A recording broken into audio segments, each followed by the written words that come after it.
Okay now. To person between my pen. I see. I see what I don't want to forget. Okay.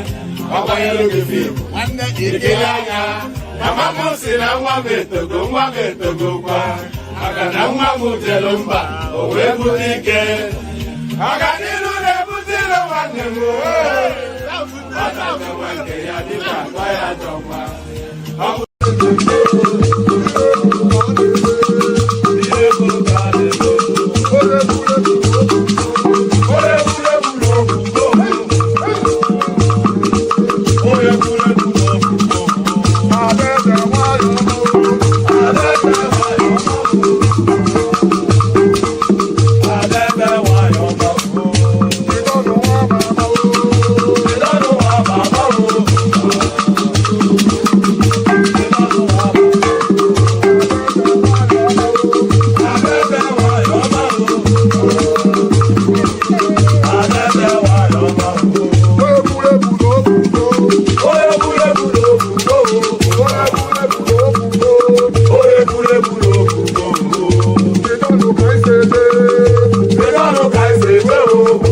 So Subaramia. Soko sunu baby Subaramia. Since I was born, but now I am getting old. Hakuna motangu, hakuna togabu.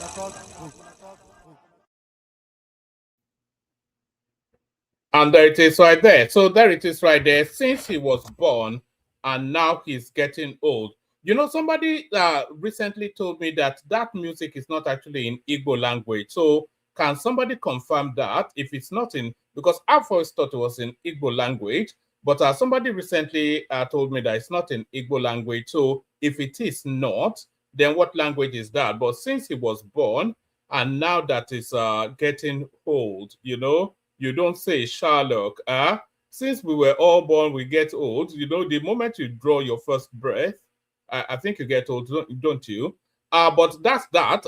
Since he was born, a yendeba. So since he was born and now he's getting, should that not even be older? You know, everybody gets old, but what you're really getting is older. You know, so all that, a yendeba. Somebody also told me that means what will be will be.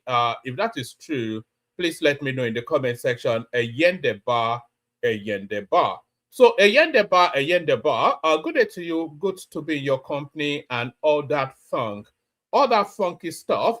Good day to you. Good to be in your company and how are you?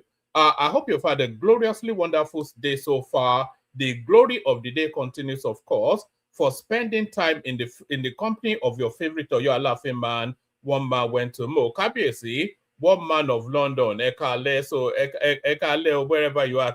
I don't even know where you are, you know, Abe. Do you want to tell us where you are? I think you're somewhere in the UK. That's always been my assumption. But that's Abe right there saying hello. It's always a delight whenever we have the company of Abe.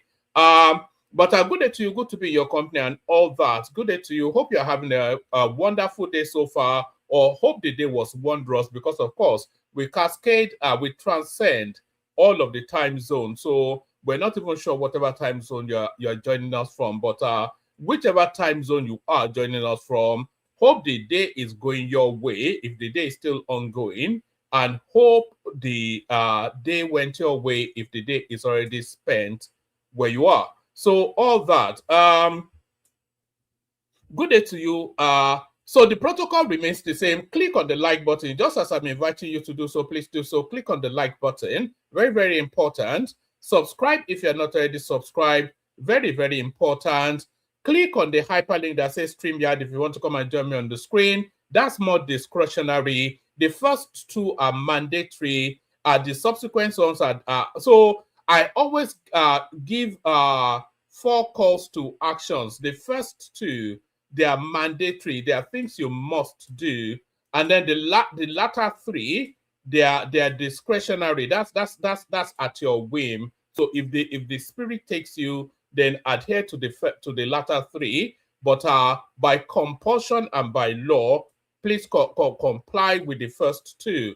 So the first 2, click on the like button, just as I'm inviting you to do so now. Please do so. Make sure you are doing that so we can see numbers going up as you are carrying out that action now. And if you're watching us in Watchback, please do it as well. All of the calls to actions are applicable both in the live stream and in the Watchback as well. So click on the like button. If you haven't done that, please do. If you're not already subscribed, please do that. Like and subscribe, the short form of that rather long-winded diatribe, if you want to describe it as that. What am I? You know, sometimes I wonder about the language I use on this platform, you know, if it's too psychedelic and highfalutin for the pedestrianized Nigerian mind, who even understands what gibberish I'm saying. It's too eclectic, isn't it? It's only for a select view. I think that's probably what's reflecting in the numbers, the abundance of the people we should be reaching to. They cannot engage with the language that we use on this platform. But click on like and subscribe is what I was inviting you to do. If you want to come and join me on the screen, there's a hyperlink that says StreamYard. Click on that. It'll bring you into a studio space. And you're not compelled, though.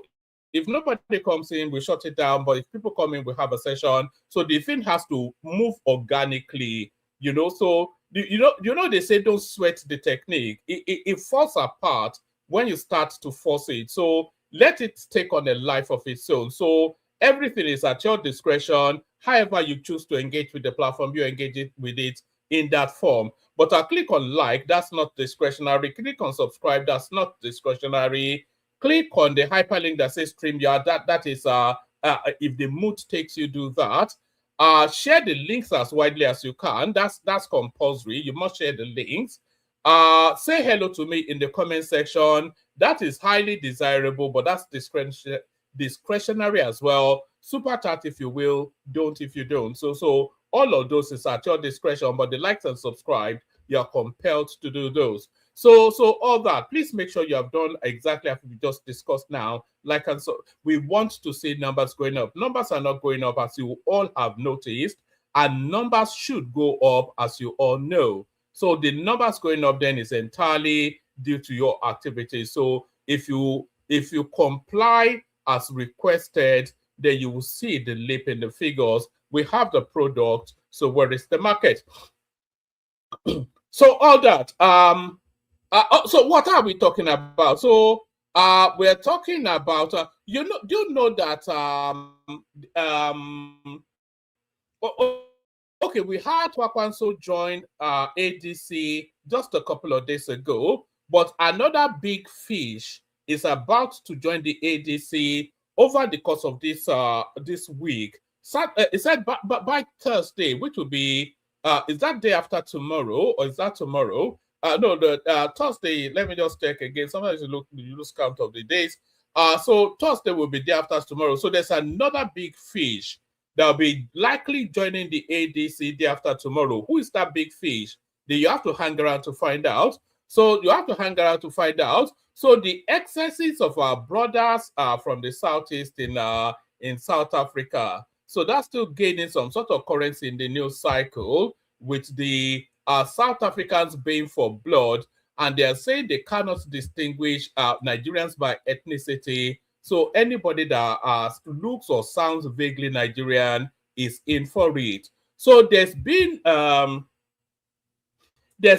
rush of resignation from the Tinubu administration, but why? There's been just an avalanche, a whirlwind of resignation from the Tinubu administration, but why? So we'll be looking into who has resigned and why they have resigned. So if you want to find that out, you hang out as well. What else have we got? We're still with the Jos narrative, what went down in Jos, I think over a couple of days now, and the Americans are threatening fire and brimstone. We know Nigerian officials enabling Christian persecution. This is a U.S. lawmaker, but it's not Senator Riley, as you may think, because he seems to be the one, running commentaries on the Nigerian space. This comes from higher up within the Trump administration. Ted Cruz is the one making this comment. Apparently, allegedly, we know Nigerian officials enabling Christian persecution. U.S. lawmaker. Let me just let's get this one out of the way. United States Senator Ted Cruz has declared that Washington has identified Nigerian government officials responsible for creating conditions that enable the killing of Christians in the country and possesses the means to sanction them. So we've heard this narrative too often. We circle this particular wagon often enough. So any and everybody tells us that they know the underpins, they know the masterminds, they know the kingdoms behind this wave of insecurity we're suffering. But who are they and how are they being addressed? The Middle Easterns, not the Saudi Arabians, but the Emiratis. They gave Abubakar Malami a list about 5 years ago. He buried that list. The Americans are telling us they have a list, but they're not telling us whom. But in between all of that, Nigerians are being slaughtered like chickens. We know Nigerian officials enabling Christian persecution. U.S. lawmaker, United States Senator Ted Cruz has declared that Washington has identified Nigerian officials responsible for creating conditions that enable the killing of Christians in the country and possesses the means to sanction them. Cruz made the warning on Tuesday via his X account. So if he made that that assertion on X, then that is to tell you that it's not being misquoted and probably or even not the IPOB mischief making. This is not coming out of Radio Biafra, as often this sort of Photoshop news comes out of Radio Biafra. So this seems to be, so that, you know, this portends danger if it's not handled properly, because it's TikTok. This was the sort of ambiguous statements that they were making in the direction of Iran not that long ago. And before you slept and woke up, they've blown up the whole country. Reasons to feel that sense of foreboding. One more time, and then we go all the way through. We know Nigerian officials enabling Christian persecution. U.S. lawmaker, United States Senator Ted Cruz has declared that Washington has identified Nigerian officials responsible for creating conditions that enable the killing of Christians in the country and possesses the means to sanction them. Cruz made the warning on Tuesday via his X account, responding to Sunday's deadly attack at the XYZ community in Jos North local government area of Plateau State, which fell on Palm Sunday and claimed at least 12 lives. So the numbers just very sharply. I've had figures as low as 7, 8, 12 in this instance, this article we're reading, and I've heard figures as high as 28. But however many is too many, you know. Cruz made the warning on Tuesday via his X account, responding to Sunday's deadly attack in a Jos North local government area of Plateau State, which fell on Palm Sunday and claimed at least 12 lives. Nigerian government officials have created an environment in which Christians are being routinely persecuted and slaughtered by imposing Sharia law and looking the other way at violence. Those officials should know that the United States know who they are and have the tools to hold them accountable, the Texas senator wrote. The Plateau State Police Command has confirmed that gunmen struck the local government area. They wrote the name of the local government area, but I'm not going to attempt to read it because I'm only going to model it up. Why am I stuck on this particular one? Am I stuck everywhere?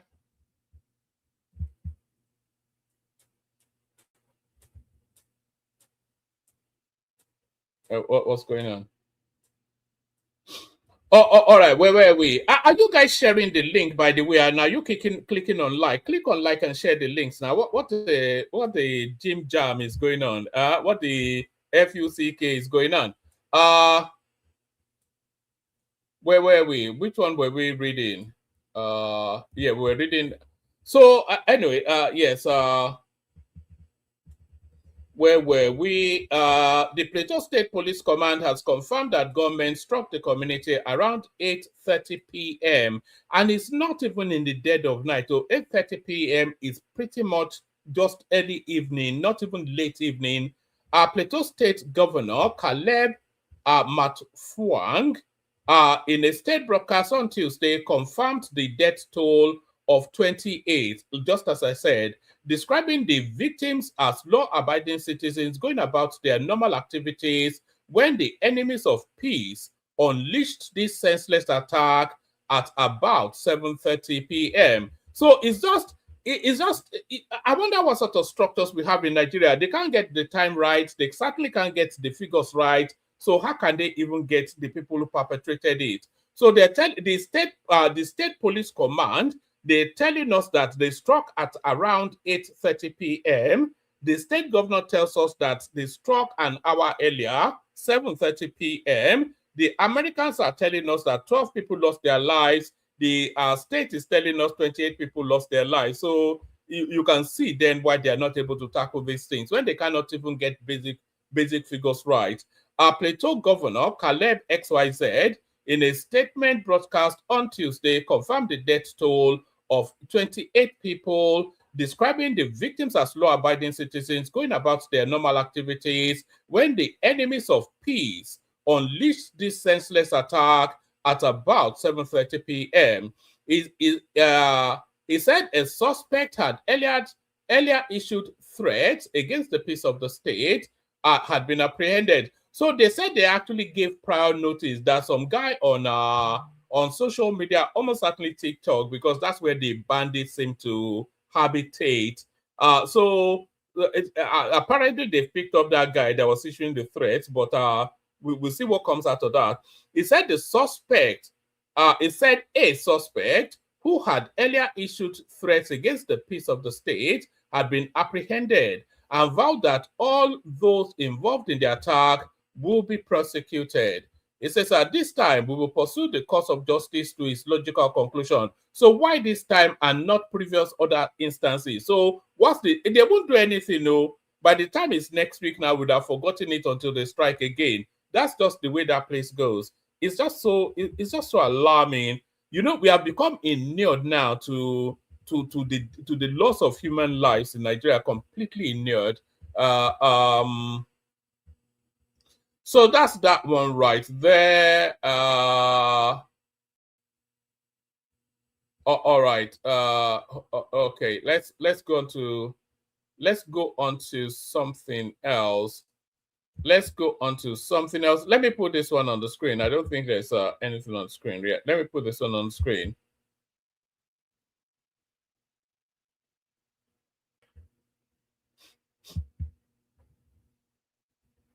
Oh, all right. Three reasons Kwakwanso's defection to ADC may favor Tinubu. This is coming out of the APC. So let's see what spin they're putting on this. Let's have a look. Kwakwanso's defection.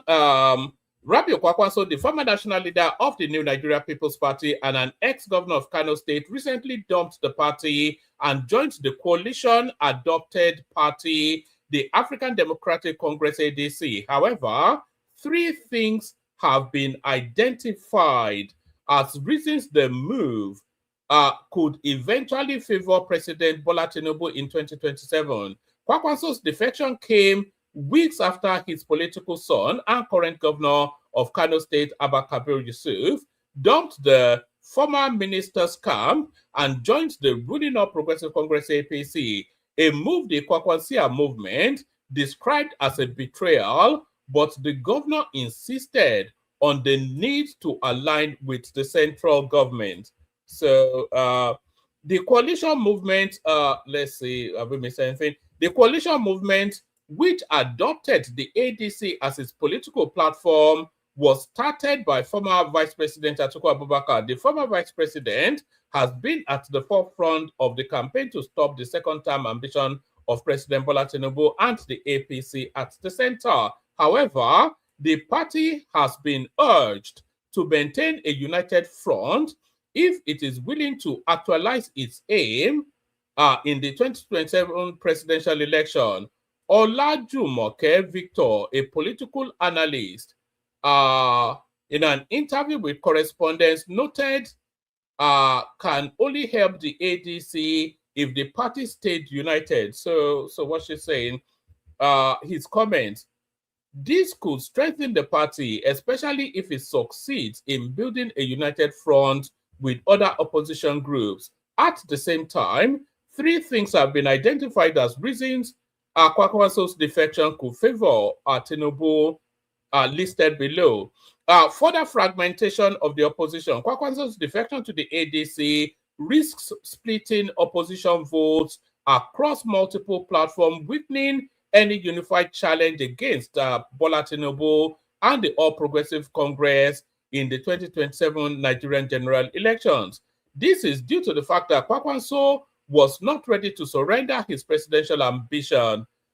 This is one of the reasons he did not join the APC when the ruling party approached him, and why he did not align with Peter Obi ahead of the 2023 presidential race. Unfortunately, Atiku and Obi are in the ADC and have shown that they are not dropping their ambition either. So So after the primaries, then what role? Well, Akwankwaso know it's not going to get that ticket. So why has he made that move? Is a real mystery. Maybe he just sat this one out. That would have been the better thing to do. Just sit it out.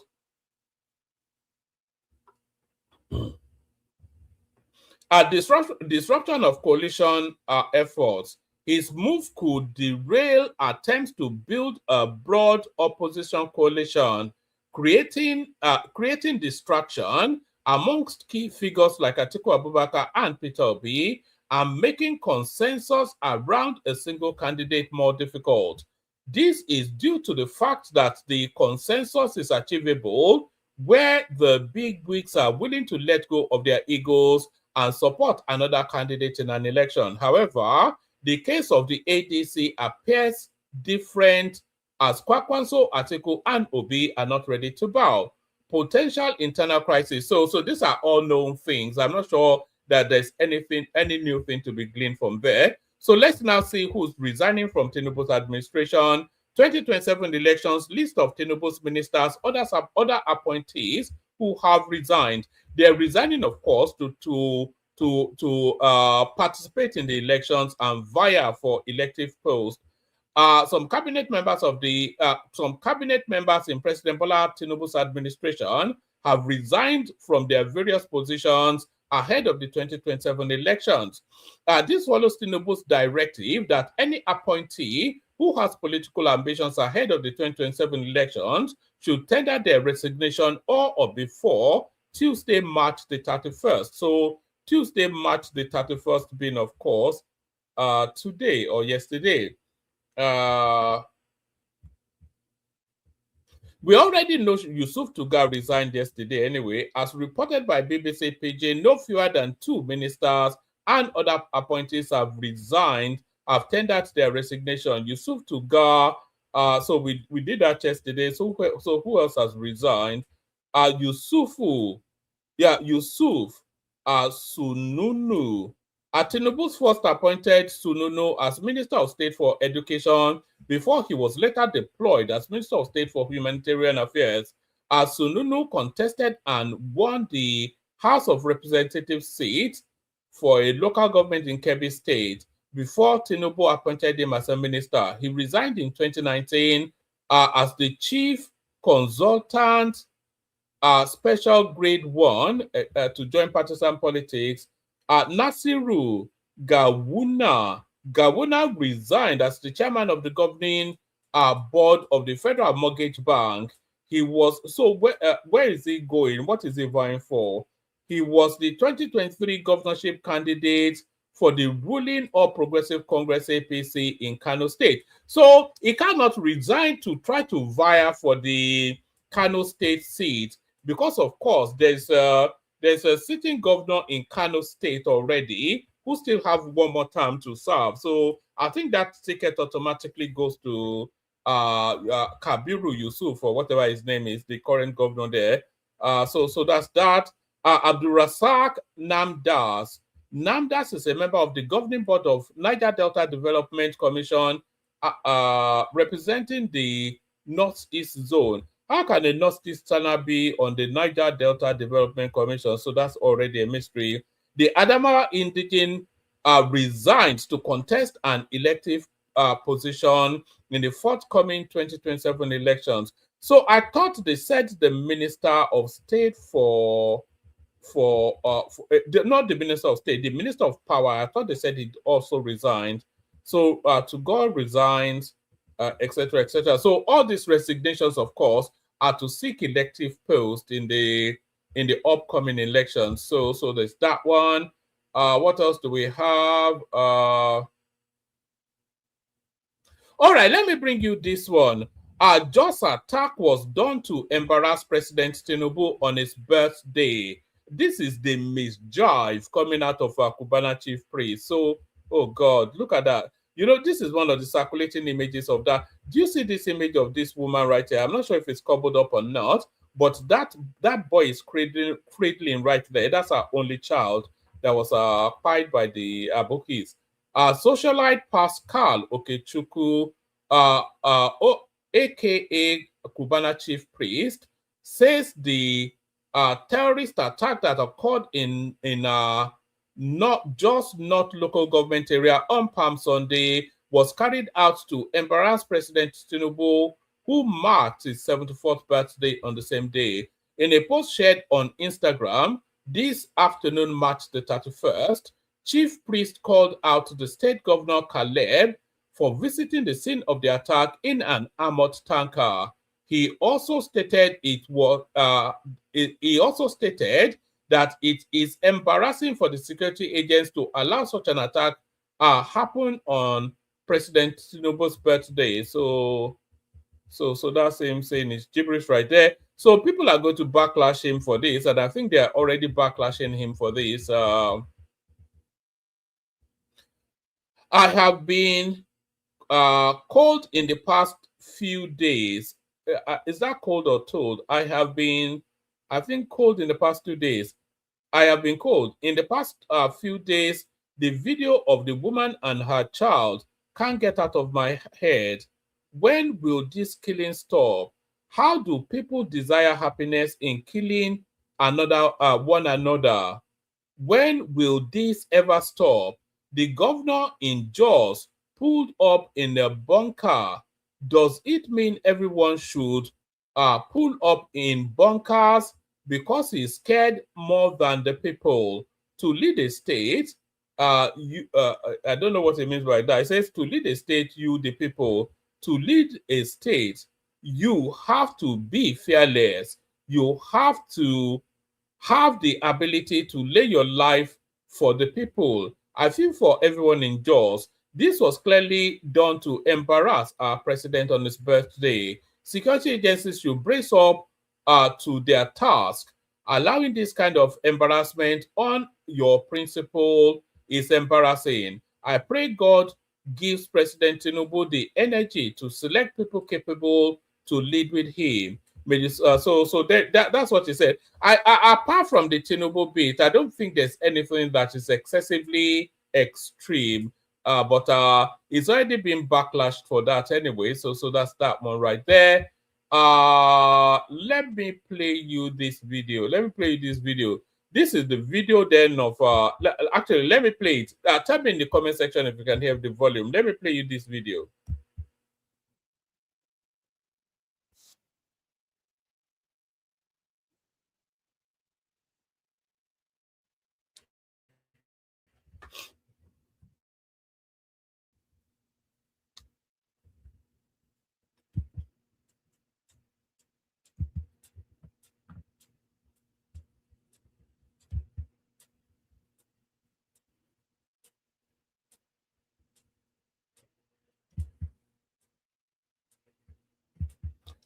All right. I want you to pay keen attention to what everyone is saying on this video, because there's a lot of brinksmanship going on, even as they sit in what seems to be a convivial conversation. So I want you to pay keen attention to what's being said on this video.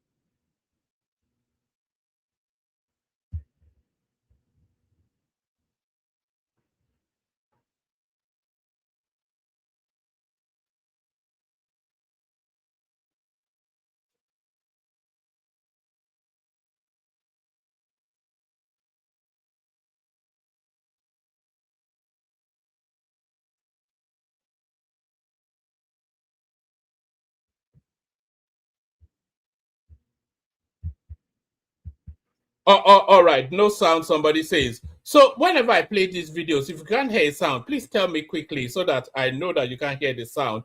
But let me play you another clip as I try to sort that out. Let me play you this clip. I saw this one and it amused me.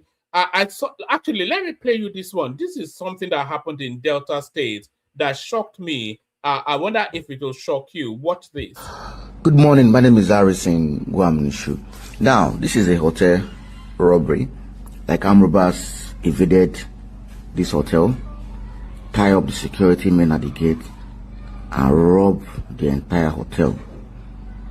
The customers inside were robbed, their phones collected, and they even killed one of the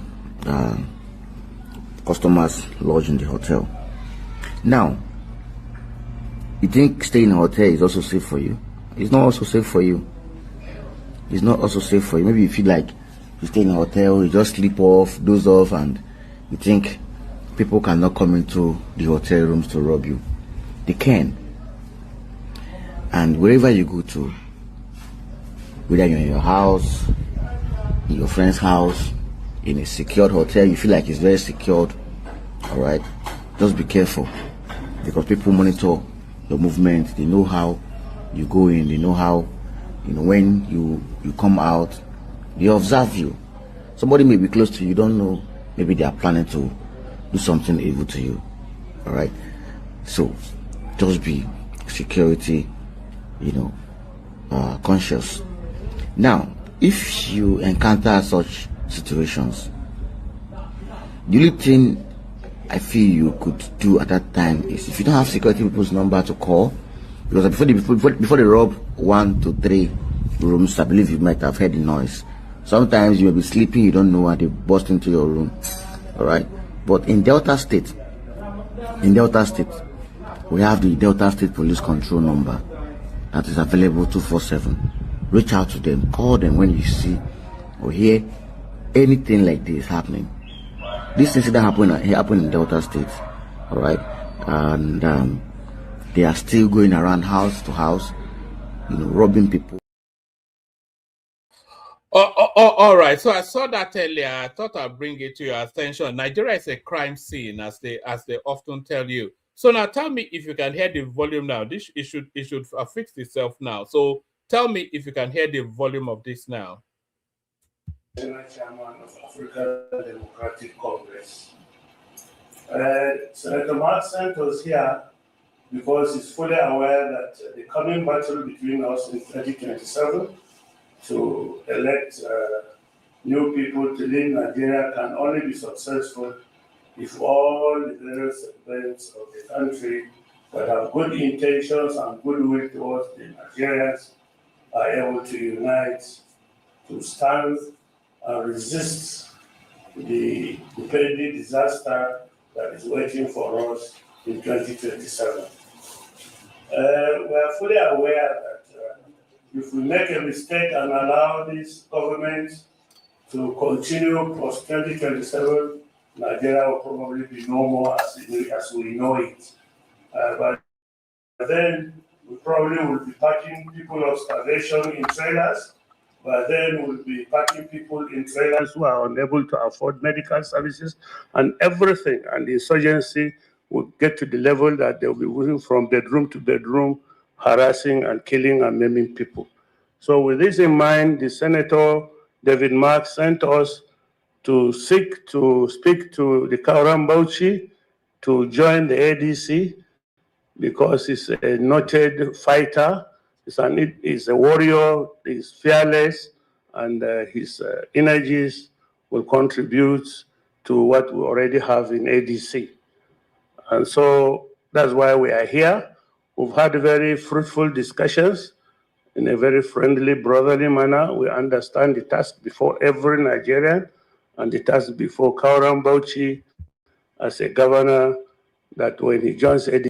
All right, we know why it's there. So I'm going to skip it through to where Bala Mohammed speaks. So that's really what I wanted you to pay attention to. What Bala Mohammed is going to tell you now is that he prostituted himself right across the expanse of the Nigerian political parties, and nobody was willing to accept him. And so he's reluctantly going to these people. This is what he will tell you. So listen very carefully. It will tell you again that he tried to prostitute himself right across all the political parties, especially to the APC. They are not showing any interest in him. And then just reluctantly, as sort of like some cheap date sort of thing, is now ending up with these sort of characters. So let's hear what Bala Mohammed has to say.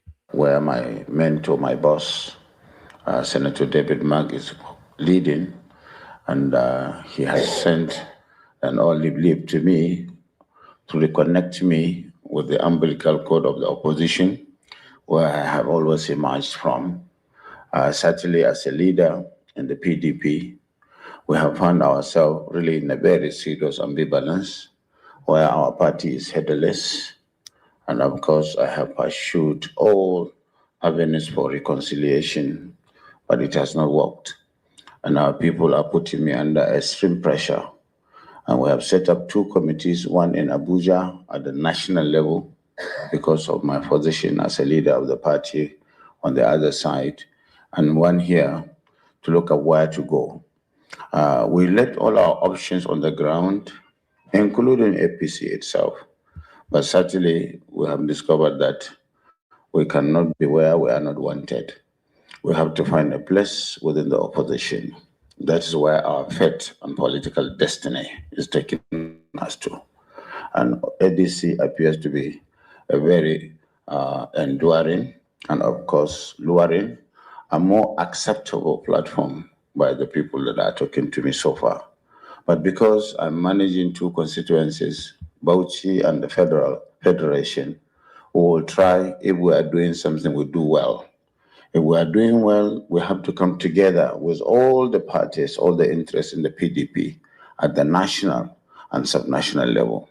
And that is why our discussion has taken long, but really we have told them we are amenable to joining them if certain things and conditions and negotiations are concluded, as well as other parties that we are looking for. But as of now, I think they are our preferred destination. So that's the first strike right there. We're willing to join them. We're talking to them as well as other parties. So note that one, but it still it expands on that nuance even further. But we have not concluded in a manner that we have to deepen stakeholding and collaboration so that we don't make mistakes. And that's why we are. We are very grateful for that recognition, because when you are facing a very serious political problem like ours, and somebody will offer a hand, we are very modest, and our humility is such that we are nothing until we go to the field. We believe in winning election, and elections are done at the polling unit and won at the polling unit, and we are not scared of anybody. We have done all we could do to be able to go for self-preservation, escapism, and of course, amiable political participation, but it is not working. Therefore, we have to face the challenges of this existential solution that is being provided to us by ADC.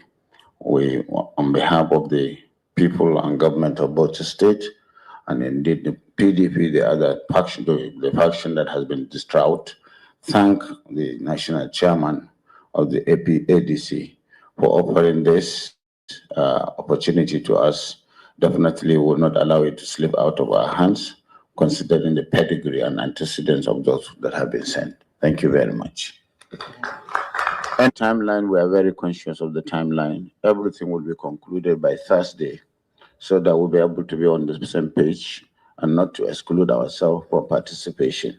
And so you will hear a firm commitment from us by Thursday, when we would have met in Abuja with all the parties. I said I have to carry everybody along.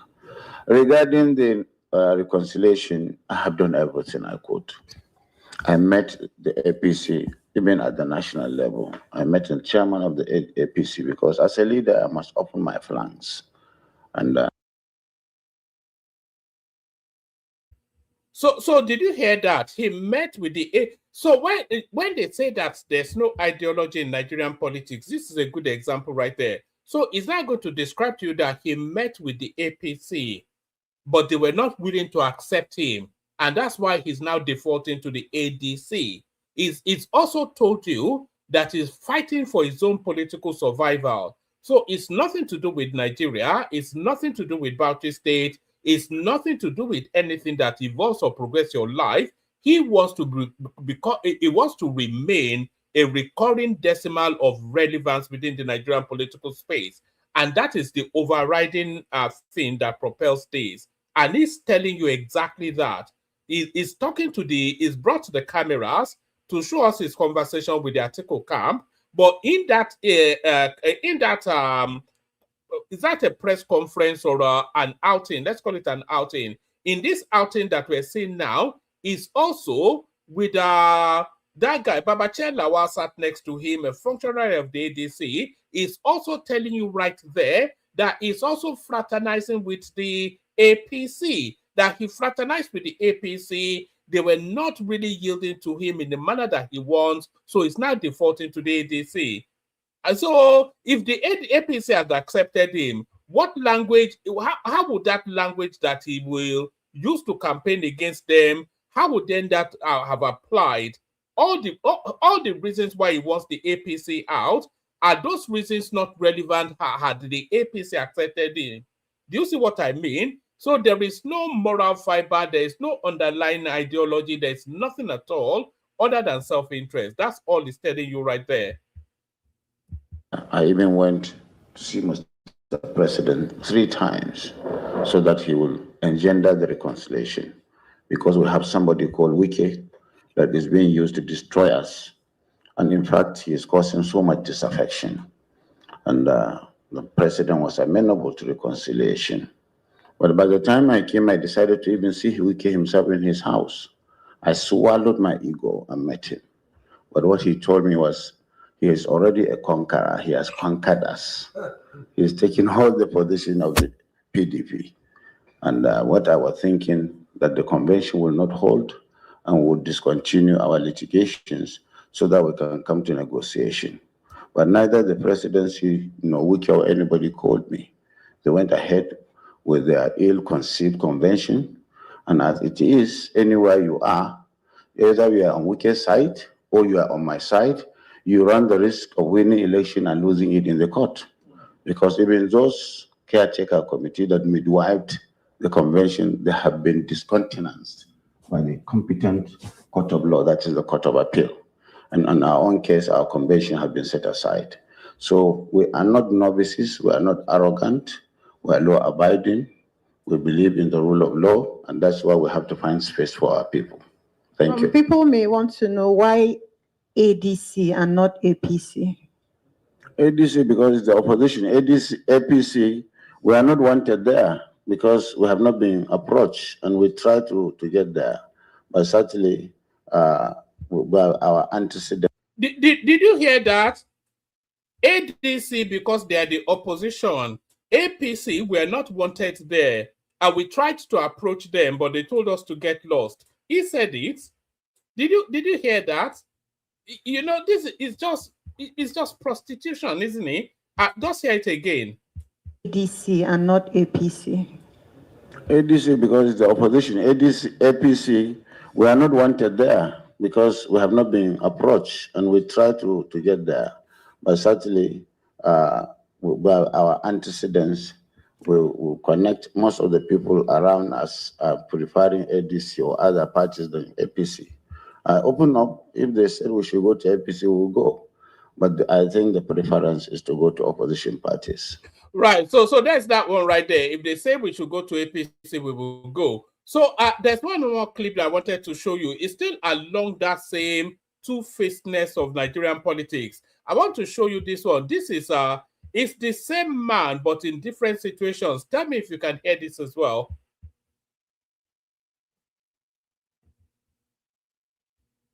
Well, thank you. So this is Kenneth Okonkwo talking about Atiku Abubakar in 2023. Tell me if you can hear it. Listen very carefully. This is Kenneth Okonkwo talking about Atiku in 2023. Like I said, it wasn't my statement that admitted that that certificate is forged. It was theirs. Because they said the release of the certificate will do irreparable damage to them. The certificate has been released and it has done irreparable damage to them. So it wasn't my own admission. Recall that Robert Clark, an octogenarian of his generation, admitted that his generation are crooks, in his words. He said, we are all crooks in Nigeria. Recall that Professor Welo Soyinka said his generation is a wasted generation. So that wasted generation of crooks are the people we are facing now.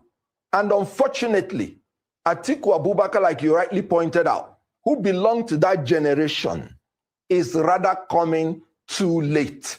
He had the opportunity in 24. Well, thank you. So that was in 2023. You heard him clearly there describe Atiku Abubakar as a wasted generation and a crook. Fast forward to now. I completely agree with you that we need new faces. So why is this thing now stalled? And that was why I have said it. Let's start it from the beginning. I completely agree with you that we need new faces. 100%. And that was why I have said it.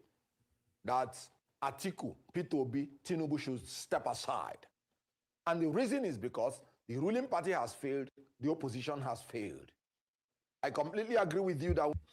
All right, that wasn't quite what I was expecting him to say. It was now telling them to step aside. And then this is in 2026, Kenneth Okonkwo turns Atilogu dancer in front of Atiku. I had that clip. Somebody sent it to me, but I can't. I'll find that and play it to you later. So let me show you another two-faced narrative, and then I'll send the link again, see if anybody wants to come in. Here is some guy. What's this one saying? He says, I can never work for Tinubu or support him. I don't believe in him. This is Babafemi Ojodu in 2022. So let's hear him say it again. If President Buhari says, okay, Tinubu is who I am supporting, will you fall in line? Never. Take that from me. Write it down today. I'll go back to the farm. Yeah, that's me. If I don't believe in you, I will not work for you. I will not work with you. So that was Femi Ojodu in where was that? That was Femi Ojodu in 2022, and here is Femi Ojodu now. So that the man will not know I was changing the tape. So I jumped up. That's a typical Tinubu, right? Yeah, it's a strategist. He's a strategist. He does what he has to do to get what he has to get. That's give that to him. You know, I mean, I love to work with people like that. Honestly, you know, who will always find a solution. And if you look at the stories in this book, every time I mean. All right, so that's the two-facedness of that guy right there. So that's his two-facedness right there. So I think that's all I've got actually. So that is all we've got. Let's play the Kegite music. We'll send the link again, see who comes in.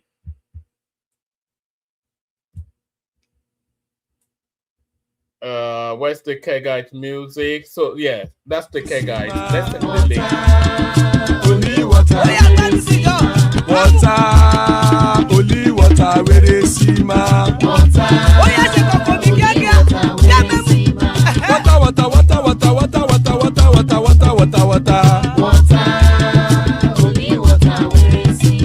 Hapa o naido.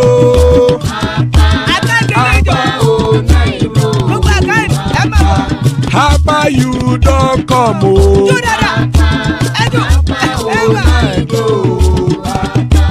Hapa o naido.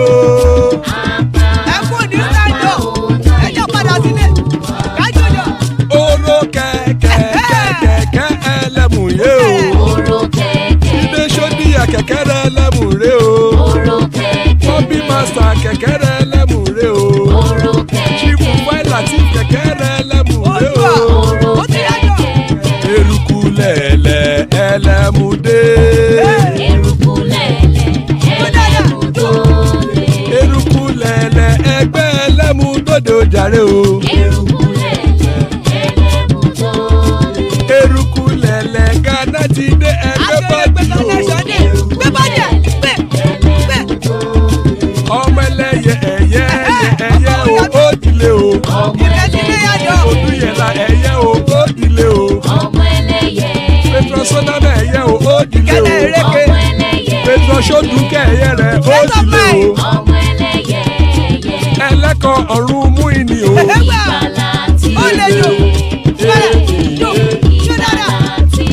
Àkùkọ ọ̀run mẹ́kọ̀.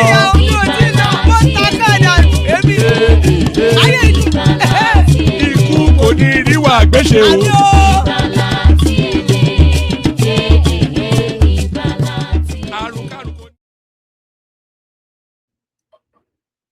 All right, Ikoko Niriwa Gbeshe, may death have nothing to do with us.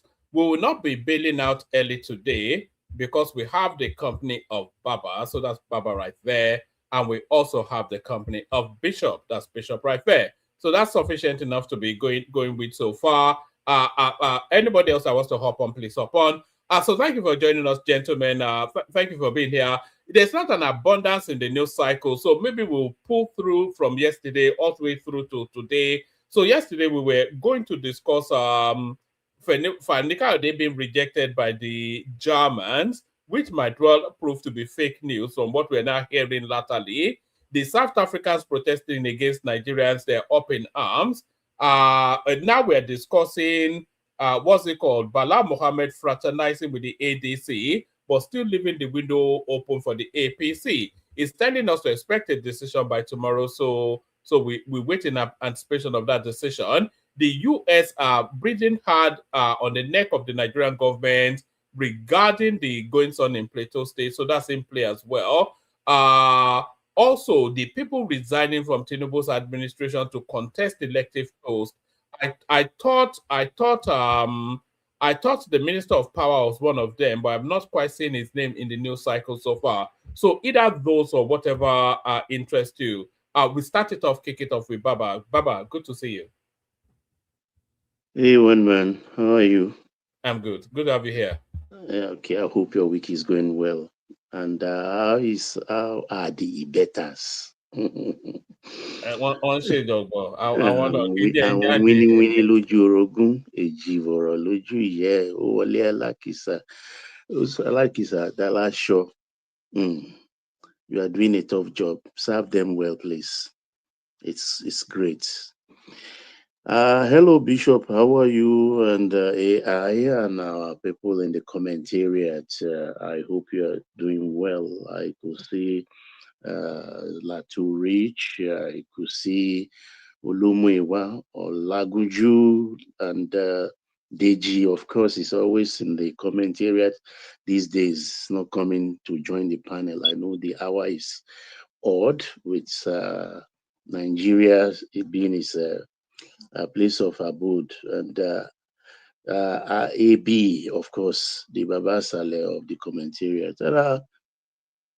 Listeners, how are you doing today? Let me formally say you're welcome to the One Man platform.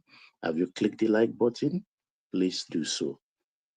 And in doing so, have you also subscribed? If you haven't, it costs you nothing. Just subscribe right now and continue to enjoy the platform. Yes, one man. Sorry, Baba, I forgot the headline piece. Also, El-Rufai has been returned back to the custody of the ICPC. I didn't even read that out, and that's the headline piece. But that's the summary of that. So carry on, Baba. Well, I told you repeatedly the last time and the one before the last, I was on the platform that people should not get things twisted. El-Rufai will go back to custody. And we are just talking anyhow. No, he will go back to the custody. My sources are impeccable because all they did, the funeral ride, the president going there, Shetima visiting, APC chairman visiting, is just to fulfill all righteousness. They did that to fulfill all righteousness. We are Africans. We know how we feel about the death and loved ones we lost. So it doesn't take anything away from his criminality or whatever he has done against the people of his state, the state he ruled on, and what he did to Nigeria as a country. So he's back where he belongs. And I've told you there are it's a three-legged trial he's going to face, apart from the civil one, which is the fourth tier of his case. After leaving the ICPC, he becomes a resident of the DSS. He must answer for his crimes, alleged crimes. Let me put it that way. So if I talk, you listen, and you listen good. So General Musa retired. How far? Defense Minister Christopher Musa. How far? What are you doing? What are you doing? Natasha Akpoti came for him earlier on today. Yeah, you are waiting. You are waiting for the US to do your job for you. Why will you be waiting? Okay, whilst waiting for America to come do your work for you, should our people be all dead before solution came from America? There is something very wrong with these people. And the president has to be careful. I blame the president because all bucks stop at his desk. All bucks stop at his desk. That's why I keep blaming him.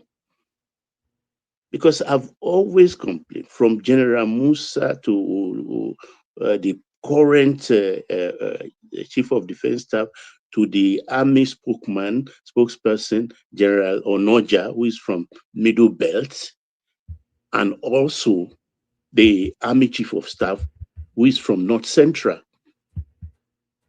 What I hear from them is not different from what I hear from Gumi, Professor Yusuf, and all the rest. These are our brothers. So our brothers are killing us. Not so, and you are allowing it. Even in our family, any black sheep that rose up and carry a knife against the whole clan, we would bring him down. Not so. But you guys are not bringing our brothers down who are killing us. Cutting people down anyhow at their whims and caprices. And you are comfortable with that? What a shame. General Musa, you are an embarrassment to the army you served. And you are an embarrassment to Nigeria. I tell you that, my full chest. And I'm speaking honestly. Honestly, do you know why? Let me give you an information, folks. A few weeks ago, General Yakubu Gowon and General Theophilus Danjumo separately, few days apart, visited the president. Do you know majorly what they went there to do? The majorly thing they went there to do, they went there at the behest of the Sultanate. When I say the Sultanate, that means it encompasses the Sokoto Caliphate, not just the Sultan alone. To beg the president to tell the Americans to go. That the presence of the Americans is what is fueling the renewed insurgency. What are they afraid of? They know the president of America, the one we have currently, is a no-nonsense man. And he can take action anytime. And no action is too complicated for him to take. He shoots from the hip and he asks questions later. What they are afraid of, they know that if they do anything untoward and annoys America, the Sultan will disappear overnight. Gumi will disappear overnight. The next thing we will see them, in a matter of 48 hours, they will be in jumpsuits, orange jumpsuit in American courts. Because why? The Sultanate has been designated along with the Hure, whatever, Imyeti and Imyeti Allah, has been designated a terrorist organization. So they can yank them anytime and take them away.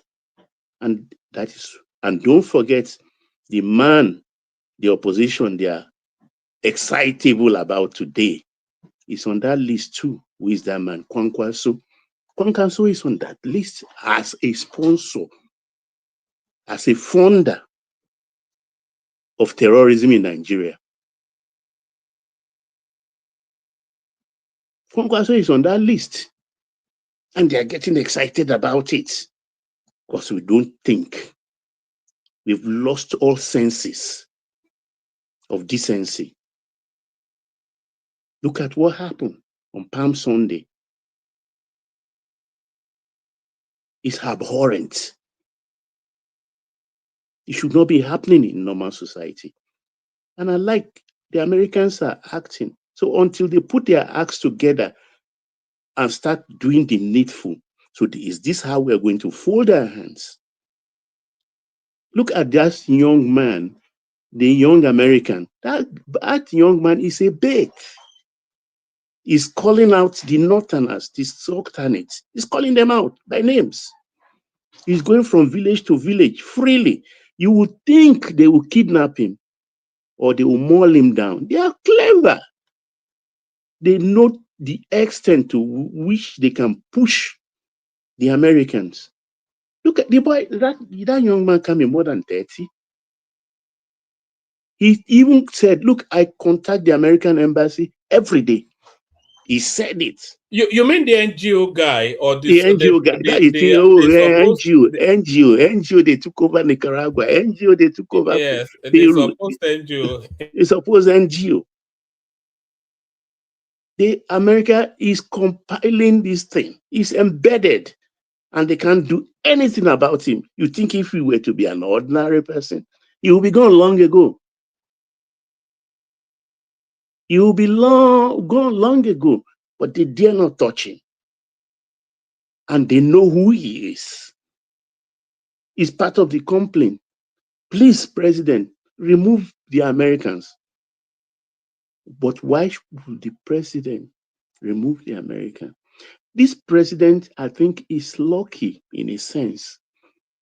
Very lucky in a sense, because I started thinking that we are Buhari to be alive, hale and hearty, and all of this is happening.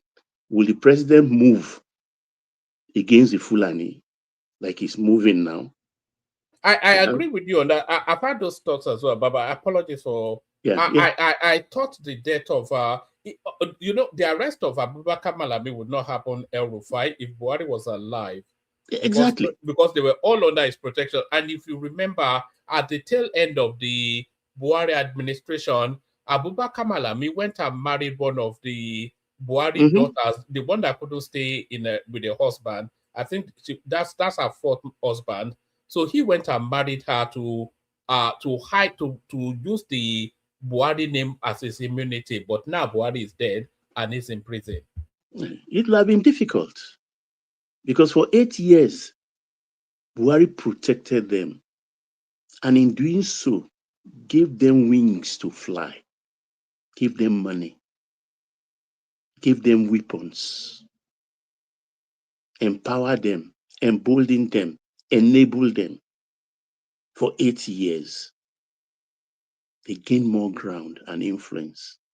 All those are the things Tinubu is trying to correct, to adjust, to put them in their places. And another one, this president, I call him a lucky man. Just at the height of the success of the Venezuela incursion, America put their gun sights on Nigeria. We all thought terrible things would happen. Look how that turned out to again. But I implore him not to push his luck too far in this matter of security. I know, I've been told reliably, that the Americans are gathering strength, putting things in place. When I say putting things, understand. It takes them time to bring equipment in, to couple them together and start acting. But in the interim, Musa should not fold his hands. He should be proactive. Go after these people. Don't wait for them to attack. Don't wait for them to attack. The days are gone when we now misbomb, when I put it misbomb, a crowd in a village And we are now saying, oh, we are sorry, even though they will come out and say they are cleaner people, or they didn't do it unknowingly, they did it knowingly. So be it if they did it knowingly this time. Nobody will complain. Bomb the hell out of them. Whether they are collateral damage or not, no excuses. Nobody's going to listen to these people anymore. Whether the bombing is a mistake, they are innocent civilians or anything, people, civilians, innocent civilians die in war. The people they kill on Palm Sunday, are they not innocent people? The baby the woman is cuddling, was he not an innocent? Was he not an innocent? So I don't, Bishop, if you are there, awake, please make it interactive, please. Same for AI. So these are the main things we are. We have Ola here as well, Baba. Kiniofufu, Bawu, Alafia. So these are the things you understand. I'm really mad at General Musa because that Palm Sunday thing, and God said, look, we are entering the Easter season. Good Friday is few days away. And Easter Sunday, Monday, few days away. If one single Christian die again, heaven will fall. Forget that Trump is distracted with Iran. It doesn't really matter. Baba, it's quite interesting that Ted Cruz came out and spoke on this matter on Twitter earlier on. So that tells us it's still at the top table with the Americans. Yeah, of course. What is going on? Every other time you want American out. Why do you want American out? When Jonathan hired South African mercenaries to come help us, war contractors, that's how you heckled Jonathan until he pushed them out. You think Tinubu will be foolish enough to push? He can't even push America anyway. They're unpushable. They invited themselves into Nigeria. Nigeria didn't tell them, give them an invite to come. So they are not leaving soon. And that number of troops, officers, specialists will even increase in due course. Because whatever they want, they will get. Whatever they want, they will get in good measure. Because this is becoming too much. This is becoming too much and unbearable. Unbearable. I know definitely the excuses they are giving.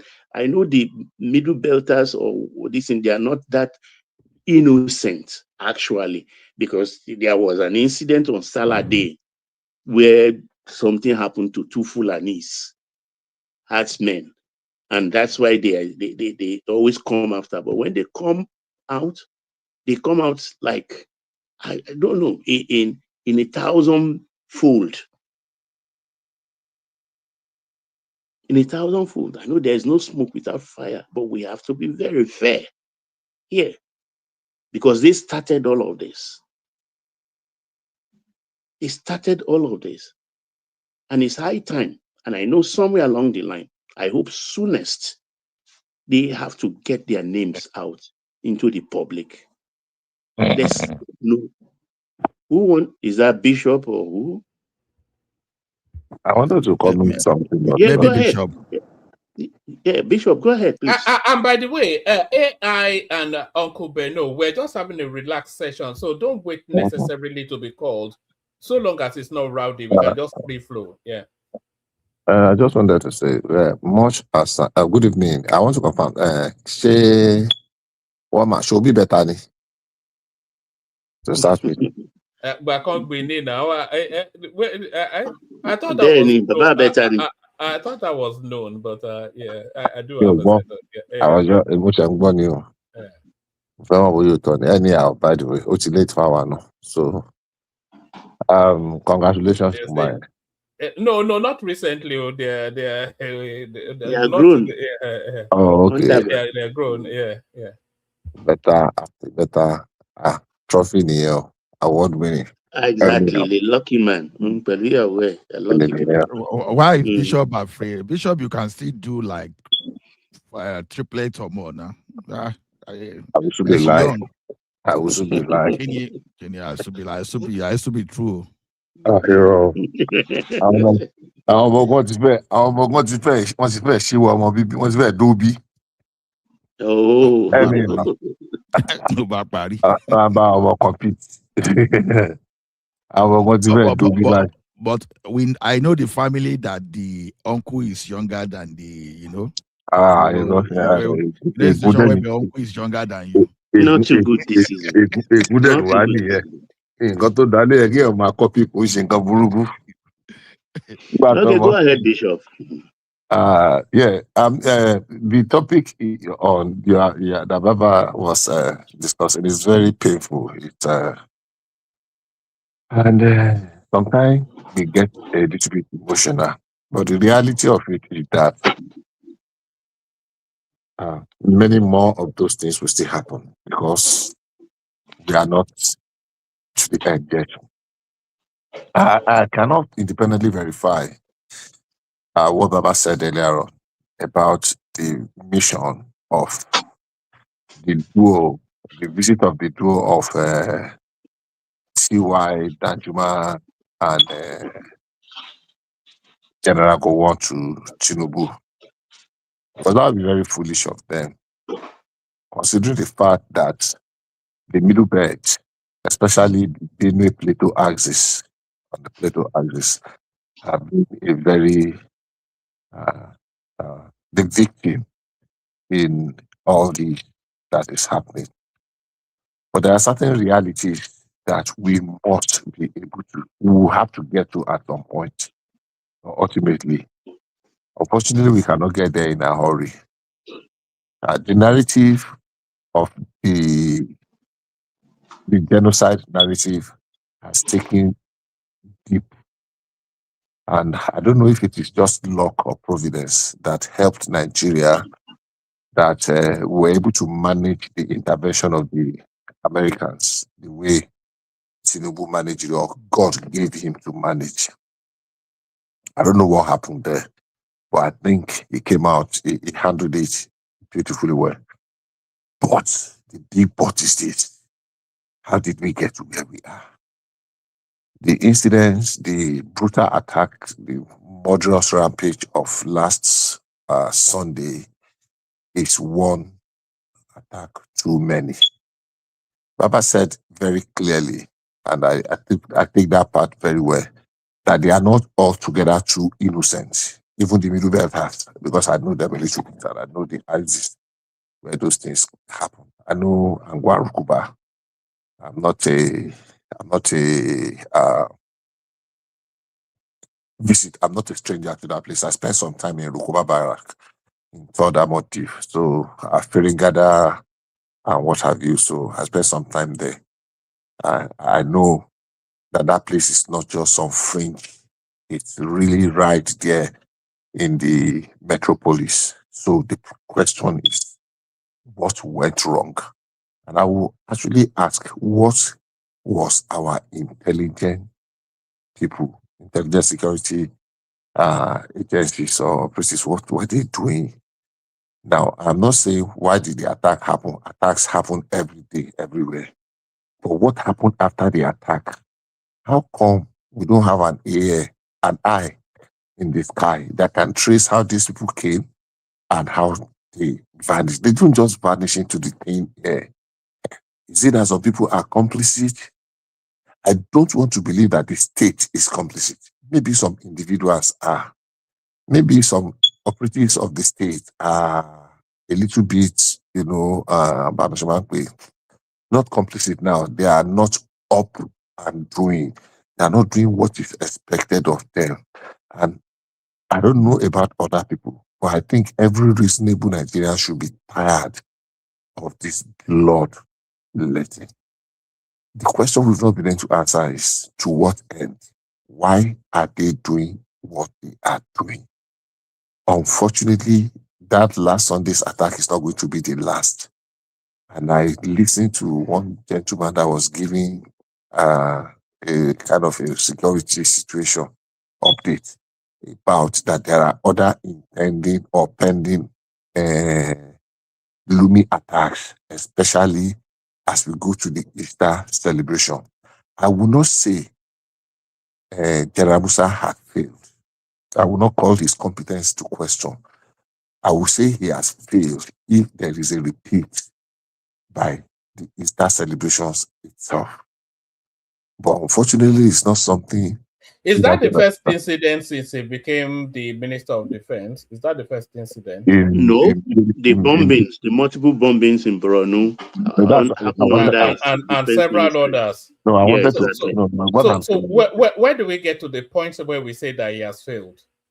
No, what I'm saying is this attack on the Plateau, that if the next attack happens by the Easter, you see, today there have been mass shooting in America.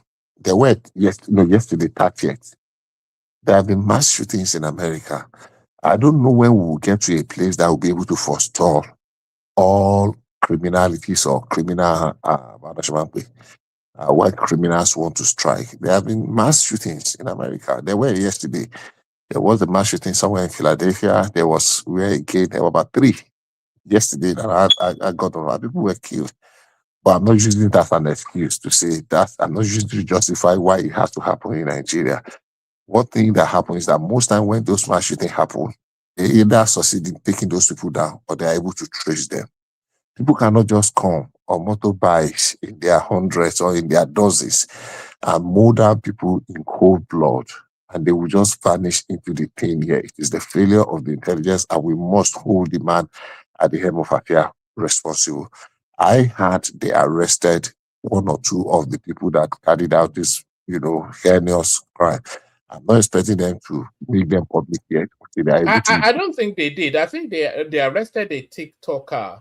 There was somebody that issued threats on social media, and that I think is the person that got arrested, not the actual perpetrators. I have not been able to verify that. But bottom line is this: I don't know how much more blood we have to shed to be able to put an end to this. What happened on the Plateau was sad, was regrettable, and I'm not pitying General Musa, and I'm not willing to cut him any slack, even though I know that arresting the security situation is a little bit more complex. A couple of years ago, I had somebody that was. What are we making of Tinubu's response to this thing? Because we've had incidents after incident after incident, and people are asking him to stand up and take personal responsibility for it. How would he do that? Well, address the country, acknowledge the situation, and give us a plan of action. I believe he does that all the time at every given opportunity. How many times has Tinubu ever addressed the country? No, not setting up camera and but at every given opportunity. I think interactive. You can come in by permission of Bishop. Yeah, I will land my thought in a moment. Not about setting up. It's not about setting up cameras and media paparazzi, but at every given opportunity, especially in the past couple of weeks or months, at every opportunity, Tinubu has said something about security. Yeah, but that's not what the people want, though. The people want him to address them frontally, acknowledge the situation, to go in front of. No. Listen to what I'm saying to you now, because this is what people are demanding of him. They want him to stand on a rostrum, address that thing as a singular issue, speak to the country, address what the extent of the situation is, give us a course of action, and then tell us what the plan is to end this. So who are the people? Who are which people? In Nigeria, I am demanding it, everybody else is. So, you are. No, you don't say everybody else. You say you are. Now, I monitor the media space, so this is what everybody wants. Yeah. No, you won't say everybody. They want to take personal responsibility of the situation. I listen to him That's all the the job time. he signed up for. I listen to the president all the time, and I realized that in the past couple of weeks, he has not missed any opportunity to speak about the security situation. There are times that you don't put all your cards on the table. What cards? Or What are you talking about? you What cards is it?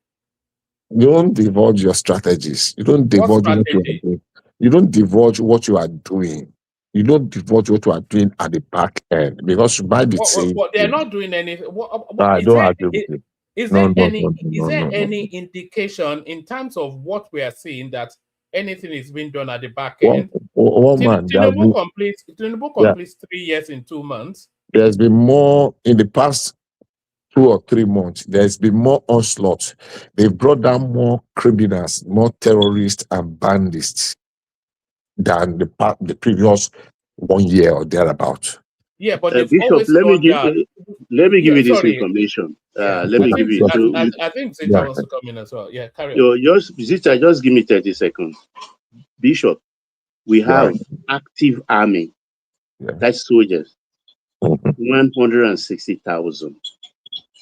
Air Force, Navy, Army combined, we have over 300,000.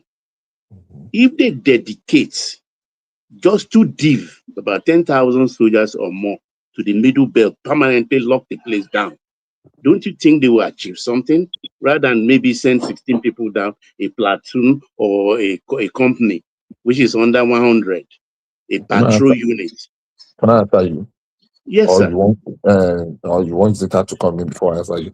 Now, number one, if we are going to deploy to the plateau and Benue, we're not going to take from the second div. We're going to take for the third div, which is in the Scorpio company in No, I'm Rufai. not saying a division there sitting can go No, to I'm coming. I'm answering you. And I want to say that in all the states, all of the states in the Middle Belt, I think there are 7 of the states, no one has less than 3 locations of conflict. Not a single state has less than 3.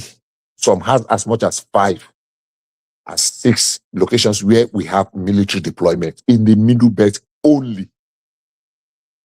In the Middle Belt, in Kwara State, as we speak today, there are about 6 locations where we have deployment. Now, by the time you spread those 10,000 you are talking about, see how thinly you have spread them. So when you have a company, you have a battalion, you have by the time you realize how much you spread them, there is so much vulnerability. And meanwhile, the real theater is in the northeast and some parts of the northwest. So it is not like because they don't want to deploy. It is because some people are already battle weary because they've been there. So the Middle Belt is not just one spot. Say, okay, carry 10,000, let them go and guide a plateau. No, I'm using Middle Belt as an example. Lock That's down what I'm all saying. those I'm places answering with exactly what you're 160 saying. men That's what I'm as a rolling stock, That's always what I'm moving. saying. We are okay. Let maybe Madam Zita, because she's been she's been patient. Okay, just let her come in before you carry on. We can resume later.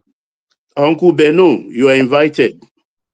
I know Simba One will man. come in anytime he's ready. One man. Is one man there? You don't need one man to talk. No, there is something he said I want him Okay. to clarify. Hello, One sir. man. You said the president should address the nation and tell them what? He's no longer there. Okay. Baba, you said the president should address the nation and tell them what? The president doesn't need to do that. Why? He No, will be now doing one that man every day. said that. Yeah, I heard him say it. Okay. Let me say this. You see, this is why I said that if I say it, people will say I'm supporting Tinubu or that I put so much power in him. But I am somebody who recognize things. I see things. And when I see it, if it is good, I will say it's good. If it's bad, I will say it's bad. It doesn't really matter how the person uses it. It's this thing one man said now that the whole nation has been complaining that Tinubu should come and say. I will actually be be disappointed in Tinubu if he make an address on insecurity in Nigeria now. Because actually, that's what they want him to do. And if he does that, they're wrong with it. For campaign, if we come out to accept that the country is in shambles and they're working together towards trying to stop it, they're about to do this, they're about to do that, that's the end of his political career. It's just that the people running with him are dumps and are idiots. The people running against him. Because if I am an opponent, you accept this. That was actually one of the things that finished Jonathan. You come out and put an address on such an issue. That means you have acknowledged that for 3 years in office, you are not able to do something. Your opponent will ask you, is it in this lying minute you can do something? And why would we give you another time? So those pushing him, this is a global platform, I'm sure most of his listeners are listening to me. Those pushing him to come and address the nation on this is actually people who don't like him. But if what I think of him is actually what he is, I don't think he's going to try that kind of a thing. By the way, Baba, I heard you say, why are they waiting for Americans to do the job for them? As I have said before, and I will continue saying it on this platform, whenever I'm being given the opportunity, the insecurity in Nigeria is way beyond any security apparatus set up in Nigeria. It's beyond it now. Unless they want to do Obasanjo style, which even at that will not be possible. Because they can't do it. So the insecurity in Nigeria now needs an external body. And that external body. In Nigeria. Hello? Hello? Carry on, please. Right. The security in Nigeria now can only be handled. Okay. If I use the word handled, people will say, are you saying they should come in totality and handle it? Let me rephrase my statement so that they won't call me an extremist. It can only be handled. They need a maximum external help. External. When I mean external, totally external. Because as I said before, Nigerian you mean the Americans? I said external. Anyone they want to use, they can use. Whether they want to use America, they want to use angels from heaven, they want to use devil from Iran, I don't care.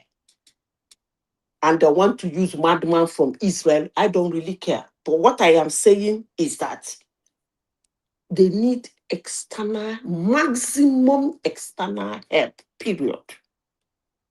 I don't care the one they are using. But anyone they want to use, they should make sure that one they're using is very efficient.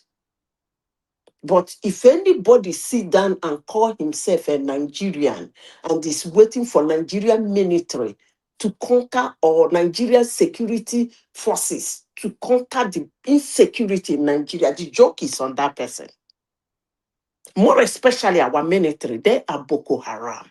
I am not saying that there are not young, beautiful military men and women who have it in their hearts to solve this problem, who is being irritated by what is happening in Nigeria. But they can't do anything. Because the people who can enable them to do it are Boko Haram. So it is what it is. I'm even surprised somebody is talking about the so-called Musa. The time they brought him here, I remember some of the people in this platform use his picture as their profile, and I was laughing. And I pointed at the guy, I said Madam Zita, I hear you. And I pointed at the guy and I said, he is Boko Haram. And they try to make cases for him. Maybe nobody is understanding what I mean by the Boko It's a Haram. Christian now. How can it be Boko Haram? Oh, come on, it. You see, one man in the I can speak this way because I've been, will I say, mingled with the military one way or the other, and they still into it. That's why I can speak this way. Things of insecurity is not done that way. It's not because it's a Christian. You see, in every situation, people make billions out of it.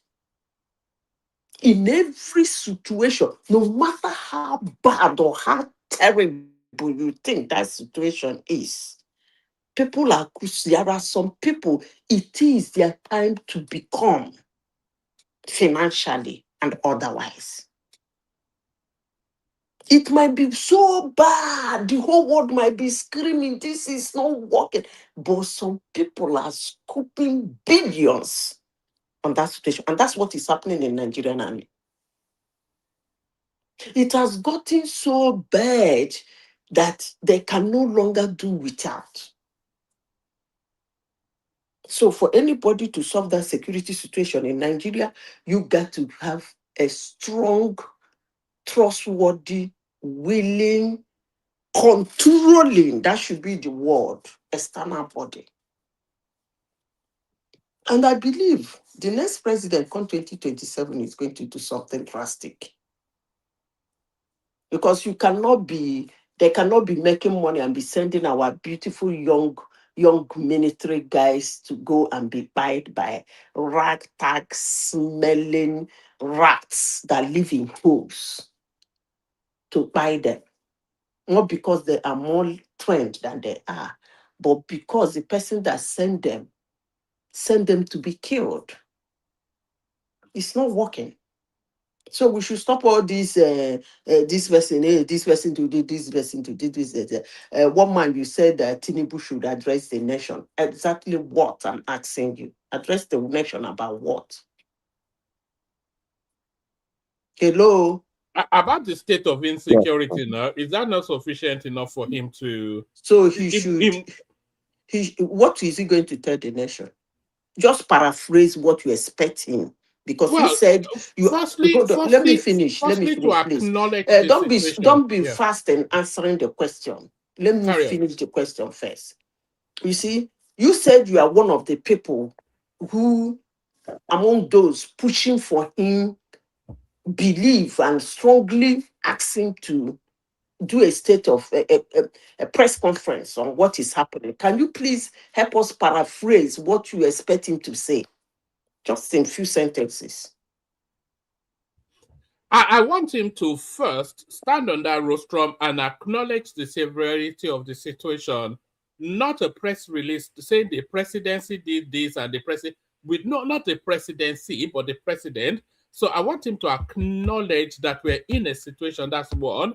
And then I want him to highlight what is being done so far, and then what he's planning to do for the future.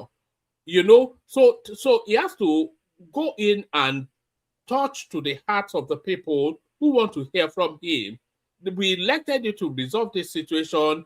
What have you done? What are you doing? And what will you do? What's the way out of all of this? So it's not a matter of saying, oh, Bayo Onanuga released some that the president said, no, nobody knows Bayo Onanuga now. It needs to face a camera, acknowledge the situation, and describe a plan of action. Okay. First of all, I have a point of correction for those of you who are pushing it first. I have to say this. You do not tell the president on how to run a country, even when you elected him. That is number one. Settled.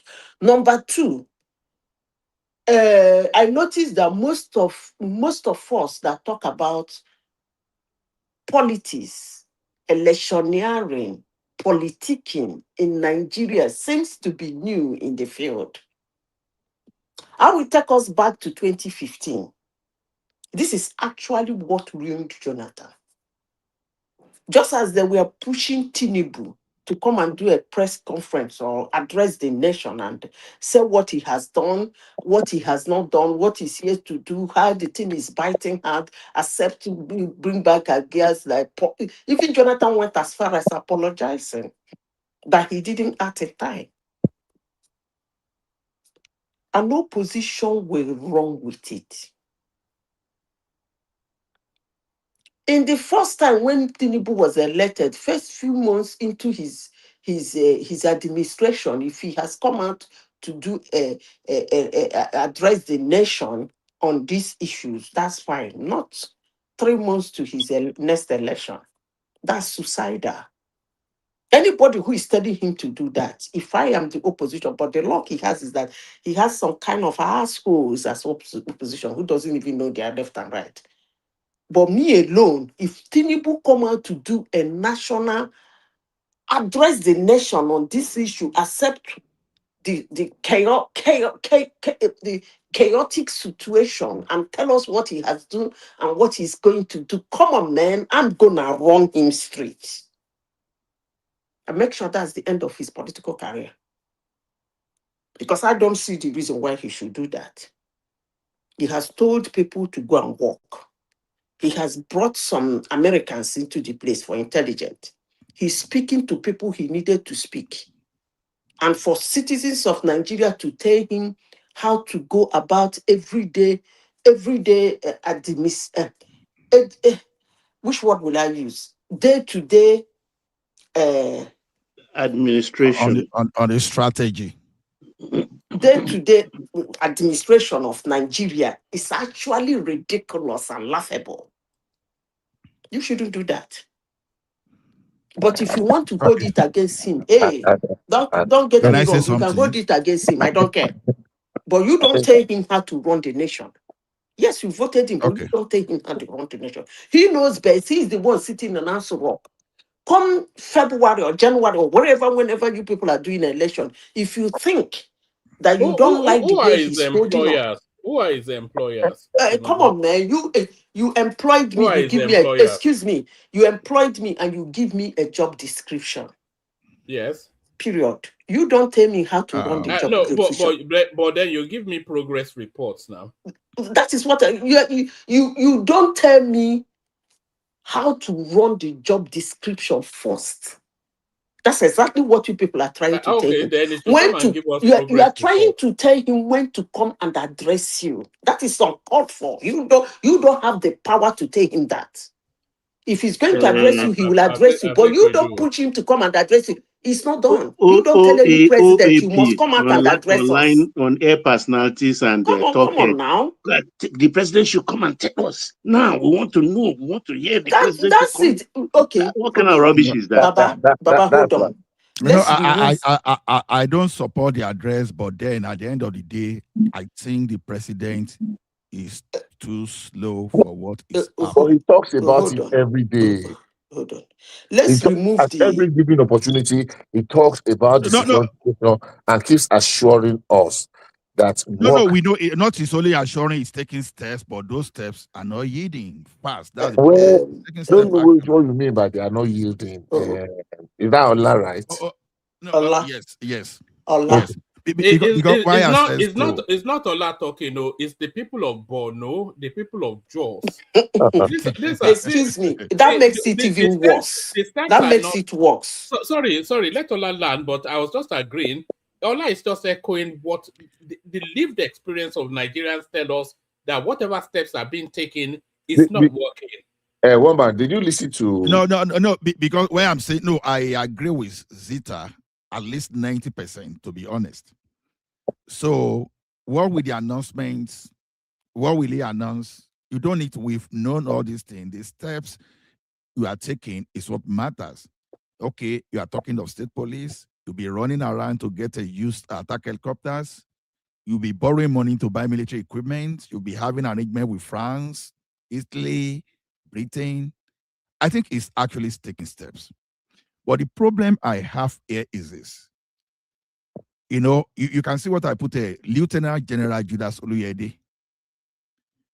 We should have the military then that should have the ball to take responsibility. So this is where Musa and our defense chief, military chief, service chief, this is where they really matter. For now, No, whatever just give me 30 seconds. I'm not taking longer time. I still remember when reading Lieutenant General Malu, when he was not willing to do his perform his role, he was dangling between Lieutenant General Danjuma and OBJ. OBJ didn't give him express command. He said, refer to a particular code in your military detail. What does that line tell you? General Malu said he got the message and he went on, and the rest is history.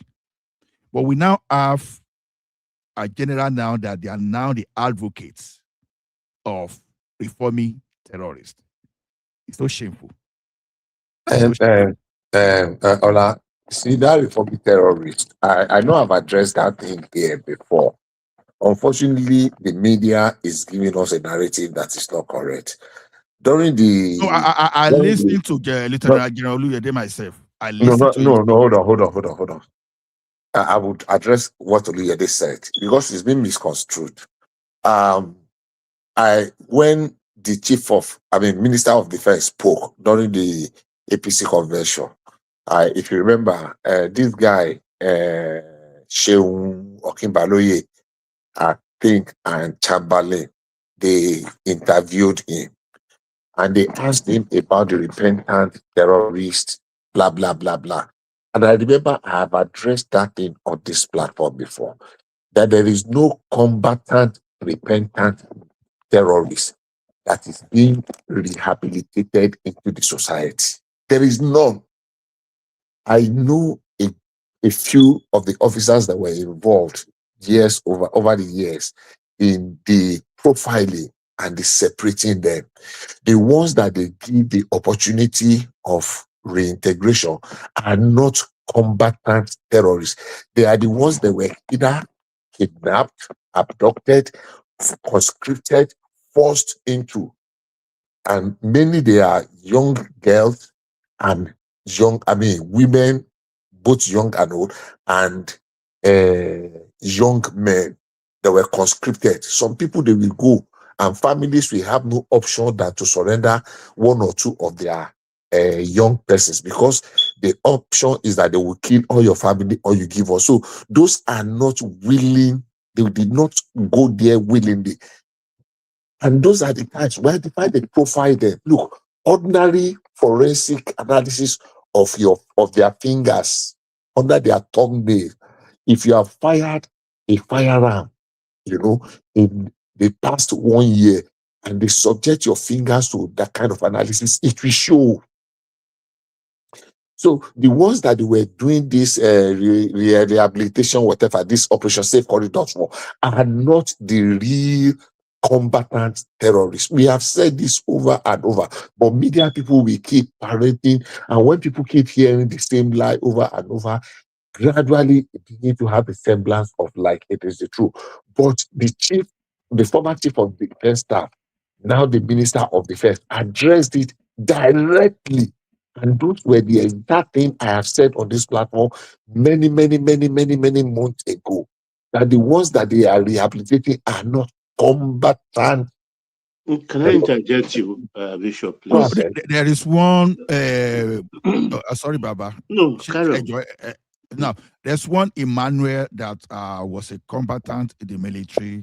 The guy does use YouTube content, and he's not going to be the only person in the military. They actually said there are some repentant Boko Haram that was part of the architecture, although they didn't say they put them in the military. But the thing is this: how will you feel when you are fighting a battle? You don't even think that they know that the next person to you is part of the member of the terrorist. And he now went ahead to make a guy, to tell us about a guy. Let me quickly round Lancer. He talked about a guy that was giving them information that everybody loves so much. So they now went for one operation like that. It was that guy that was using sniper rifle to take the soldiers out one after the other, until one guy spotted him. They were all shocked. So this thing happened. Ola, hold so on. Ola, hold that on. they are not using them. It's not. Ola, hold on. Let me help you. So I want to pick on the story you have just told me. So there was a repentant Boko Haram that was integrated, and when they went to battle, he was a sniper that was using sniper rifle to take soldiers down. Let me ask you one: what distance do you think a sniper rifleman? Because that's a very rare. I'm not going to tell you how many snipers we have in the whole entire of the Nigerian army. It's a very highly skilled profession. What distance do you think a sniper will be to the target? Give me an example. Sometimes it's up to hundreds of meters. Sometimes it's almost 1 mile. I'm coming. Let me answer you. Let me answer you, sir. Let me answer you, sir. No, let me respond to you No, now. you have not Let me finished. respond to you. Let me answer you now. Let me finish now so that you can start it together. If a man now tells you that they were now in the battlefront, they now spotted a sniper that could be 1 mile, 1.5 miles, 1,500 meters away. Snipers don't operate within the fringe of the theater of war. They are somewhere hundreds of meters away, and one man now come carelessly somewhere and tell you that we now saw him. You can just first and foremost, the guy, it's either that thing never happened, the story of something that never happened, or it's just a blatant lie that was looking for. I would like the second. I would like the moment if you want to, are interested in truth, or just looking for traffic. Bishop, except Yes, you are telling me, sir, that you've been in the military before, you've commanded the troop, or you served there, then I will weigh my option to know who to accept his narratives and listen. Because what I'm saying is this guy I'm talking about recently, he launched a program that he used to go to the barracks to go and give the widows and those people who are affected in the military to go and give their also something up. So, and you will see, even the commandants, the GOCs, they know him. So if he's talking against the military, then I think they should have done something about his case. That's point number one. But what I'm saying is this guy was giving the military intelligence. He knows the movement. On this day, somehow he was around them. He was around them. He was on the tree and he was taking them off. You understand? I can put the link to the guy's things. Maybe if you listen to him too, you may see one false narrative or whatever. I don't know. But it is confirmed that this guy served in the military for 10 years. And he was a combatant. So that's just the point. Now, I've read somewhere that they actually use some of these repentant Boko Haram. That's why I was careful to say they are part of the architecture. I'm not saying they give them military uniform. That's the difference. That they were using them for intelligence gathering. And that's the dilemma we are in now. Are these guys still loyal to the former commandant, or they are still working for the military? So what I'm saying is this. I don't say we should not be open too much to all these Boko Haram people. I agree with you. Okay, so sorry, Bishop, we have to bring in other voices at some point. So make that point and then we bring in other voices. Me, right? Yeah, make your point. Okay, so what I'm saying is this. I'll be 60 seconds, or 2 minutes rather. So what I'm saying in this sense is this. Number one, the general said that it's not a single combatant Boko Haram. And combatant means the ones that are really be in battle and fire shots. Not a single one. He challenged anybody. I'm talking of the Minister of Defense now, who had been a general and the chief of defense. I said that there is never a single, and that's always been my position. That's one. Number two, if you want to continue to analyze, just that it's going to take us time. I can tell you without moving an inch from here. That guy is a blatant liar that is just looking for traffic. He was never. When they do their scrutiny, I know a few officers that were there when they were in the process of this profiling for this safe corridor many years ago. They were there. If you have ever fired from interrogation, they keep asking you the same thing over and over in different ways. If you have ever been involved in combat, either not even firing alone, the one that assembled the IEDs and the rest, these they are makeshift, but you never, they don't give those ones. They are not part of the constitution. The young ones that are adopted or kidnapped and forced or conscripted, yes, but for a real combatant to be rehabilitated and used in any way, whether for information gathering or for none. We just use this thing. People use this, especially the media, to discredit the military, and it's very unfortunate. I rest my case there.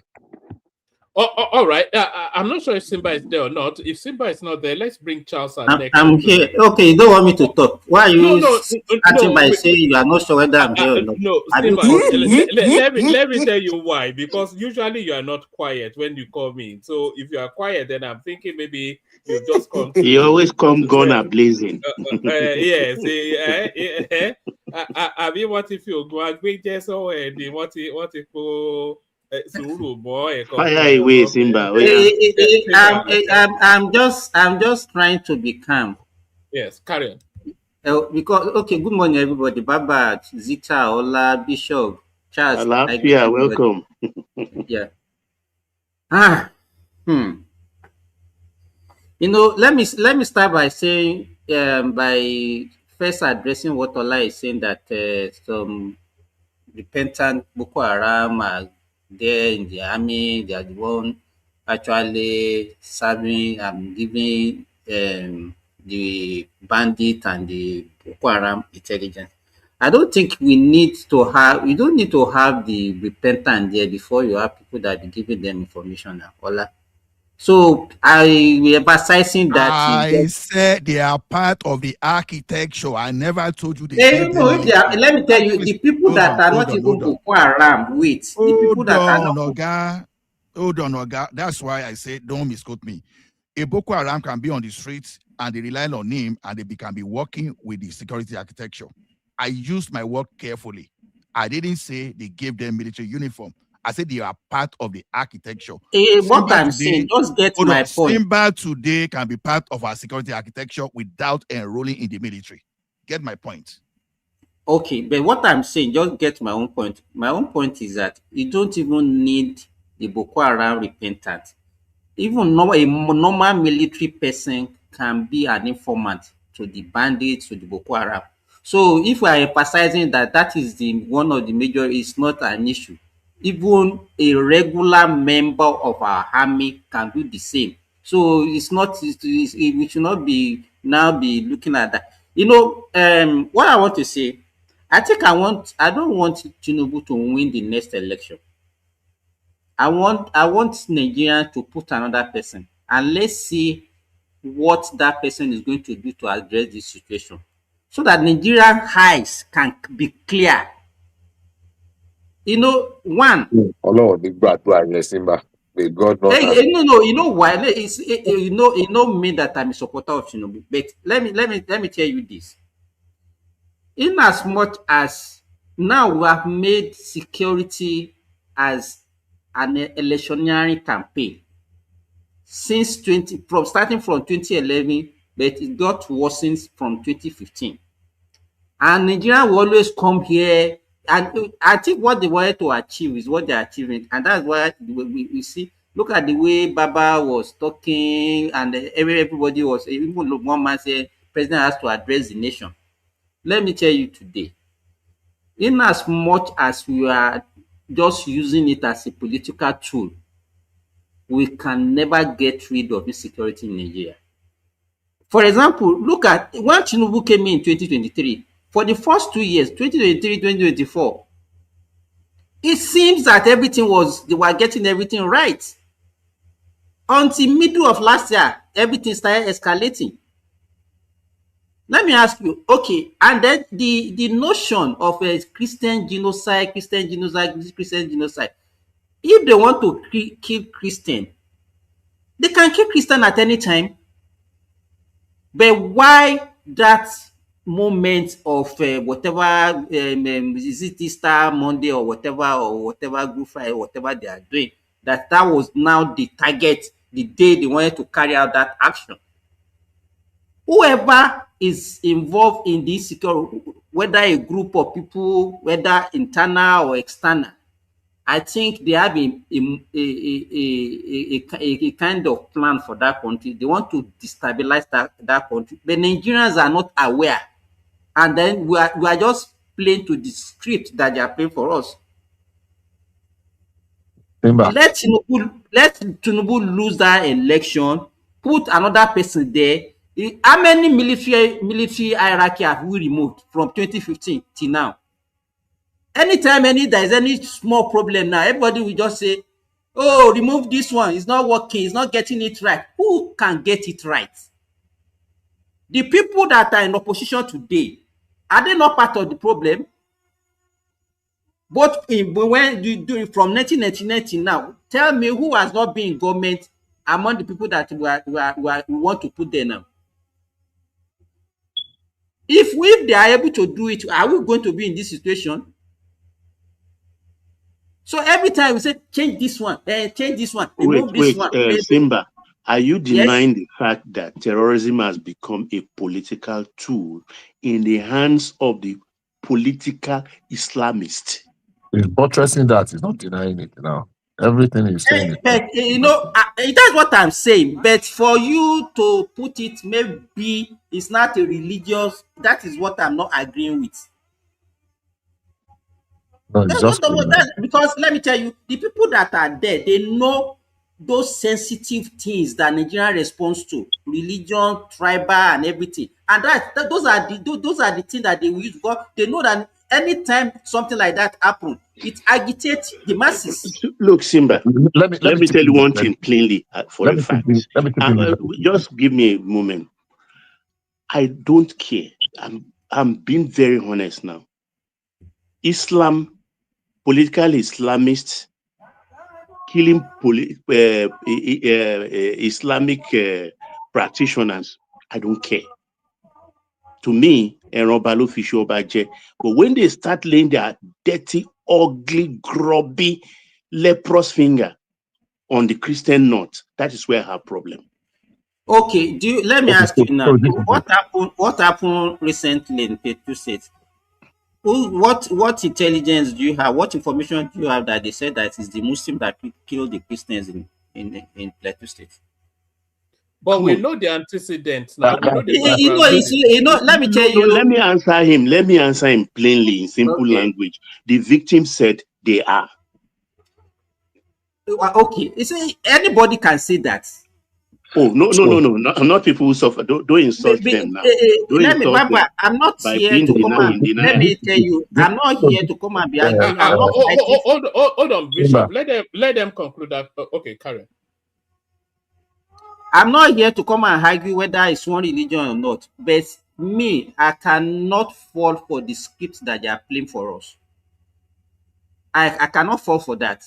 We have a lot of different type of insecurity in Nigeria. Even this so-called Plateau, Benue, acid that we are talking about, they started by communal classes and all those things before we now change it to the religion thing. What me I'm saying, get it today. Let me tell you, you can remove as many generals as possible. You can remove as many presidents as possible. Even put a Christian president in Nigeria today. Mark it today. Today is 1st of April. It will not change anything in that country. It will not change anything. This thing is not about religion only. It's mainly ethnic. No, let them be saying it. Let them put everything in the basket of religion. It will not change anything. Mark it for me.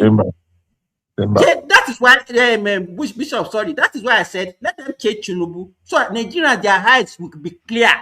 When another person No, Simba, they don't have to share. That will not work for us now. It doesn't matter. We just want what was. See, it's becoming irritating. It's becoming irritating to me. Don't Anywhere let it you go, irritate you. insecurity. And the people that are, can you imagine now, people now fraternizing with Kwakwaso that has even been linked to insecurity just because it's not an opposition. You can see that Nigerians don't get sense. No, repeat that again, please. I didn't get that Kwankwaso angle. Baba, you didn't hear about it's not the America, this so-called America that you people are praising. I know it was the Americans. Yeah, it was the Americans who group him amongst the people. Sultanate, so what are we talking about? Hore, Mieti, and Kwankwaso. That's why I'm saying that the people who are getting excitable that Kwankwaso is among them, they should wait until the America give a further list ahead. And they are all going to end up. They are all going to end up in jumpsuits. Anybody can write anything in the comment section and abuse me. Nigerians are not ready. We are the major problem because we anytime we and look at one man. Anything you hear or those stupid people on the social media, people will now put it and say, okay, so what would the address do? Is it going to what is that one going to do? Is it going to solve the problem? Relax, Simba. Wait. Let me give you another. Let me give you another. Let me give you another perspective. And if you are on the other side, I want you to tell me how you will react or how you are going to pray. Wait. The people engaging or attacking incessantly, all of them, to the last number, are they not Islamists? That is one. Keep calm. When they now start killing people that are non-Christian in numbers, in low and high numbers, how do you interpret that? Baba, I think I made my own. No, if you were a Christian, how do you interpret that? Simba, Baba, if I may add to we have to try and bring Charles into the conversation at some point. But let that point, Ola, we bring Charles in. I really understand the cause of anger of Simba because you see the way we narrow the thing down to religion. Yeah, do we have religious aspect of it? Yes. But do I believe religion is the main motivation? No. But the criminals, they are hiding, they are using religion as tools. This thing is well documented. Exactly, to provoke. That is the essence. So Simba, don't see it as an attack on Islam itself. Ola, I'm not seeing it. Do you understand the question I asked before I made my I because of you, Simba, I said you to why political Islam. I said why that period? If they want to attack Christian, why did they wait till that day? They know that let me give you another example. When 300 when 300 Boko Haram stormed the Kuje prison and released hundreds of their colleagues, did you hear anybody say it's against a Christian? We were not saying Christian was they were killing Christians during the 8 years of Buhari, but it took a different coloration in the last 1 year. Be observant, please. Okay. So this is it. Sorry, please. I think I should be able to come in now. At least I'm with it. Now, I for one never really bought into this Christian genocide thing. That is me. Personally, I've never really bought into it because I know it's going to just be a distraction and it's only going to serve one purpose: our enemy. It is to the narrative of our enemies. In the past 48 hours, the period that one Rukuba attack happened, how many people were aware that in the past 48 or 72 hours, there was an attack in Kaduna at a wedding, there was an attack in Zamfara, there was an attempted attack in the University of Maiduguri, where some Boko Haramists wanted to smuggle bomb IEDs in a cooler, maybe covered with food, into the university community, and they were apprehended. There were 2 other attempted attacks that were fought Now the question is the attack in Zamfara, who were the victims? Were they Christians or Muslims? I can answer you. Your guess is as good as mine. They were Christians. The victims in Kaduna, were they Christians or Muslim? They were Muslim. If the Maiduguri attack had succeeded, will the victims, most likely, will they have been Christians or Muslim? Your guess is as good as mine. This religion, whatever, is just to distract us.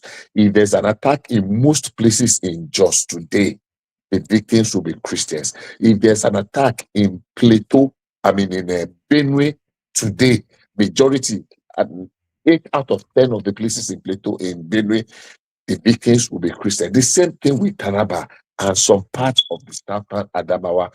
But if there's an attack in Katsina, in Zamfara, in Kebbi, you can be sure also most places in Maiduguri, I said Maiduguri, not Borno State. If you are in Borno State, you are in places like Biu, you will say. But after all the things said and done, Bama is a Muslim-dominated area. Biu is a Christian-dominated area. Out of 10 attacks, 8.5 has happened in Bama as against Biu. Damasak, Gaborungala, name it, all these fringes. So it depends on where the attack is taking place. Oh, of course, because now religion has become a center thing. So people want to go and attack churches because if you put them in the limelight, so they have an incentive, they have a motivation to go and attack churches. Not fundamentally because it is religion, but because it is going to give them a wider coverage. And what do they need? The ear that these terrorists breathe. You are just hitting on my point. It's the publicity that it gives them. Unfortunately, and I'm saying this now with very caution, majority of our media space have been playing right into this terrorist hand, giving them exactly what they want. You will see the glee with which they announce the attack. But when one attack is foiled, it's just take one small inconsequential space. So it shouldn't be an issue. We want to have intellectual discourse on this platform to provide solutions. So if people are listening to us, not to take a stand. I don't care about any of the Abrahamic religion. I'm telling you this now very sincerely. I don't care because all they have done is to come and bring divisiveness amongst brothers, and they are destroying us every day. They're just gaining more ground every day. This one is Christian Allah Akbar. This one is Islamic Allah Akbar. This one is Christian Hosanna, whatever. And at the end of the day, we are just brothers that have been torn apart by these religious tendencies. And it's so unfortunate. So for me, when we engage in this, it is the terrorists that are actually winning. Thank you. All right.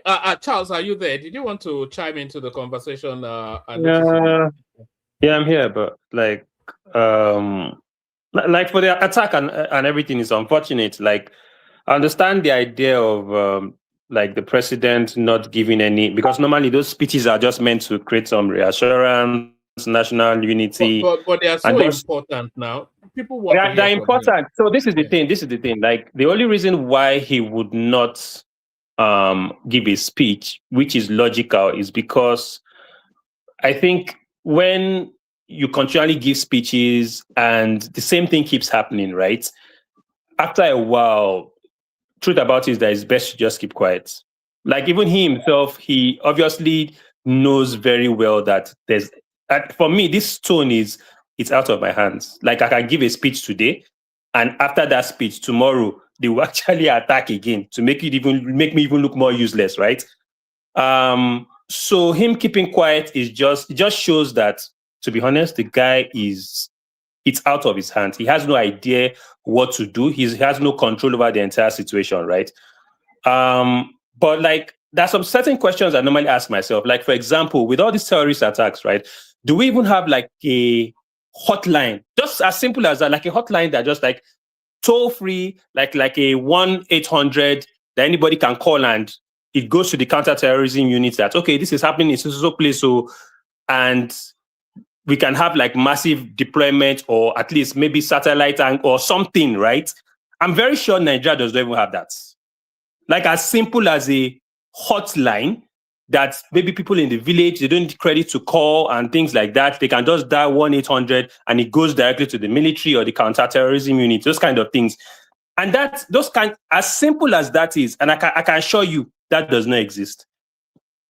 And I'll be honest with you, and that is one of the reasons why it's simple things like that that shows that the government in itself is not really, I don't think they're really interested in defeating these people. I just think, I think they are not really, they've lost that tune with like reality, with people and everything. I think that they're handicapped as far as I'm concerned.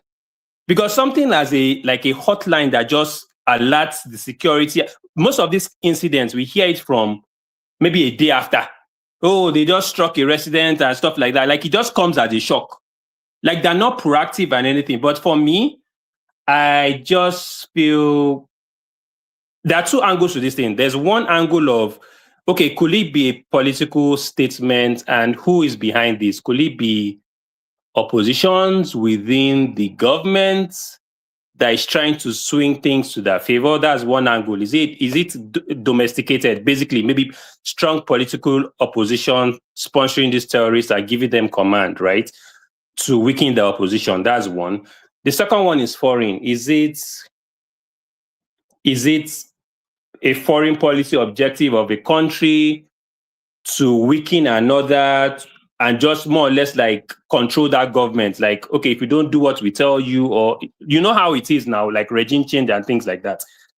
To be honest, I don't think is domestic driven, because as far as I'm concerned, I don't think when it comes to politics in Nigeria, I think all parties, irrespective, are all well fed. Like they take care of themselves. I don't think it's that much of a deal, like being president and things like that. I think, like, I don't see a reason why an opposition would do this, carry this kind of act because he wants to be president. For me, I'm leaning towards foreign interference. And the foreign interference is seen. Why I'm saying foreign interference? Sorry, Charles. Carry on. I'm going to Bill. You guys shut it down when you're done. Please make sure Zita gets to speak as well. Manage the conversations amongst yourself. Thank you. I'll see you tomorrow. Carry on, Charles. So I'm saying foreign interference because, like, right after that incident, you can see the oppositions are not saying anything. I don't think I've heard any opposition saying, oh, like capitalizing on this kind of thing. Like, naturally, like if I was the opposition and I instigated this kind of thing, maybe after a while I would come out with a press statement and make it look like, oh, this government is so, I will latch on to this thing, right, to boost my political points and stuff like that.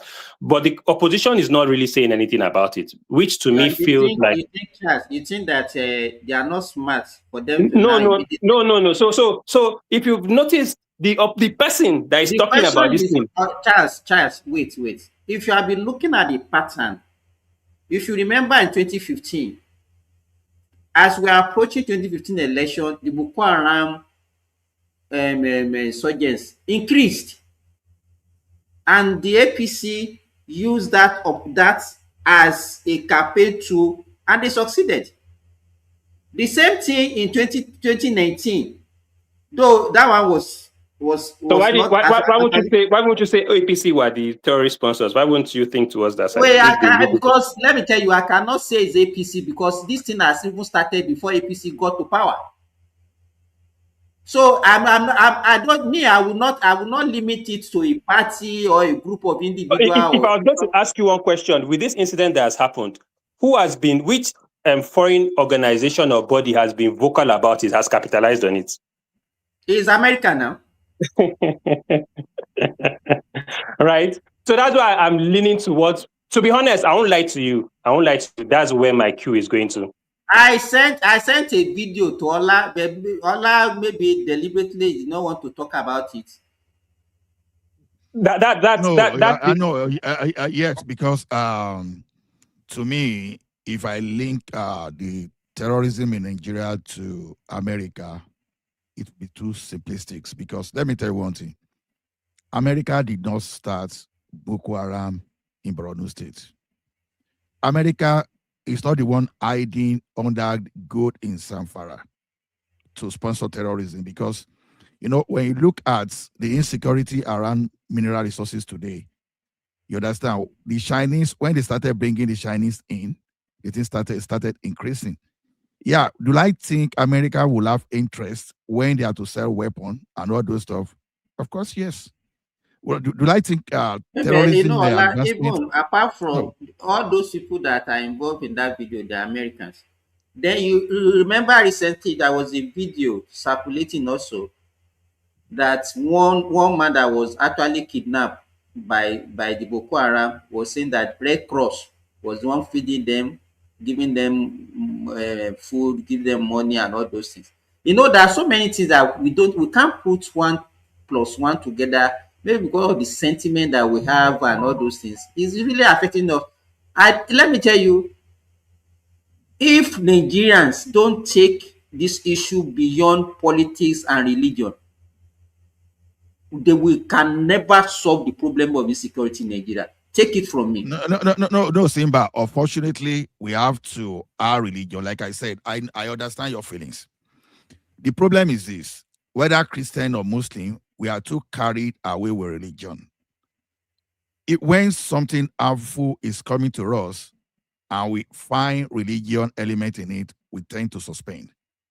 You are a decent Muslim. You understand everything that is happening, but there are some people that are ignorant. Even if terrorists that is coming to cleanse them out of their ancestral land is telling them that they are doing the job for their own God, they tend to believe in that paradise they see to cushion the current predicament they are going through. So they tend to believe terrorists just because they think they are doing the work of their religion. That's the problem. Why do you think pastors are able to do the congregation members? Just because religion is about something about fear of what you are going to encounter once you are done on the surface of this earth. So you need to take that. So whenever you see people like that approaching you in the name of religion, you are likely going to fall. I tell you today, if can't come together, if can president and all the bishop in Nigeria mandate the entire Christian in that country to go after the terrorists in that country, it's a game over. You will see a lot of civil war in that country. So just to tell you how powerful the religion can be. Why do you think the politicians are dancing to all those imam and all those Islamic cleric in the north? Just because if they tell their people not to vote for politicians, it's a game over for them. That is why everybody is playing this. So we can't take religion out of Why do you what is think happening in that they country did? today. Sorry, why do you think they didn't allow Israeli intelligence agency to help them when Jonathan was using it to help? It's because of religion. Israel is not planning to take over Maiduguri now, but just because it's Israel, so they don't want it. You know, the funny part is that if I was the one, I would even shy away from the normal people for help, like US and Israel. I'll shy away from those people. I would probably So go which for. people will you go? I will go for China and Russia. Honestly speaking, I don't. I think if you've been following the dynamics, even the whole 9/11, But right? China is not helping Burkina now. China is not helping Burkina. It's not helping Mali. Mali is being overrun currently by jihadists now. What's And those Russia doing? jihadis are more France. From what I hear, they're France. No, they are not. Sponsor. They are jihadists. They are terrorists. They are not France. That's Because what people try to say. because for me, I think I would not trust I won't trust the West when it comes to handling those things. Go For me, and I read. just Go and watch documentaries even from Al Jazeera about Mali. They are not France. They are terrorists. because They are but Islamic what terrorists. Mali has been saying is that okay, when they were having these terrorists and French troops came in and everything to solve that problem, the problem never ended. Though. It was just there. No, that means you have not been watching it. Go and see some documentary on YouTube. There was a time the ISWAP they overran Bamako. That's the capital of Mali. They took the whole of northern Mali. They enter Bamako. The French troop was the one that came in and drove them out of Bamako. They went into Mali. They destroyed They destroyed a lot of library. You know that University of Sankore University that in Timbuktu. I say Bamako, Timbuktu. That's Sankore University that they say Mansa Musa built. They still have some archaeological and some. They still have some relics of it. Those terrorists, they destroyed everything. They destroyed. For me, what is stopping like African nations from actually handling their own security? Like, what is it? What's so hard in tracking, in getting weaponry? Like, what? Currently, we don't have that technological capacity, so we have to depend on the West. I don't. No, we don't have, because the terrorists are coming with a sophisticated capacity. There's no how. So who is giving them that? A terrorist cannot be as sophisticated as a country. No. They don't. No, I don't agree with that. No, let me explain let's this face now. the truth. Hold on. Let's Baba speak. Hold on. Let's Baba speak now. Let's face the truth. The Chinese cannot claim innocence in all of this. Who are the people mining the lithium? You say? They are the major culprits, sir. They are the major culprits. Yeah. Who are the people mining the gold? Who are the people mining the lithium and other mineral resources? And have you had one Chinese being attacked or one Chinese dropped dead in the hands of the terrorists? None. So who are the suppliers of the munitions? It is the Chinese. They cannot deny it. And you know, when America comes in, they will eventually spill the bean. Okay. The same Chinese. Wait, listen. Okay. The same Chinese are in Niger. They are in Burkina Faso. They are gaining. They are the people building the refinery and the pipelines from Niger to Benin Republic. Their ports there, port of Port Novo, for export of their crude oil. They are in Burkina Faso, also mining gold there, and they are being paid in gold. So the Chinese, they are very evil in their own way. They will not put boots on the ground or anything. They will give you funds, give you loan. They will make everything so soft and cozy, but Bennett eats. So who is enabling the Chinese? Who is enabling them? Now, Charles, what government Baba said. What Baba said. See, some people from the north, they've said this thing when many of us didn't know what is happening. Okay. You see, one thing is this: there are a set of terrorists brought in by CPC, arm of APC, toward 2015 election. You understand? Then after that, when they had this new policy on mineral resources, when the like of Sanfara governors, everybody wanted to capture their minerals, they brought some Chinese experts. And the only way these people can proceed and just get these minerals without being challenged is to come in the name of guards. So they arm some guards that are the one protecting those mine sites and people there. And these people are the one now, when maybe that lady said because they are not treated very well, they now advance in order to get more money. They started doing some illicit thing like kidnapping people and be asking for ransom. That's part of those security. So it's multifaceted. There are others one that they are jihadists in nature. So there are other ones, they are just to snap your land and all those stuff. So the Chinese people, they are number one. So we've not seen where you can accuse America. Since we'll be talking about this, we've not seen the finger of American or the British people. From your explanation, I'll tell you who is number one, your government. The Nigerian government is number one. I Chinese, won't deny that either. So really, this has nothing to do with the Chinese, as far as I'm concerned, because what you're saying is that the Nigerian government can wake up one day, if they choose to follow the right path, kick the Chinese out, and this whole problem will be solved, correct? Not necessarily. Why not? Like, what other reason would they... There's no point of... If they can't mine the gold, you kick them all out. So why would what are the terrorists? What is in it for the terrorists? When Niger Republic... Wait now, Charles. When the Niger Burkina Faso, Mali kick France out of their country, what has improved in those countries? It has gotten worse now. Oh, so what are we talking about? No, Simba. Because those Sorry. people, Because those people are they sponsored by kick France out. now. No, because those people No. kick out were I not even think the terrorists there. let me chip in something that I think we have overlooked in our argument. You see, in the whole of that, in that Sahel, there's also a rebel group that is trying to fight for sovereignty. There's a tribe in Sahel. That tribe covers part of Niger, covers part of Mali, and covers part of Burkina Faso. I've forgotten what they call them. That's the northern part. That's correct. The Is it not Tuaregs. Marek or what they call? I The remember Tuaregs, something. yeah, Tuareg. Now, these Tuaregs were, most of them were formerly in Gaddafi army. You understand? And the Gaddafi trade there, they were part of the presidential guard of Gaddafi. They have access to weapon. After the civil war in Libya, they brought in their weapon, they consolidated their position. So that Tuareg group is fighting in northern Mali, Burkina Faso, and Niger. ISWAP is also Let there. me ask you,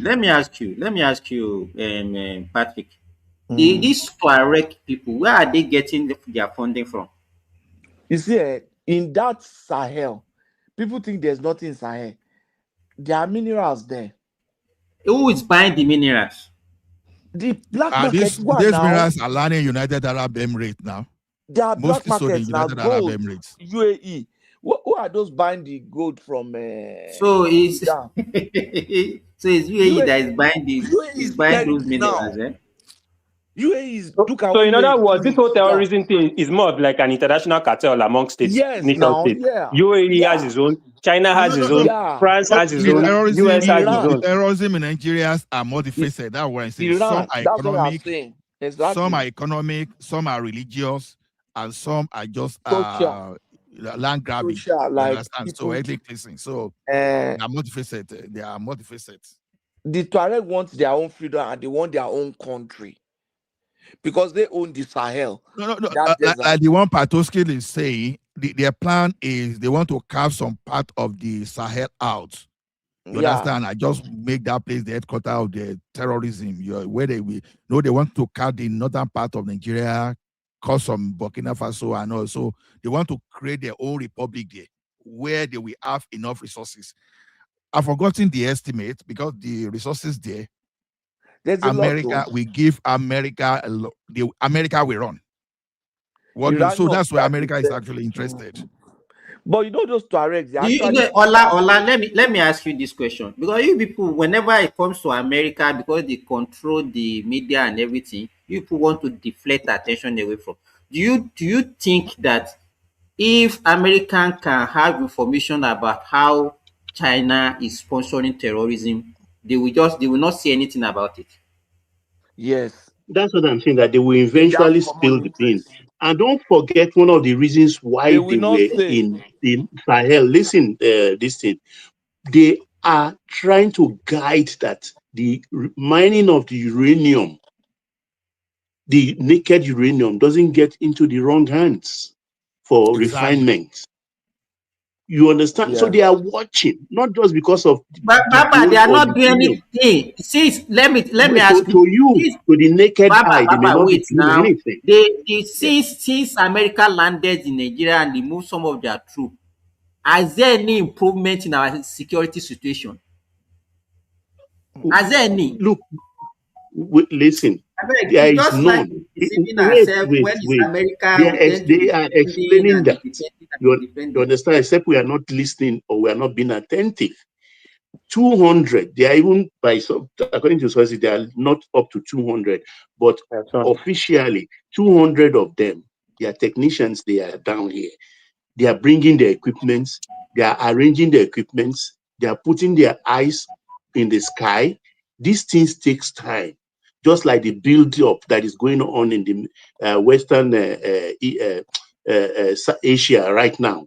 So it takes time for the So my build up. question is, If you look, if that give troops are another here, give another okay. 3 months. Give another 3 months. You understand? Going to the election, there will be no insecurity. I So can put my head down to the my question is, guillotine as a pet. Nah, Baba, don't do if that. if that troops are here, Don't if put your that head troops I'm down. are telling No, you. here, I agree with Babao. if that You troops never wait, say. if that troops if that troops and equipment are here, why are the same Americans instigating that political crisis, making it look like the government is very incompetent? If they're here to help, because How they it's like if they are performing two duties, it's like is like negative and positive. You've brought your equipment, you've brought your soldiers, we want to help you, right? But the same No, Americans are politicizing it and making the government look bad. You can't be helping a nation and also ruining the government's credibility in its people's eyes. I don't understand that whole point. No, Shaz, this You are not looking. Look, when the military they are bringing the equipment, they don't bring it stock and barrel, even for guns. They bring them in spare parts because of interception or in case Baba, of any attack. that's not what Charles is saying now. That's not what I'm What saying. is he saying? Somebody invited you to come and help, and then you are not the one even making that person to look foolish, to making the government to look incompetent. The same government that you came to help. They are not. Why have they been doing that? Because they are not acting. And I'm telling you the reason why. That is early days yet. You give another 90 days when everything. Nothing is going to happen, Baba. Nothing. Nothing is going to happen. Don't bet on that. Wait, as far as I'm tomorrow concerned, is I not think promised that everybody. But inshallah, we'll be here in the next 90 days and we'll come with another different story. They're using this insecurity to twist the government, Nigerian government. I'm not here to help. You know, Baba, they came in December. Now we are going, tomorrow is April. It doesn't take time before you see another 4 months. No, they are still arranging their equipment now. Don't put your neck in the garrison. They came in batches. Let me America tell you has something. achieved its purpose. Let me just finish. America has achieved its purpose. Purpose is to position themselves geographically in a place where they can secure Niger. Just permit me 10 seconds, please. Let me answer. Not go to the hands of Russia. Patuski, if you can hear me, give me 10 seconds. Yeah. I want to answer Abi's AB question. A vessel containing 800,000 barrels is a large crude carrier, LCC. A vessel carrying 1.2 million barrels is a very large crude carrier, and so on and so forth. But a minimum is 800. 600 to 800 is just a large crude carrier. And some of them are almost 100 meters long. You use bicycle on board to go from the bow to the stand. Thank you. Sorry about that. So now people are saying the insecurity has escalated since America came to help. See, let us face this reality. Even before the thing escalated, I was one of those people shouting here that the thing will escalate because it is expected. You understand? If you see the structure that these people they've built inside Sabisa and Modara and many places, you'll be shocked and we are even talking of where these people they build their armory. They are just preparing. You know, they were kidnapping and they are getting money. Now they are being destabilized. So it is normal for them to move into panic mode and start defending too because they don't want to leave their being shit. So it is expected. It is expected. No. Say it's not hold on. It is expected. Yeah. Now let me tell you what is happening that the press are not taking now. Inside Ondo State now, insecurity has increased in Ondo State. As a matter of fact, they are stretching Amotekun in Ondo State. And that's why you see people are shouting that, why don't you bring OPC? You know, people are not talking of Ekiti. Do you know that we have military in the forest of Ekiti? And people are not talking about Ekiti because the thing has escalated there now. Now, when Ogun State asked some people to comb their forest like 2 months ago, you understand? As I speak today, the governor of Ogun State has spoken again because these people, they've regrouped back in the forest of Ogun State and in fact, more than ever before. So the thing is this, they are facing fire. You know the type of terrorism in the northeastern part of Nigeria is totally different because these terrorists, they are high-tech terrorists in that forest. But some of these people that are escaping, they've not been able to establish like they've established in the northeast and northwest of that country. So now that is why that if you don't chase these people out or decimate them as you speak today, if you allow them to regroup, you can see the replication of what is happening in the northeast and northwest in all those areas that I just mentioned. So the tendency appears to be increasing just because they are destroying what they built. If they are not destroying them now, I bet you will wake up in the next 2-3 years, they will have achieved whatever they want to achieve. So blaming America as one that is increasing that, it is expected. You can't blame America. They are actually trying to help, but they are helping themselves as well. You know why it's not for free. You know why we doubt? Just look at Iran now, right? The initial policy was, "Oh, we're here to liberate the people. The American government is going to come in and stuff like that," right? Over the past few months, it now changed to regime change. Oh yeah, the real reason we're here is to remove everybody here and install our own person. They're not even hiding that one, right? The same people I cannot trust Trump for that too, because that's why I'm saying Tinubu should implement this state police, because whether it's regime change thing, I don't. That's why I keep saying let Tinubu do this thing before 2027. I don't trust Trump. If you're talking about that, I've said this. I've expressed the same fear. I agree with you on that. Yeah, and that's just that's why I just feel the way the whole thing is, the setup, okay, look at Iran, for example. Before they came, there was this protest, right? And a lot of people say, and it's the same tactic. That's what I'm just trying to see. There was this protest before American military even came in about, oh, they killed them, so many people, blah, blah, blah, blah, blah, doing protests, the regime and everything, before they now launched their military attack. Before they came there, they changed the thing to regime. And it is the same dynamic. And if you say the same trend, it's the same thing in Nigeria. Attacks happen. They come out and say, look at you, this government is this, Christians are dying, blah, blah, blah. We need people to come in. We need the US and everything. As far as I'm concerned, I won't lie to you. I do not trust this whole thing. For me, just to back your point, what they were even sponsoring some tribes in Iran. Yeah, they thinking that they can use them against the government. What they will do is that the person that is Syrian president was a former militant. Exactly. They suffocated the regime by making the regime to look incompetent because of the sanction and everything.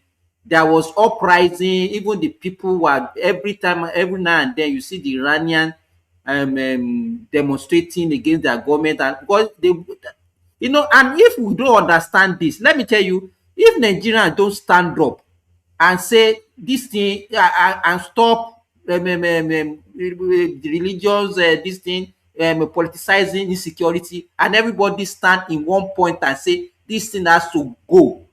All this way that we are behaving, let me tell you, the thing will just be rearing its ugly head. We are not going anywhere with insecurity in that country. No, I think we eventually overcome. I think, because let me tell you something. If you see the way Nigerians see it, in fact, some people are happy that it's happening. They are happy. It's not that, if you see people talking about it, it's not because they don't like what is happening. They like it because they are using it as a political campaign. People are actually fed up with the government. It's almost like because this government can't really solve this problem. They are it's almost as if they've joined they've looked at it. No, Charles, if I told you, this is my personal opinion, that this government you are talking about, even including Obasanjo, when in terms of security, has done more than anybody in terms of security, insecurity since 1999. He has done more. See, let me tell you, just imagine if OBJ had pushed for state police since 1999. There will be insecurity, but insecurity will be limited to a certain area. That guy and we even give you opportunity. He didn't do anything about security. You say what? Security. He didn't do anything. Yeah, he didn't do enough. And all those people that He came didn't do after him. anything. Don't say he didn't do enough. anything to What solve did he do? security problem. He did nothing. Okay, whichever. The only reason why they are doing state was police busy now. spending the time to fight Atiku. Atiku was busy spending time to fight him. The whole almost half of the second term was busy fighting themselves. They didn't really do anything that second term. Shaz, my own point about that state police you I'm trying to mention is, will that one solve the insecurity? Absolutely no. If they just stop the advancement into the area where they are not supposed to, for example, southwest, southeast, and south. Now, what will that stop? It will stop those people pushing for jihadist, you understand, campaign. You understand? Islamization campaign. Like I told you, these people, they are all for economic value, but they will hide under religion because they know we are vulnerable when it comes to religion. That's why your religion is where some people can sell their entire house and donate to their religion or religious organization, right? We are very vulnerable, and that's what they will use against us. But when you have things like that, it will stop their own advancement. You see that thing that is happening in the northwest, in the northeast, it might not end even in the next 20 years. Nigeria will not be the first country that will face insurgency. And I think those people that battle with insurgency, the fastest one that eliminated, I think they spent between 19 and 25 years. And some people even moved to say that they had to fence the air. No, those are even the countries that are more sophisticated than us. So. Sophisticated, a serious one with serious political, it happens in Turkey now. Will. Exactly. I think Turkey fought them for, is it not almost 40 years? 40 years. I can't remember. Yeah. So the thing is, what makes our own complicated is this. They are our internal people. Even because those countries we are even talking about, some of those people, they are coming from cross-border. They were cross-border insurgent. But this one happened in Nigeria. The local content in Nigeria is like 95%. It's like the foreign people are just like technical partners. So even if you fence Nigeria now, safe, there's no guarantee that we are going to fight them less than. But what all these state police and this thing we do is stop them. Sorry for cutting you. Let me say this. If I kept on repeating the same thing, let me tell you, Nigerians, what we complain about is not because we don't like it. Most of the people that are complaining about insecurity now, they are complaining because it favors them. They wanted the regime to fail. Because they are ignorant. You understand? People, it's like we don't love our country. People want to, the government is incompetent, the APC is this, and that is why I said when I started my discussion earlier, let's even have another party, put another person there, and then all our eyes will be clear. But it's only natural for who is the custodian of security? It's the government now. Like who else? What are they meant to do? Let me tell you, it's government, but people, the Nigerians also have a role to play. Like what? What should we do? What are give me an example? Who is government going to use? Let me ask you, who is government going to use? The people they employ, the same government that employs the state police and everything. Is it not the same government that is in charge of everything? The people in army, the people in police, our security architectures, are they not Nigerians? Or do you have another soldiers? The military personnel are not. I don't think the point is. I don't think is enough for you to say that Nigerians are capital wants the government to fail. I think the government is failing Nigerians. That's just the actual fact. Charles, I understand what Simba is saying, but the approach that another person should come in 2027 so that Nigeria will see. See, Jonathan said the same thing, but we have not learned. So it's going to be like that forever. Some people, you know what? It's shifting. Let me tell you, now politicians don't need to do anything. They don't need to even tell us what they can do. The only thing, no, because this government is the Nigerian masses that will conclude for them and say this government has failed because of insecurity. Nobody will ask any question again. We just put another person there. Then when we Because will we're the not come ones back that again elect. and start We're the complaining. ones that elect the government now. Is it not our government? It's not. They're not. They didn't get there by themselves. Now we are the ones that elect them. So we have the right to remove them again. Charles, you know the problem I have in that country is this, and this is where we need the engagement from the citizen.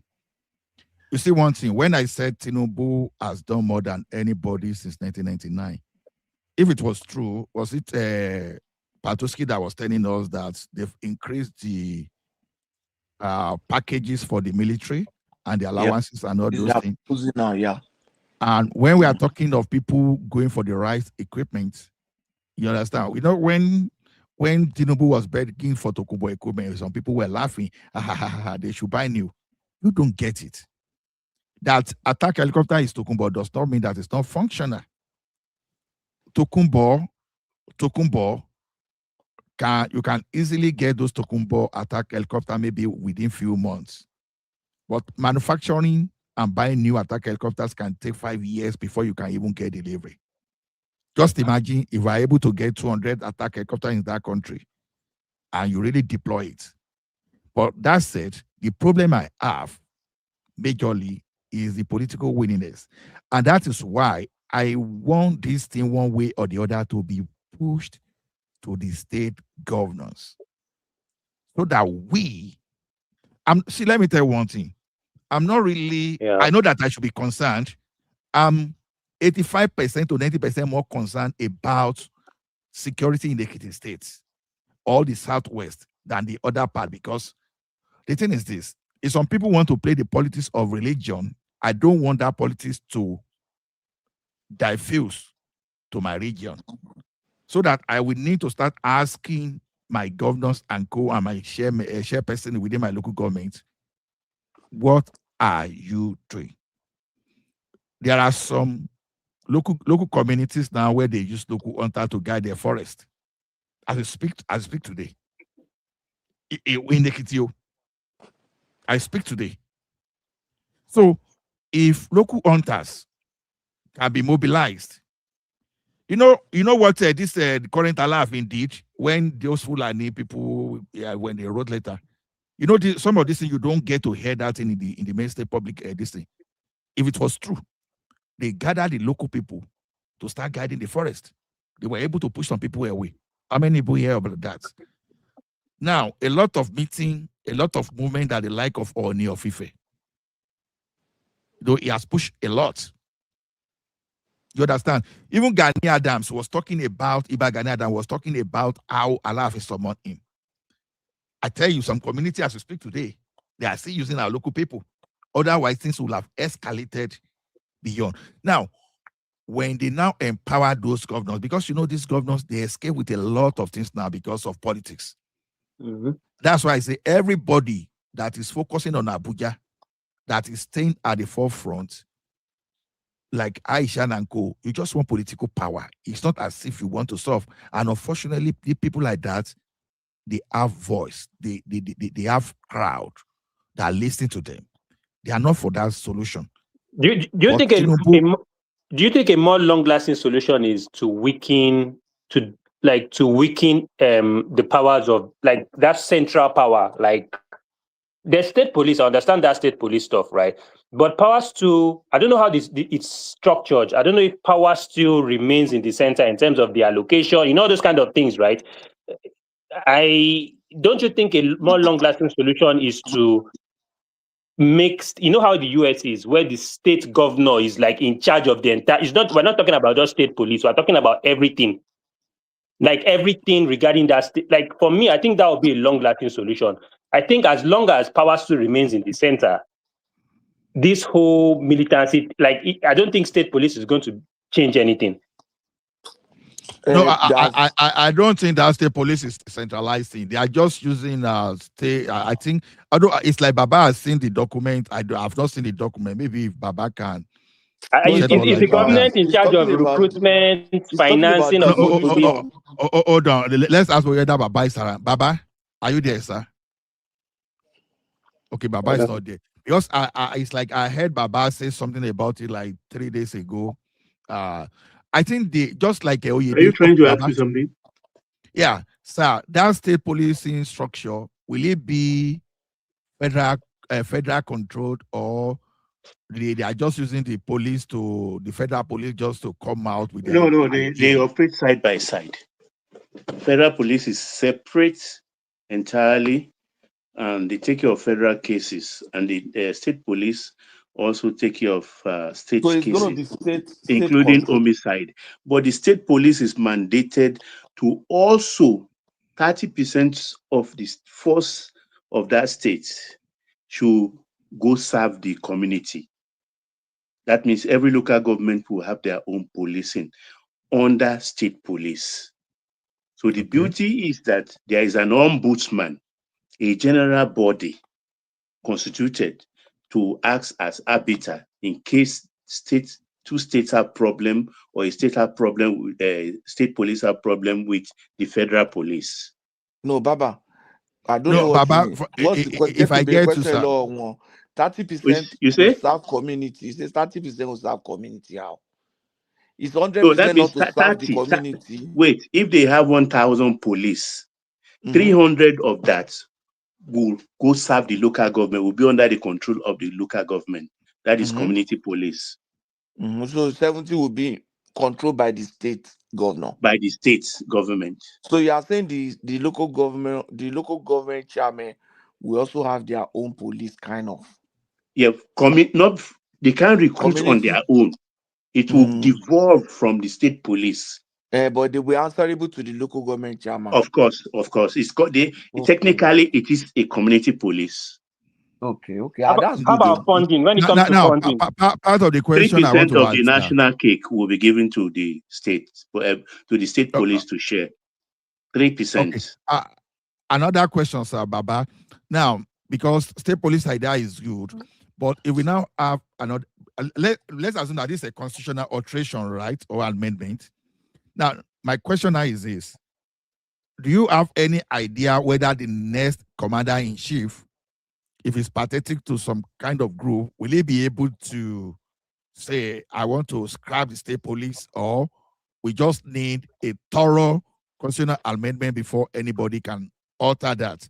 And again, will there be some kind of protection in such a way that the state police will need some kind of equipment, but the person at the central will now be denying them? Because one thing is to have a state police. Okay, you see, you need to buy armor personnel carrier, you need to buy assault rifle, maybe you need to buy some. So how are those people equipment immune? And things like that?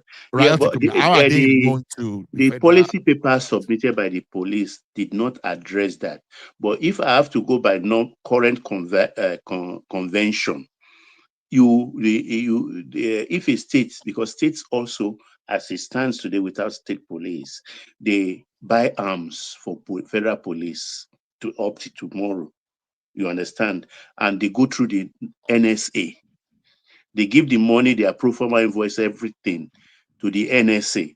The NSA brings them in and then make the state the state government to sign for it, because they have to document all those equipments in case of crime. So they will know that, okay, this equipment used in this thing, or this is from this state purchased it. So maybe that's where we start our investigation from. But if another government comes in and dislike the policy, they have to do another constitutional amendment, because it's a constitutional issue. Then another question, sir. Do you have any idea of what is going to fall within the state police? Because to me personally, banditry inside our bush, I know that terrorism should be like a national security concern, national army. But with the way things are doing in Nigeria, I've been done in Nigeria. Are you aware of those jurisdictions? Do you think banditry and terrorism will fall under the federal police matter, or is going to be within like the if they are in Lagos now and they drive them, attack them, and they run into Ogun State. Ogun State also will pursue them. That's how on and on and on and on it goes. You understand? It's a state police thing. They will be fully armed, fully uniformed. No, it's looking at the nature of the crime. You know, they'll say some crime is That's what federal I'm crime. saying. Terrorism. What is the Kidnapping, essence of the state police? They kidnapping cannot is a fight state. But terrorism in the US, No, terrorism is handled by the FBI and but it's the Department of state. Homeland Security and It CIA.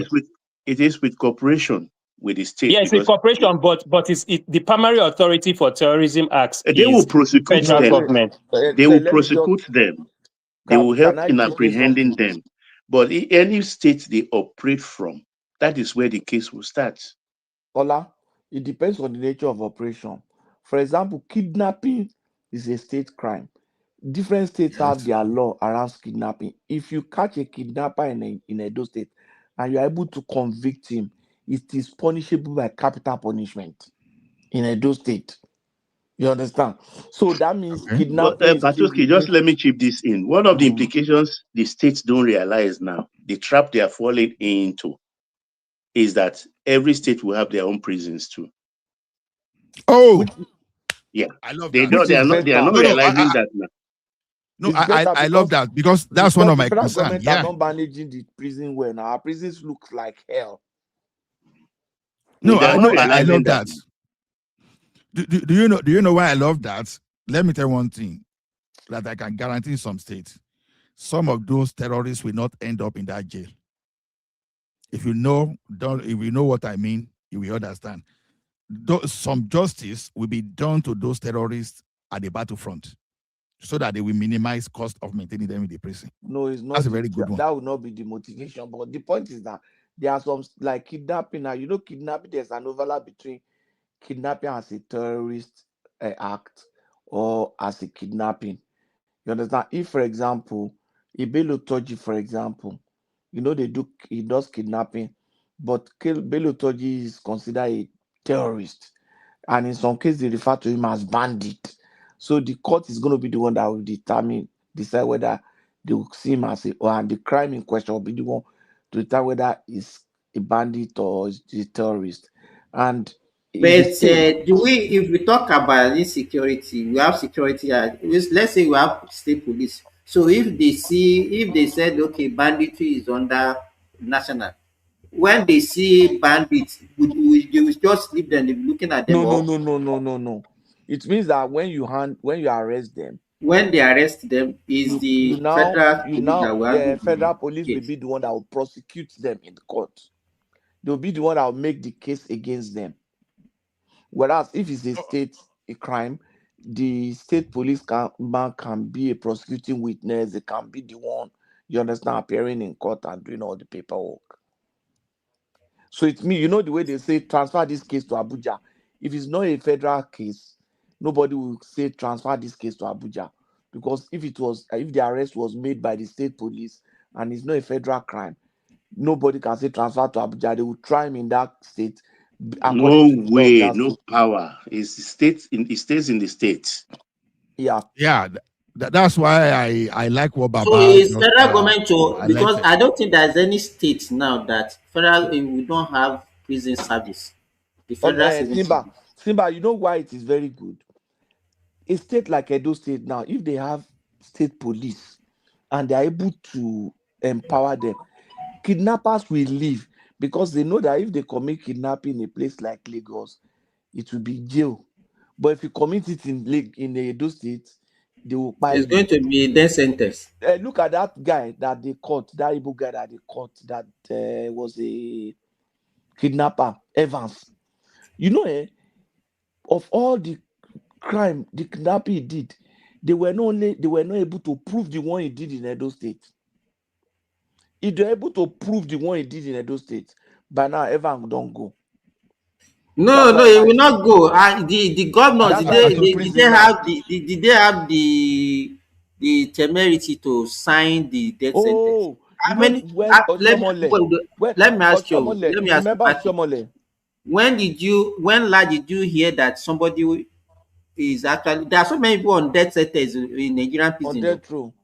You know, Oshomole Yes. was the one that pushed for that They can't do it. They can. You know, They just Shomole, you it's know, like death Shomole was sentence the in one Nigeria that, is like a hold life on now, imprisonment. Simba, hold on. You know, Shomole was the one that pushed for that law. Immediately they passed that law, the first person with that thing do, or Shomole signed it. Oh. He signed every death Yeah, penalty. he That's for signed sure, it. Mole. So And he during even already Oshomole them time, himself to do it quickly. during that Oshomole time, everything just went pam. Did they kill anybody? Anybody, Yes, now. He signed See, it. anybody they committed to death sentence in that thing, that once you don't have Oshomole shine straight away.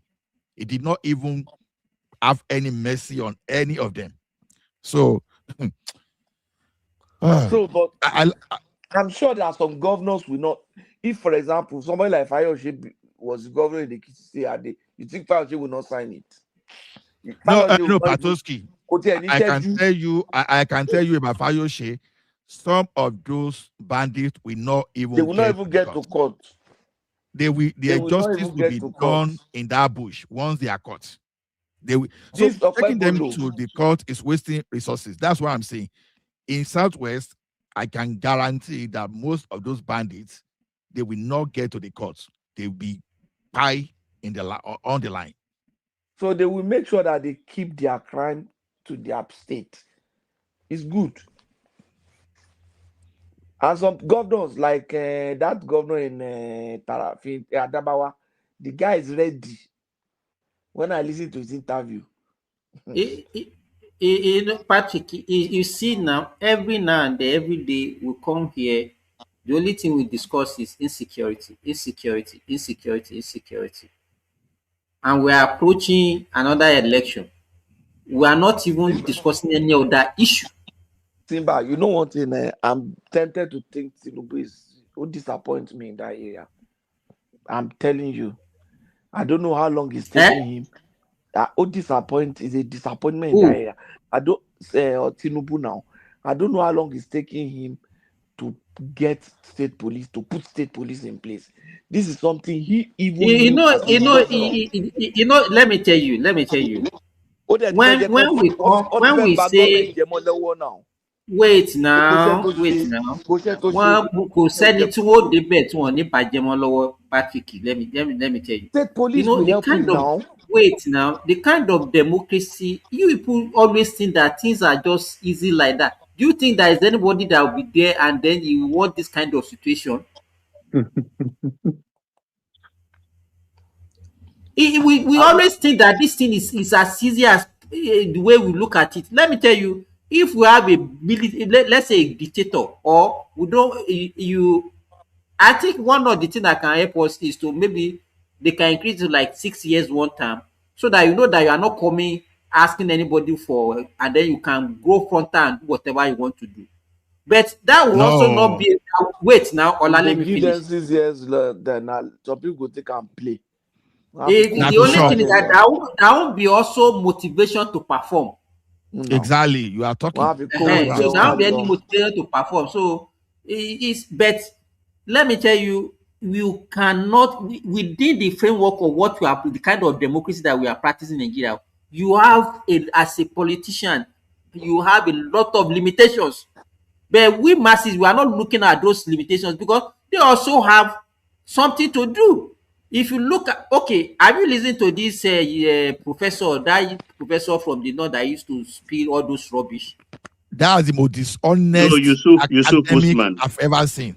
The most dishonest person I've ever seen as an academic. Are you talking about Yusuf Usman? Yeah, He that's said most honest. What are you saying? That doctor, yeah, the most And you know the dishonest. funny thing?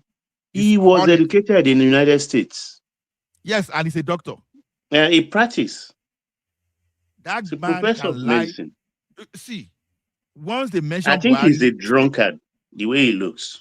it will let you see Buhari is a good leader and we blame everything around him.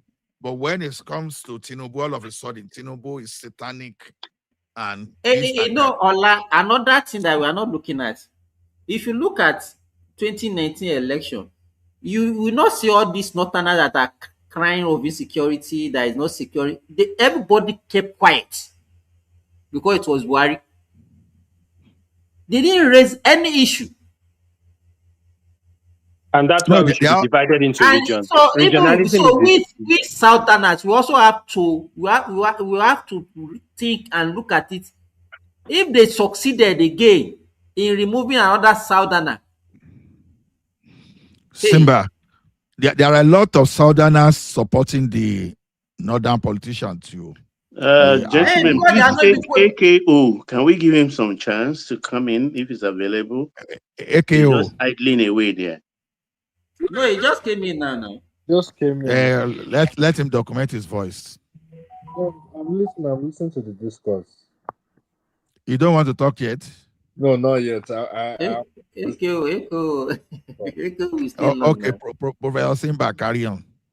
I was going to ask a question. If you have state police, right, and yes, they're in charge of, let's say there's a terrorism act and everything, they go there, they barricade everything, right?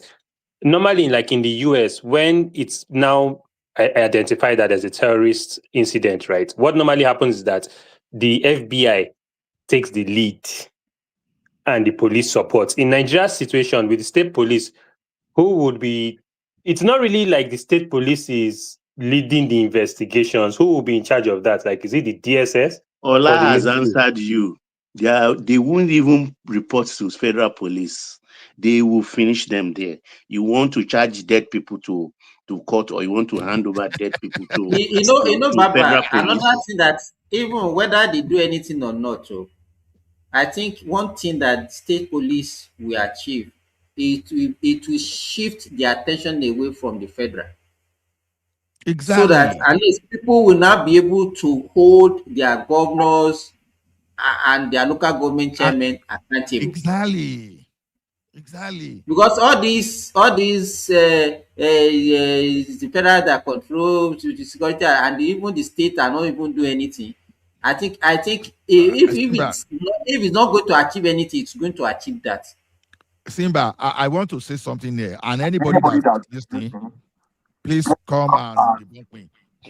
When was the last time, as I speak today, that anybody went to any multi-million naira farm, the farm meant for business in Ekiti, and destroyed the farm? Anybody that is aware? Because I'm not aware. That's what I'm saying. Because with what I hear, you don't go to all those farms.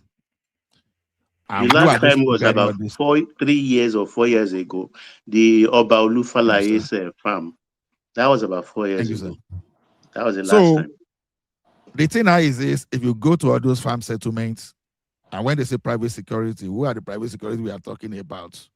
Probably the like of OPC and co. They'll kill them now. You go here. Do you not go even hear the story now? That's why they are afraid. That's why they are afraid, because they're not going to see their people again. These terrorists are armed to the teeth. I don't think Nigerian state police can do anything. I will just, if the military. See, let me tell you. Wait, Charles. There is a notice. Any serving policeman that wants to transfer to a state police, they will pay him off and give him 3 months allowance to pack his thing in advance, but he will not even lose his pension. So they are experienced. So a lot of people will go to their state to serve. So that's the experience they will bring in. And I'm sure they will take in some retired military officers, which are in abundance all over the states in Nigeria. So it's not just going to be somebody that's already, what would they do, Baba? You mean the current police people transferred? No, you said retired military officers. What would they do? No, they will supplement. They will be one training. I mean, we have, you think a colonel that's retired now and they contract him for about 3 years to come serve. He will not wear uniform again. Just in the mold of that colonel that served the custom, who headed the custom during Buhari and refused to wear custom uniform. Who remembers his name now? Oh, yeah. Something I made or something like that. You know, he was a retired military man, and he refused to wear custom Colonel uniform. Ahmad Ali. Oh, wear uniform. Why should I wear uniform? I remember that. You know there are so many. Can you hear me? There are so We can hear many you. military men now that are even willing to go back and wear the uniform. I have a connection with some channels like that. Patoski, you know now, even where we do the captain that was their head or our head of our security in our bank now. They are willing to No be go back. retired captain. They are willing. That they are retired does not mean they are old. You. Some of them retired at the age of 40 something. No. They are experienced. They were just discharged. So the thing is, the thing is that Shas is talking about that these terrorists are harmed to the state. Let me tell you something. What I'm saying, what is happening in the Northeast is different from what is happening in your state. Those people, they don't have the type of weapon in the Southwest, Northeast. They are just the normal regular AK-47. If those bandits see you with correct gun today, they too they run. That's why that when they air tow, they even leave those people they kidnap and run away. Yeah, because if they see you before you see them, you are gone. Because they will be in their numbers. The custom man, I remember Ahmed Ali, Colonel Ahmed Ali. Ahmed Ibrahim Ali, yeah. Ali Ibrahim. So the thing is this. If OPC and all those people are still capturing these guys, now let us use the magic. I know those people, they get something for pockets. So let them use all those their wisdom and their power to do whatever. So one man was narrating his own story to tell you that these people are afraid. But in terms of the response times, like these things happen in like the hinterlands, like in the village and everything. Do we have police stations there? Like, fine, state police and everything, but there'll be community police in those places too. There'll be police. You know, this one will not be about intelligence. Okay, let me give. Okay, that's where you said the local governments will also have. Now, see what happened in Jos. Okay. See what happened in Jos. They didn't just attack Jos. They notify ahead. They even put dates, and it still happened on that date. That is why I'm disappointed. Yes, you think Nigerian policemen no go run? To be honest, I won't lie. I just don't feel, even with the state police, we will be able to manage the situation. No, Shas. When they introduced Amotekun in Southwest, compared to pre-Amotekun and post-Amotekun, pre-Amotekun, for you to even travel along Lagos Ibadan, or you want to take Benin Expressway, or Lagos, or you want to go to all those Ekiti, especially around the Aramoko axis area, because there was a time in Ekiti, they don't take all those Aramoko axis, they will go and take Ogotuni Baraoke. Because it was like almost your banker where you take that Aramoko axis that will either be robbed or be kidnapped. Then Ikere Akure Road, that federal road there, it was one of the deadliest. Then there are some farm settlement around the Emure. Sorry for saying this. You know, I'm just talking of area that I know very as an Ekiti person. You understand? Yeah. But on introducing Amotekun, what do you think happened? Somehow a miracle happened, and those incidents just went down. And Amotekun is using what? Pump action. But you know, police, their own job is just to that respondents, like when it happens, they respond. But when it comes, so really, what I'm looking for is like a task force that is responsible for, like, round the clock. They're not just responsive to an attack. They are actually tracking them down and doing the homework at the back. Because Charles, if I don't know of anyone or any state, I trust Lagos State to perform, because if you look at how Lagos State suppressed armed robbery at the height of armed robbery in the 90s, you will know. Because they bought the equipment for the government, corporate bodies provided enough money, and it's the Ola treatment, what I'll call the Ola treatment, that they give them. No case, no thing, no bail, no, you are not going anywhere.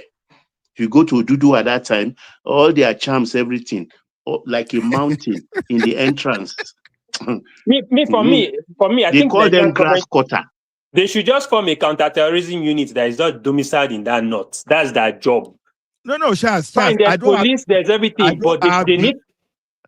I don't have business with even. Let me be honest with you. Once the state police assist, I don't have business with even Southeast and South. My business is Southwest, and I trust my Southeastern people. So what about the Yorubas and Christians in the north and everything? Would you not want to have won't you care about them? Because that's the main concern. If they run afoul of the law of the state, deal with them. Shas, the thing is this: let us take care of our own area first. Exactly. If the Yoruba and Christian in all those areas think that's not how it's secure, at least we have a place to run to. Even Kano State, Kano State is ready because they are Hisba. Hisba alone is 17,000 strong. Yeah. Imagine they convert them to state police. Whew. That's a lot. Exactly. Them. Exactly. So, the way I see the thing is this, Shaz, don't be afraid. I know that the community police, they will work mostly on intelligence. Okay, let me tell you one thing. As we speak today, one of the most powerful intelligence agency in the Southwest today is Odua People's Congress. OPC. If there are new faces in any place in Yoruba land today, OPC knows. Under 12 hours, OPC, they know all of them.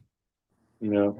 When Iba Gani Adam is talking, you will know that he has all those information. I will be telling you the date that I enter, all those stuff. They will be telling you. Just imagine that. And you now have a state police. Now they will even pay the hunters to be informants. Exactly. Why do you think the North they are kicking against it? They know that the game is up. Exactly. So, Shas, what I want you to know is this: all those criminals, when they are coming, they used to have their settlements.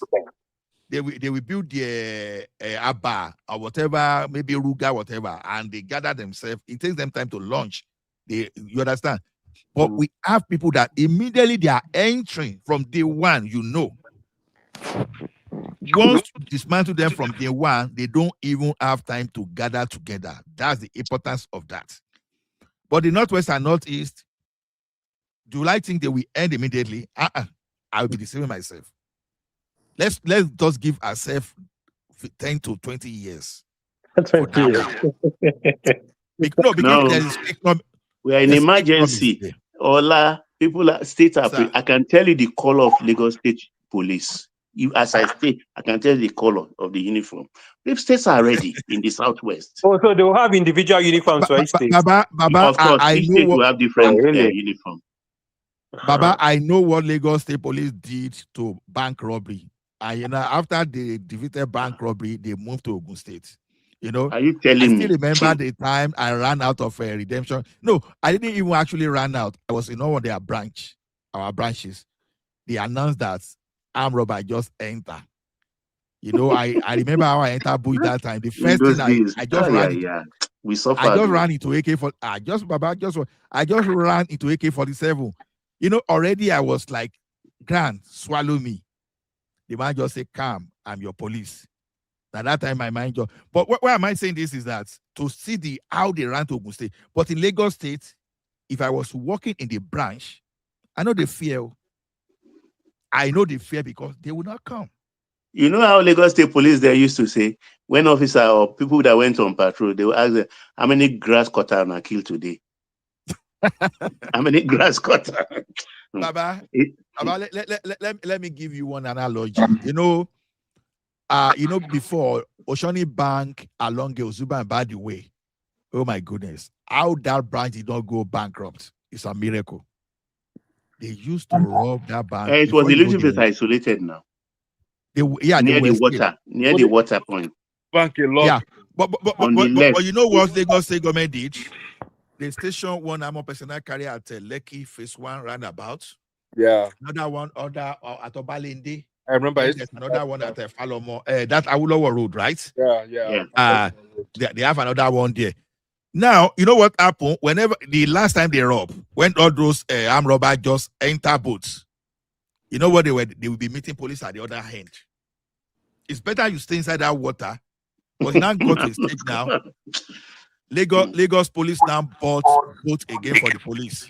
So even when you run into that water, you will meet the marine arm of Nigeria police on that water. Before you know, they just disappeared. Let me give another story because I was still in the bank that time. The former commissioner of Rivers State of blessed memory, Odesanya, I think CP Odesanya. You know, there was a time that when they were robbed, it was the acting zonal, you know, when the AGM in charge of Zone 1. Actually, Lagos is Zone 1, Abi. Is it Zone 1? Zone 1 that controls Lagos and Lagos is Zone 2. Exactly. It was acting that time. That time, you know, when all those armed robbers are going to ATM, they load themselves, man, just like in the military, whenever they want to attack ATM. That night, like that, they now ask it, they wanted to attack ATM. And Odessa was the one in charge that time. He just commanded APC. As those armed robbers saw those APC coming like this, at their wedding equipment they were using to burn, to remove ATM, they all ran away. That was how Lagos able to. Ola, do you think that what Lagos did can work in another state? Where they try, some other states try to copy Lagos, though. Yeah, some other states try. You know why it was so successful in Lagos? What is the size of the Lagos? It's not the size. I think it's about, let me tell you, it will be easier to police Lagos because it is smaller in size. You know, Charles was talking about response time. I don't think if there's any attack, because the size of our security force is very low compared to the size of that country and compared to the size of the population that we have. But some of the states, Simba, in the southwest, I think Oyo, if my memory serves, Oyo and Lagos, they have police. Their police have choppers as of today. That's what I want to say, Baba. That what we need Lagos and Kogi, they have to increase the response time is not vehicle. I think each state should have at least one helicopter. Simba, I want to tell you one lie. I know. Let us even start with that. Let me tell you, security is not cheap. That's why the Lagos State is corporation. You know, Ola, do you know that all these aircraft carriers that America is using, you know, each one of them costs about $15 billion. Yeah. And they have 11 out there now in different locations in the world. 11. And each one of them carries about 5,000 pilots. You understand?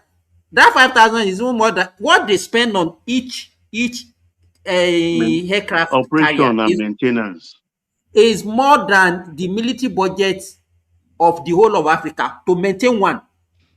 Even Simba, during Alaafin or your reign, I mean the real emperor or the real ally. I'm not, with due respect, I'm not. Before the British capture us, that's what I mean. The Obadia, they are real. So I'm not trying to about. That's not what I'm saying. When Nigeria before beat the British, even security under Alaafin or your then was not cheap because they were using horses. You understand? They were using horses. Even Ibadan warrior too, to maintain those level of, they were not cheap. So security will not, even with the parapol, you know how many cannon that TKT alone deployed? They were not cheap. So what I'm saying is this. See, you know, security starts from intelligence gathering. Patoski is not there. I want him to bear me witness. You know, when the system, then the banking system, then You know, you'll be any radio. Oh, they've just hijacked one day this thing at Ozuba this way. Once you start hearing that they are All your hijacking bullion vehicle, van, that bullion van, eh? not even bullion van. No, that's why I say I want to tell you lies. Just be the way to. So once you say, because now you can hear that they just hijack like 50 cars now.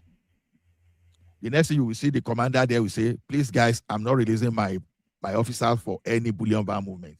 Go and find alternative. Because they know that a major banking robbery was about to happen. Now, this is the lie I said I wanted to tell you. You know, you could actually send all those vehicles and some people will be waiting for you, those people that wanted to rob with payloader. They'll be waiting for bullion van with payloader and heavily armed criminals. So intelligence will actually be most of those things. Before there will be major robbery, they used to have those information. Ola, let me even to back what you are saying. Around 2003, 2004, when I was working in Edo State. So that was it. I think that time I was even going for my brother's wedding. Me on my own, that time I was using a Benz. I wanted to travel from Ekoma through Auchi to Kaba, then to enter Kwara. I was just going that day, but I just noticed something unusual, that there was no police men on the road the way I used to see them now. I was even happy that, oh, this my journey will be They are fast. not there. All your ears will be tickling. You won't know that there's the Baba, I see we know what happened. Hey. I just got to a point between this Oshomole town and Auchi. I just saw a crowd of people beside the road. So I waited a little, I slowed down, then I just immediately I just want to zoom up again. One guy just said me say, oh boy, I'm robber dey front o. What I want to bring out of this is that, why are the police not on that road that day when you know armed now. robbers? You know. It's just No. I'm talking about 2003. Simba, those periods, you know, the time they closed the Port Harcourt airport, they were using Owerri. That was one of those times you got some kind of a bullion van. I got that time. You know, they will use Owerri to take money to the region, and they will use bullion. They will now use a security van from those areas. You needed to see how they were moving money that time. You could see the convoy of military vehicle going to like 50. I'm not talking of pickup. You understand? Just to move money alone. That time. So the thing is this. Armed robbers used to get intelligence that more. In fact, the thing is this, you will know is that armed robber will know that they will not attack. Is it an intelligence? Is it all because they are the one that are doing it? Why is it's not, that is not intelligence now. They deliberately put out they remove the people from the road because they want their people to operate. Like I told you of that is when they start hijacking vehicle. They've hijacked like 15 vehicles today. The police commander said, we say, guys, I'm not releasing my men. Yeah, that was why they started telling the bank to go and start be getting a private cash in transit vehicle, all those people, all those armored personnel carrier. Because police was at a particular point in time demanding armored personnel carrier from the bank. No, be today. We have been. Well, remember what happened during Anini, not knowing that anytime you see any form of criminality thriving, you know that your security forces are involved. Even the banks in this. Okay, look at the robbery in Ilesha bank page. If I remember, that one of the cash officers and the staff there, they quickly kept their money, or they quickly stole some money too, thinking that they will just catch that one with you have worked in a bank before. Do you think that even bank robbery can happen without the insiders? It's insider. How would they know? How would they know the money they're bringing to your branch? How would they know the amount? All those So bank, armed robber will not go and attack banks in the night, for example, when they are not sure what is happening. That's why they attack mostly in the day. If they are sure they will get more money during the night, they prefer to attack in the night, whereby they will just have 2 policemen there that they can just silence and use all the equipment, the equipment. Very rarely do you see any bank robbery happening in the night now. Yeah, because they sure they are not going to get. So armed robber know exactly how much you are evacuating from a particular place, taking to the bank. How do you think they know? So it's all about intelligence. So I see when we ask the police. But if the criminals are using intelligence, why are we? I think we are all compromised as far as I'm concerned in terms of security of that country. We are all In the compromised. structure. Okay, just imagine Simba. We have seen all level of compromise, security personnel, community leaders, even people on their own. Everybody compromise. Everybody have been compromising. That's it. Now, Simba, look at AK want to speak. Go ahead. Yeah, I wanted to say regarding the state police, I think it's a very good thing, and especially for the north. I think the person that left before was saying how he doesn't see that it's going to solve, but I think it's actually going to put more pressure on the state governors, especially within the north now. So now you can weed out the bad. I don't even care about the north personally. I care about my own region. So I know others will care about I'm theirs. not worried about my region too, Southeast. I know that our governor, they will deliver. For sure they will deliver. So I'm not even worried about. But not in that northern region now. People will start to say that what the state governors are really doing. And the state governors have to really sit up now. And they will notice that maybe some of their state governors are in on it as well. So they'll consume themselves. So it's a good thing. It's a good thing. It will put so much pressure on those What is there anybody that knows what is the size of our police now? How many personnel do we have? Police plenty now depend on 300 and something plus. Imagine Baba 300, just 300. No, Simba, police plenty. It We depends have on no, just wait, Ola, wait a minute. How many of that 300 are active? Even Amoteku has joined them, following people to party, guiding people now. Ola, be they lie. Let's say, Baba, let's even say all the 300,000 are active. How many? We have 774 local governments in Nigeria. Divide that will be like like 3,000. Is it not like 3,000 or roughly 3,000 per local government? I think we have 774 local government. No. So you imagine having a whole local government in Nigeria that does not have more than maybe 5 or 10 policemen. What can they do? No, Simba, the beauty of state police and community police now will be. No, I'm not condemning. Wait, Nola, I'm not condemning state police. If I've mentioned, They're talking about what is happening now. That's what I'm saying. If it's not even going to achieve anything, the fact that it will even shift attention away from the federal is something that is good. No, because so that at least yes, now the politics, it will remove the politics that is involved in our security architecture. It will remove that politics. Yeah. So, like I said now, for example, okay, you go ahead if you want to. I wanted to ask, there's something that, Baba, you mentioned. You mentioned that now the states will have their own prisons. I didn't understand that part, the implication of that part. Okay, let Baba answer you.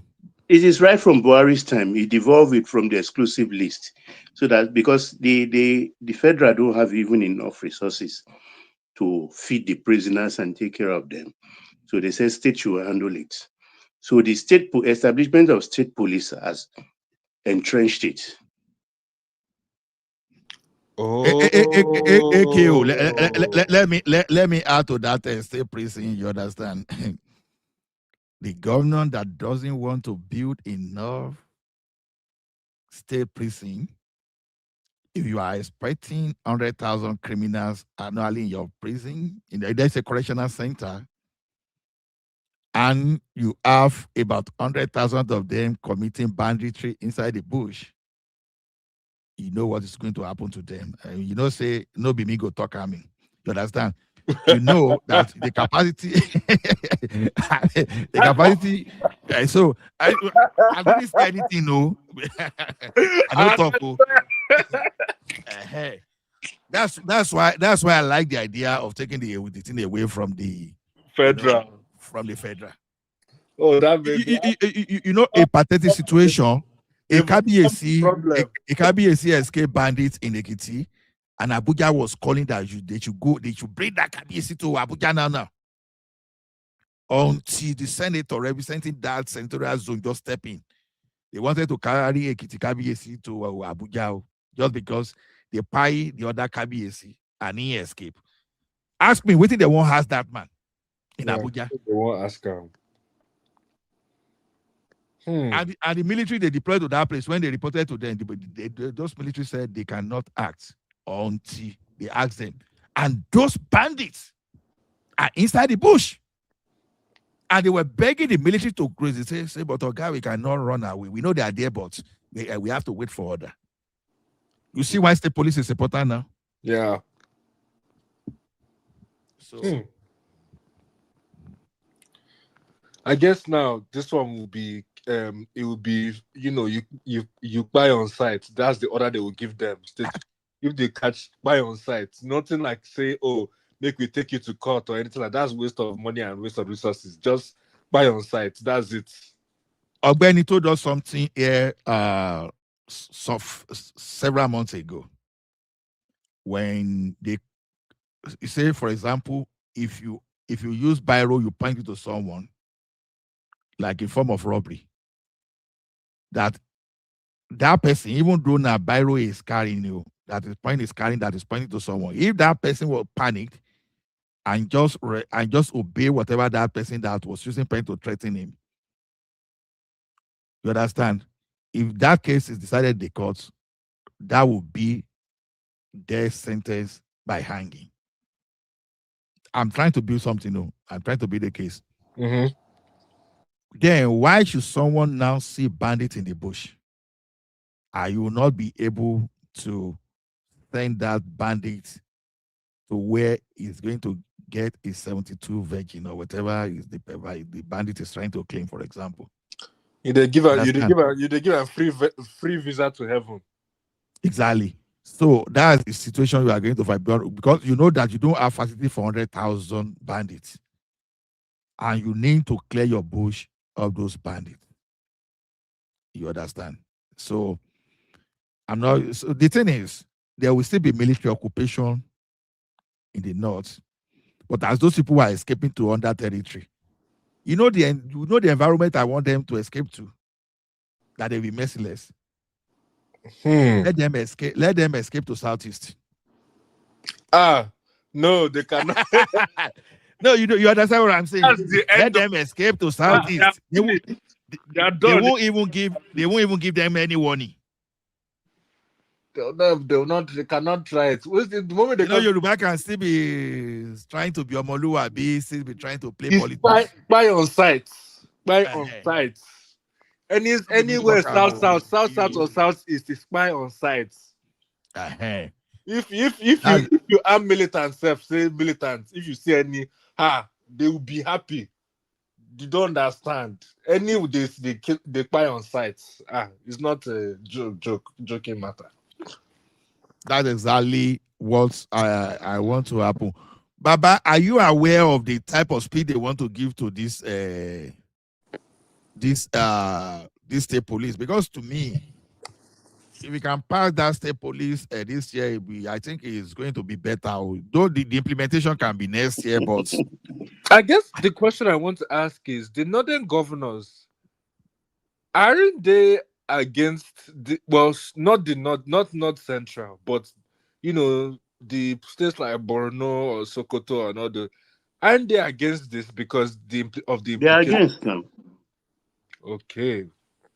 They are against. really fighting. They don't wish it, but it's going to happen whether they like it or not. So then what That happens? bill will be passed this year, So then but what happens to implementation the will likes be of the next traditional year. rulers as well? The traditional rulers, because some of them support what is going on. This banditry and terrorism that is going on, they support it in behind closed door. So with this now, what will happen now? Those ones they will shut up, or would they also eventually get rid of them or exposed rather? AKO, you now see, I don't know whether you were here the other time while I was supporting that creation of additional states.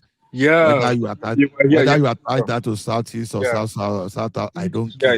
yeah. I remember you said each state must We need collect. that political. We need that political representation. Mhm. You know, like Baba just said now that some states in the north are against, because in the future, whenever we need to determine, once we don't have the number of rep from the north outnumbering the number of rep from the south, and I want to believe that even as we speak today, that the north central, I know all of them. I know north central is a little bit complicated because Kwara now, for example, I cannot trust Kwara. I cannot trust Niger State, but I still trust the like of Benue, Plateau, Taraba to support what will be happening in Baba don't the. promote. Okay. You understand? Mhm. So I still expect them to support whatever that will be happening. Decision may be that will favor the country. But you see those states, northeast and that northwest. I can't trust those people fully. I'm shocked that Yeah. they haven't decided to even break up like Borno. As big as Borno State is, they haven't decided. Okay, we're going to break it up into multiple states.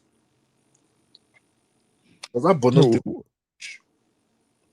no, me, I don't. I know. I think if there any style, if there any state should be created now, it should be in the south. Yeah. Once you have 7 states from the northwest, maybe they should find somewhere in the south to give 7 states to. You Yeah. understand?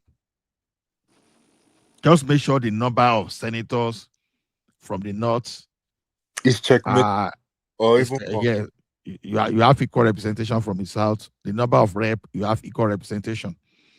And if tomorrow, if we like to go back to parliamentary system, make the number of representation to be the same too, so that when there's a need for major constitutional amendments, some people will not just override like they were doing in the First Republic, Yeah, exactly. where the North alone was like half of the entire representation. So, and they were able to bully everyone.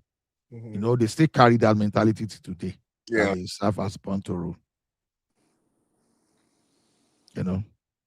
And if the system they are using, or the feudal system, it was Awolowo that first of all make attempt to break that system. I don't know if Simba is aware. Yeah, Wolo was the one who tried to break it, but And as it messed him up. Prince Daddy, if you want to talk, go ahead, sir. Yeah, hello guys. Yeah, I was going to ask, with this um, prison, the new structure for the prison system, is there is there any discussion about private prisons at all? Is it part of the equation? I don't understand what you are trying to say. Like in the West, at least in America, they have what they call private prisons. What So, is every prison? I'm not aware. I'm not conversant with those terminology. Oh, well, private prison. It's like it's owned by a private corporation, basically. It's not publicly owned, basically. We don't have that. yeah, We used to have that in Canada, Mr. Allah, but we don't have that. They banned that now. Well, I think it's not a bad strategy though if there's a PPP for building correctional center. Any government infrastructure can actually be given to private people for sure. Well, I'm just asking, not because, by the way, not because the private prison system it's a good thing. It's actually it is a cesspool of corruption. Actually, it's really bad. Actually, maybe the only advantage though would be that they use public or rather private funds to build these prisons, and there are availability of prisons for the inmates, right? That would be the only advantage. But of course, and like any business, right? You need customers, right? You need customers. So these prison owners, they go as far as bribing judges, especially the youth judges that oversee juvenile crimes, to keep these children in perpetual, lockdown. Really, it can be really, really bad. It's a sad thing. Anyway, but I'm asking because we're talking about states running their own prison or local government. Guys, these things cost a lot of money. And prisoners or criminals are the reject of society. At least that's the way we see them. Do you think they don't spend money for them schools and hospitals? Do you think they're going to spend money to actually take care of prisoners, and to give them nice facilities and all the amenities that they would need? So, I mean, it's not a joke to run a prison system. So I'm not sure how a local government. I mean, these people, are they generating enough money? Are they collecting enough taxes to do all these things? Are they going to rely on the center to provide most of the funding to run the prison system? So the idea of localizing the prison systems or policing is fine, but you know, only states or local governments that are able to generate funding that are sustainable will be successful in running these systems. I mean, if you're gonna have there's a lot of crime occurring in one part of a state, or I mean, the prisons will be overrun by the inmates, and what are they gonna do? Put them on top of one another, or what? No, it's I mean, it's good on paper. I mean, what we're talking about is good on paper. In the long run, of course, it might work if the funding source is sustainable and consistent, right? It will work. But in Nigeria, that we don't take care of stuff for the long term. We always talk about this poor maintenance culture that we have here. I just see disaster at the end of the day if they don't have on the books like laws that require how much to spend on each inmate for their welfare. You know, I mean, because you're a criminal, by the way, doesn't mean that you're rejected forever. You're supposed to go into the system, be rehabilitated, and to be able to return back to society. But without funding and resources, people are going to go there and be pied and get sick. No, as of now, I think if there's only person trying to, after striking correctional services out of the exclusive list, I think the only state that is trying to do anything, at least with the air about na Lagos State. Many states they have already replicated their own correctional center, they pass law around boards. I don't know of any that have built correctional facility as we speak today among the states. What we see out today, I think they are mostly for the federal.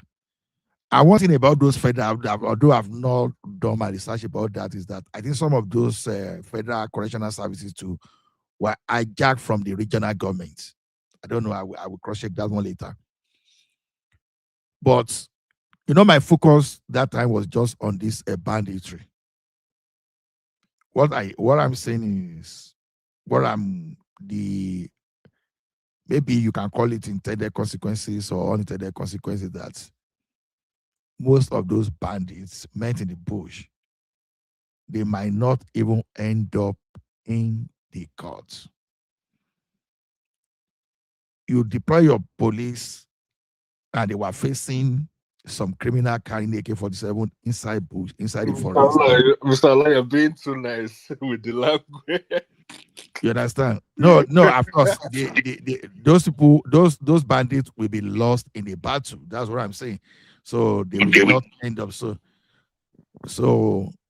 that's the point. Some governor will not even be willing to spend extra on them. No. Because money for prosecution too is not cheap, because economic, yeah. You need a lot of resources to even prosecute. Why waste my money on such? Just give them free visa. Okay, well, to the point I was making, so we're trying to go about it in a roundabout way in order to circumvent the law of the land. I mean, we have laws, so we're trying to turn it into a jungle system, right? People should not be, because you don't have resources. That's what I was saying, if because you don't have resources to take care of the people. Prince Daddy, if there's a okay. Now, like what Ogbeni said, I was discussing with we were discussing with one RCMP officer here like some days ago. Mm-hmm. He said even if a kid is threatening someone with telephone, that maybe he called that telephone a gun. He said, unfortunately, if he got to that place and he has every reasonable consideration to believe that that phone was a gun. Yeah. That kid would have gone even before he started regretting that it was not a gun. Because he was not meant to take a chance. Yeah. You understand? So we are now saying that when police now is now facing AK-47 carrying bandits inside the forest. Why should they give them the benefit of doubt? So how is neutralizing them inside the forest now constitute jungle justice? It's not. When Americans, when they came to free their citizens here the last time, even after gassing the kidnappers, after they slept off, they finished. Were they not supposed to take their citizens and leave? No, they were not taking any chance. They finished them. Still eliminated all those kidnappers. So the question is this: you see all this idea of reforming bandits in that country. No, that's a long forgone conclusion. It's sustaining the number. It allows them to regroup. Instead of decimating them in Nigeria, the approach is actually allowing those people to recruit more. You know why they talk about reformation? They're trying to create this false equivalence between what happened in South with the militants and the terror, but it's not the same thing. You can reform militants, right? But you can't reform people like that they is ideological. It's not economic, but it's ideologically. So Arogiriba, tap on your device. Your device is so that your device can connect. Tap on it so that mute and see, or you go out and come back. He's not. So that we can bring you in. I hear you. See, but okay, I don't know the stats, but I see you guys approach when it comes to these terrorist guys or these kidnappers. I hear you. But what percentage of those people will make up our prison systems? I was not even talking about those people. But what percentage of those people would be part of the prison system? Usually the prison system is for the common people, the people in society that violate the laws, right? Those are the people that are going to end up in jail, that have to go through the system. And those are the people I'm talking about to have enough resources to take care of them. Because trust me, it's a lot. I mean, it costs a lot of money. Averagely, I think it costs maybe $50,000-$60,000 a year to take care of one inmate in an American prison. I could be slightly off, right? Because actually, not slightly off. Maybe more actually, but let's just average $50,000-$60,000 a year. And these people on their own, many of them can make that money out there. If they were out there just making a living. And keep in mind, the $50,000-$60,000 per year, it's not taxed, meaning that if they were earning extra $60,000 a year, they're going to be taxed. So they're going to end up with less than $60,000. So it costs a lot of money to take care of inmates. That's my point. These terrorist people, I don't think there will be the problem or the burden on the prison system. But unfortunately, Nigeria prison is different because nobody even want to pay to pray Nobody to go wants to to be in Nigeria Nigerian prison. prison. So, can I good morning, no. Good morning, engineer. Sorry. How everyone doing? I've been on holidays for the last few days, and I'm still on holidays actually, but I didn't get a chance to join since I caught you guys. Wait till you bring on for us now. I never even come out to the place. I still enjoy. I still enjoy. Okay. Because Nigeria police be that too. If you go greet Nigeria police, waiting you bring come, they can't greet you, waiting you bring come. I'm even North Africa a day, and it's lovely though, and in the Mediterranean, just off the Mediterranean. But see, the problem with us in Nigeria is, Mr. Olanko, I was talking about it the other day, and people thought I was being political. See, sometimes in Nigeria, the first thing, the problem with us, we do not like justice. Let me first preface it that way. We don't like justice. This problem that we have today has been coming a long time. Like someone said earlier, there should be no amnesty for bandits. There should be no amnesty for anybody that decides to commit crime. There should be no route out for them. The government and the law should have the monopoly of extreme and absolute violence against anybody that decides to want to. If terrorism does not need you to come and do something extreme in the name of religion, in the name of anything for it to be called terrorism, by you simply deciding to make my life unbearable for no just reason, you are terrorizing me. If you are my neighbor and you wake up every morning, okay, and you make my life uncomfortable, you're already terrorizing my life, especially if you have to use of force. That is the meaning of it. That's a simple English word of it. The use of it these days is what is just a political explanation. The moment you decide to make my life unbearable and you use force and you use threat, you are terrorizing me. Simple. You don't even need to have any weapons. Oh God, are you not being too lax with that definition? No, but that's the English definition. Most Nigerians will fall under that category.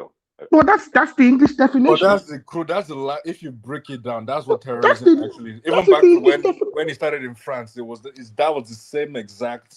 That's the English definition of it. You are making my life unbearable. You are using force, and you are putting me under perpetual fear.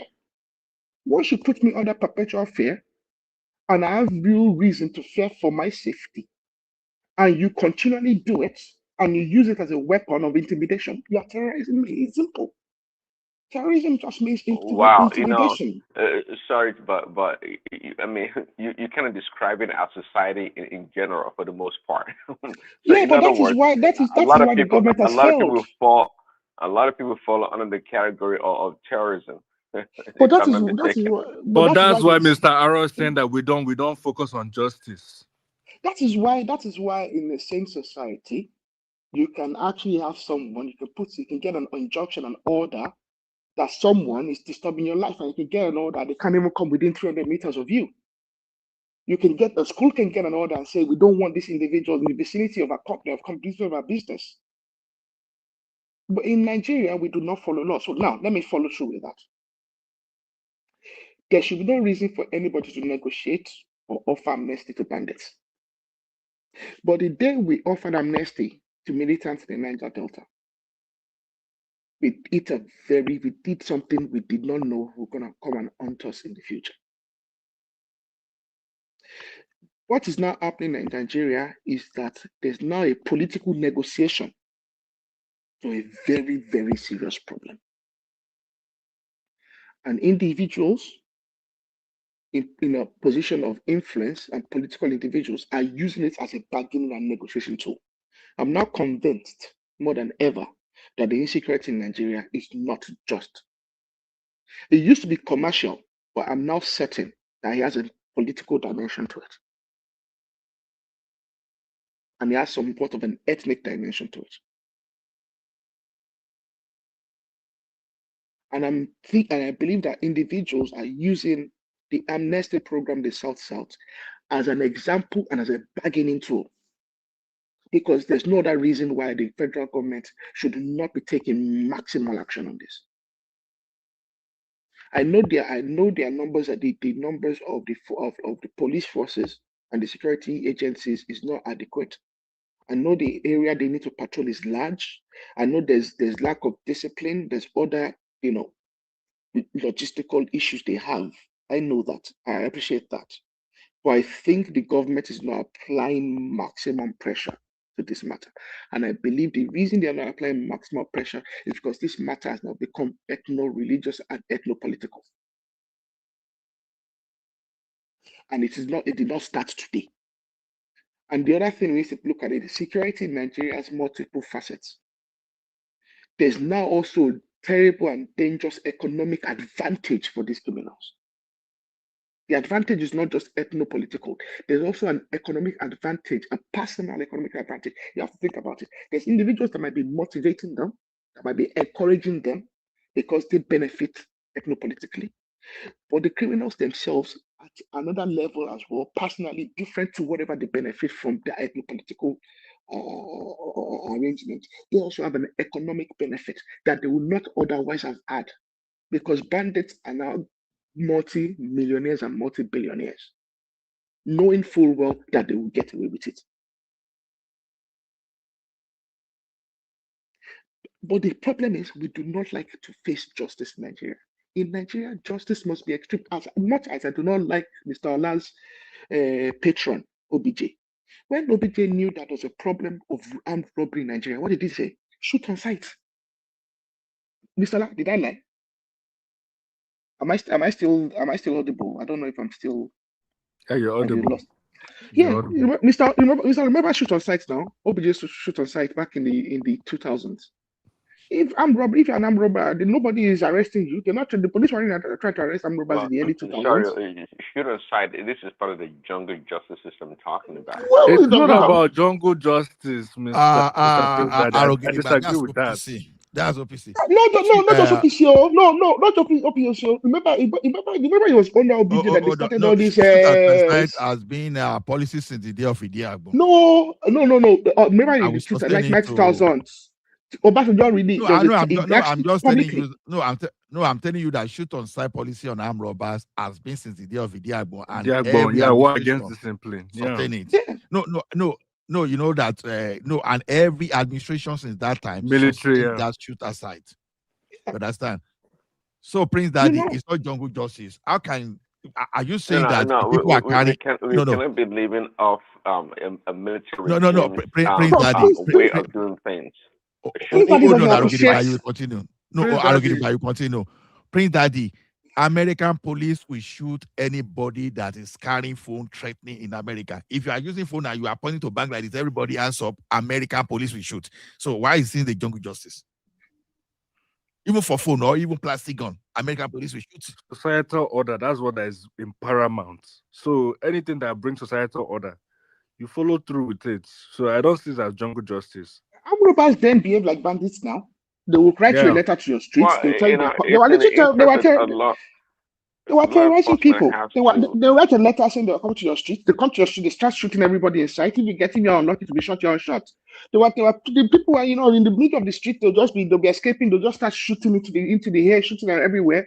People, bystanders, are just itch. Young girls, a girl that's just trading, just hawking biscuits by the road, she's shot dead. Different things, extreme behaviors. And yes, it was an extreme response to a bunch of extreme people. It's simple. The government has to have the absolute monopoly of violence. That is the only way in a sane country that everybody learns to behave. And there must be justice. Justice must be very it must not be subject to political negotiations. Because our justice system is subject to political negotiations, is the reason we are here. And I'm telling you something, Prince Daddy, there's a bigger monster coming. Because we have still not addressed the real problem. Because we're still dilly-dallying and toying around. See, sorry, I'm always wary of the states. The states cannot. Well, sure, but I don't feel comfortable giving the state that unfettered power to have monopoly on violence. and we know already how the state abuses people now. Okay, how much more if they have total control of violence in that space? I hear what you're saying, but I'm not down for that because I don't trust the state. I don't trust any state. You know, the abuse of power it can be rampant and it can be instantaneous at any time. I mean, come on. Given our current system, would you put your trust in a state having monopoly on violence? Not because I want the citizens to carry guns and fight against the state, but we need to have strong laws, strong laws in place and policies that's going to restrict and give rights to the people. Because somebody, I mean, we all make mistakes and do silly things all the time. Even criminality, things of criminal nature, but it doesn't mean that we should be quiet left and right. It doesn't mean that the state has a monopoly of violence to do whatever they want to do. Yeah, it is in the interest to try to discern a criminal, okay? But one that's out there, blatantly trying to cause havoc in the public, endangering people's life, yeah, well, they deserve whatever comes to them from the state because they're trying to endanger other people's life. But I believe in the rule of law. I believe that people, regardless of their crime, should be given the opportunity to participate in the system of justice. I think that's fair. We live in a jungle of justice already in Nigeria. Come on, I will not give my life or the power to the state. I can't do that.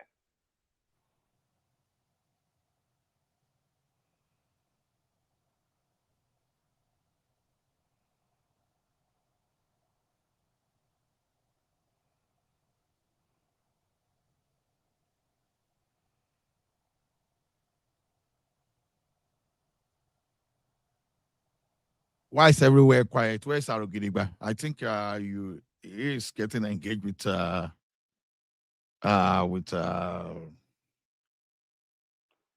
Dad. did the arrow drop? Yeah, it dropped. So I was even expecting him to respond to you. So the thing is this, Prince Daddy. Go ahead, AKO. The thing is that even this idea of the militant, I want us to separate it because militants, that was a very unique situation in Nigerian, social political, because their own was more of an socio-economic Arugiriba, fight. tap on your device for it to connect. You are not connecting. Go ahead, These AKO. bandits and these terrorists, they are more from my ideological standpoint. That's what they are fighting from. They are fighting from my ideology. It's not from my economic or say for the betterment or for the betterment of my people. They don't really care about their people that much. About people, the militants, they were fighting for their main stripe was how can you be taking oil from my region and my people that they are fishing and they're not even able to get the necessary things that they need to survive in their own region. It does not make sense, and that's their huge gripe. Arugiriba, mute and unmute for your device to connect. It's not you have to, but none is connecting. Go ahead, AKO. So that's why I want to this false equivalence of militants and bandits and terrorists. It's not the same. In as much that yes, I agree that maybe we should have given amnesty to militants. We can't put both of them in the same in the same in the same box. That would be very intellectual. But AQ, both sides have their own grievances.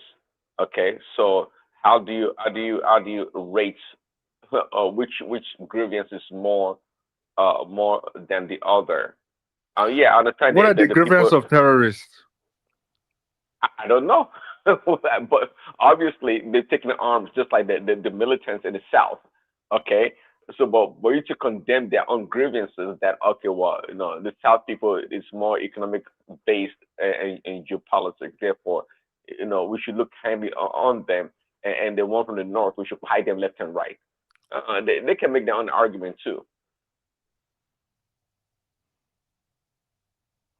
I'm curious to see what that argument is. Well, it could be marginalization also. They can feel marginalized by their own people, by the state itself. I mean, different reasons why they're taking arms. I mean, yeah, you'll be surprised they can make their own case. But but either way, again, so I justify, for example, the people in the South, the militants, they have the right to cause havoc on the citizens or on authorities because they have grievances. Militants do not have right to cause havoc on the citizens, of course. I don't agree with that. But to say that the Niger Delta militants were harming their own people, that would be erroneous of us to say, because that was not what that was happening.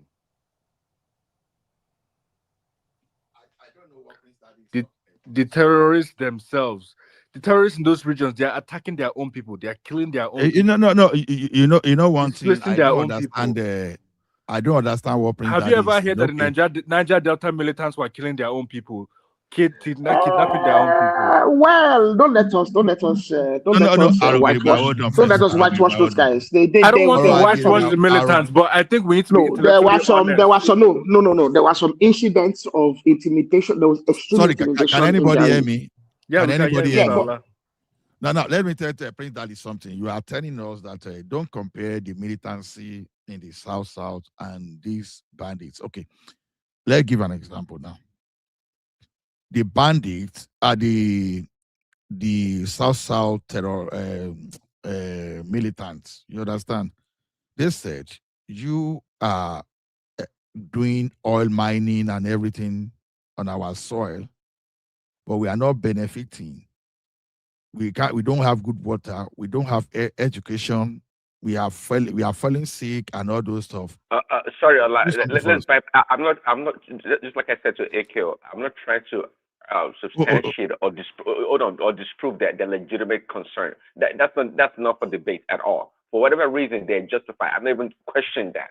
The question is about them being armed against the state, and you justifying that it's okay for them to do it, but people in the north, they don't have grievances, or we should discount their own grievances. No, and just like I wasn't justifying. just like I was about to say that it's not like they were innocent bystanders. They're probably buying their own people too, intimidating their own people.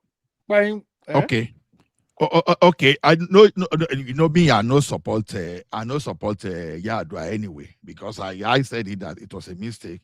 But yeah, then I agree. Now you can't now compare those people. We can say they were fighting for survival. It does not mean that I'm justifying. But these guys that you are seeing, they allow you to grow your plants. You now think that okay, next week I'm going to harvest. They brought cattle. They graze on them, destroy your crop, creating economic hardship. They are not only stopping at that, they now kidnap. And they say, okay, you pay several millions. That's even those people they've not made in their life. Otherwise, they say they pay them. No, so now that's some group. Some group are now even telling you that convert or you start paying tax. For the land that's not their land, because there's a different thing. The South militant, they are on their own land, but some left their own land to come to your own land and telling you that this is the land that Mandafodio gave us. And some of them are coming outside the country. All of a sudden, the land in Southwest, the land in Southeast, South belong to Mandafodio. And you that you are even talking, you are coming from maybe Mauritania or somewhere in the Sahel. Telling people that have lived on their land for more than 300 years that with Mandafodio that came about 100 years ago, just give them that land. How do you justify that? So they have no reason. Whatever reason they have is extreme. This is not me justifying what they did in the South. Exactly. I'm not trying to justify what happened in the South, but I'm saying my point is you can't compare militancy to it's not the same thing. You know one problem we have in Nigeria. We help these people to actually propagate and to further their agenda. And I'll tell you why.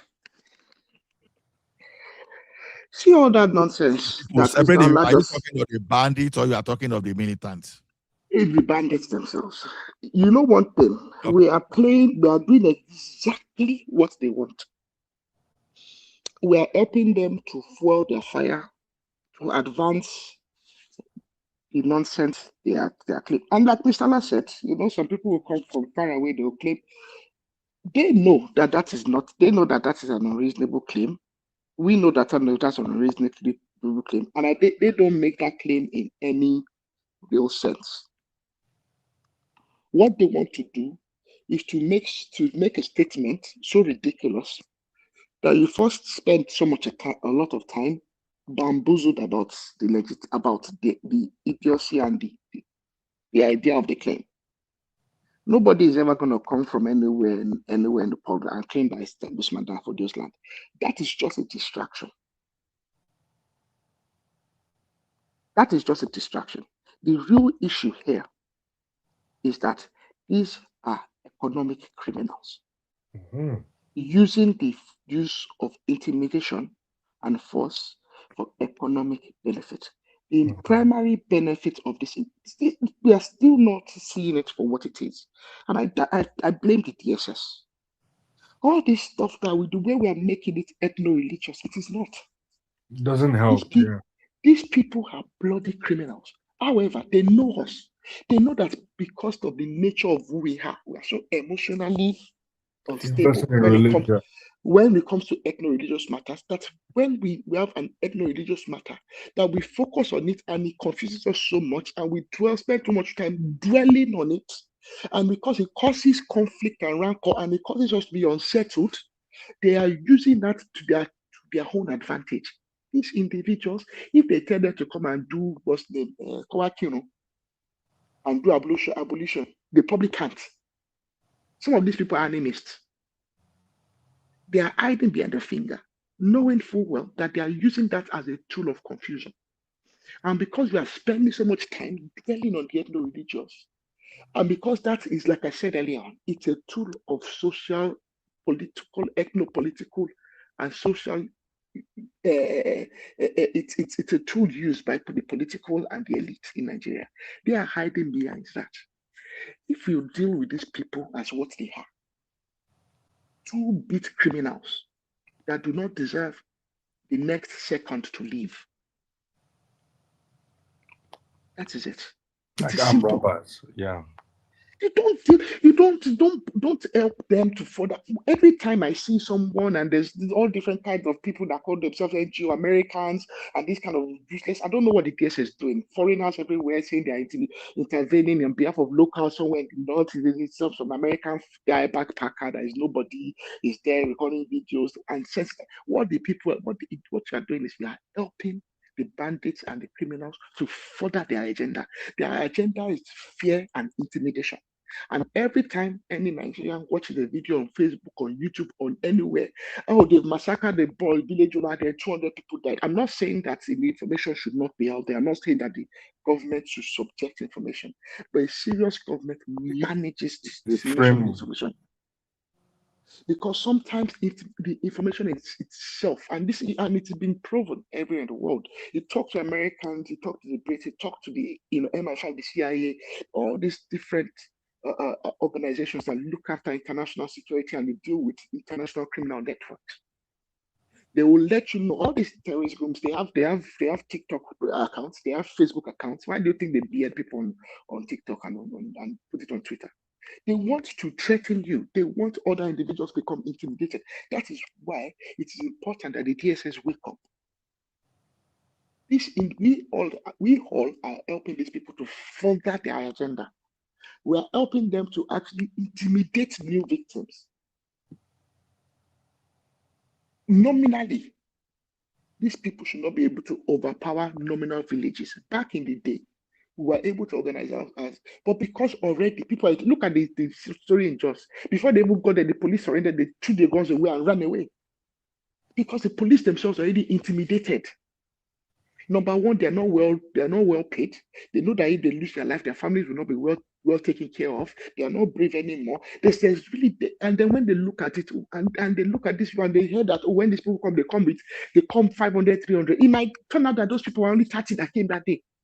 But because they've been there fear when these people arrive, 1,000 of them, they're already so intimidated that they become cowards and they've actually neglected their duty.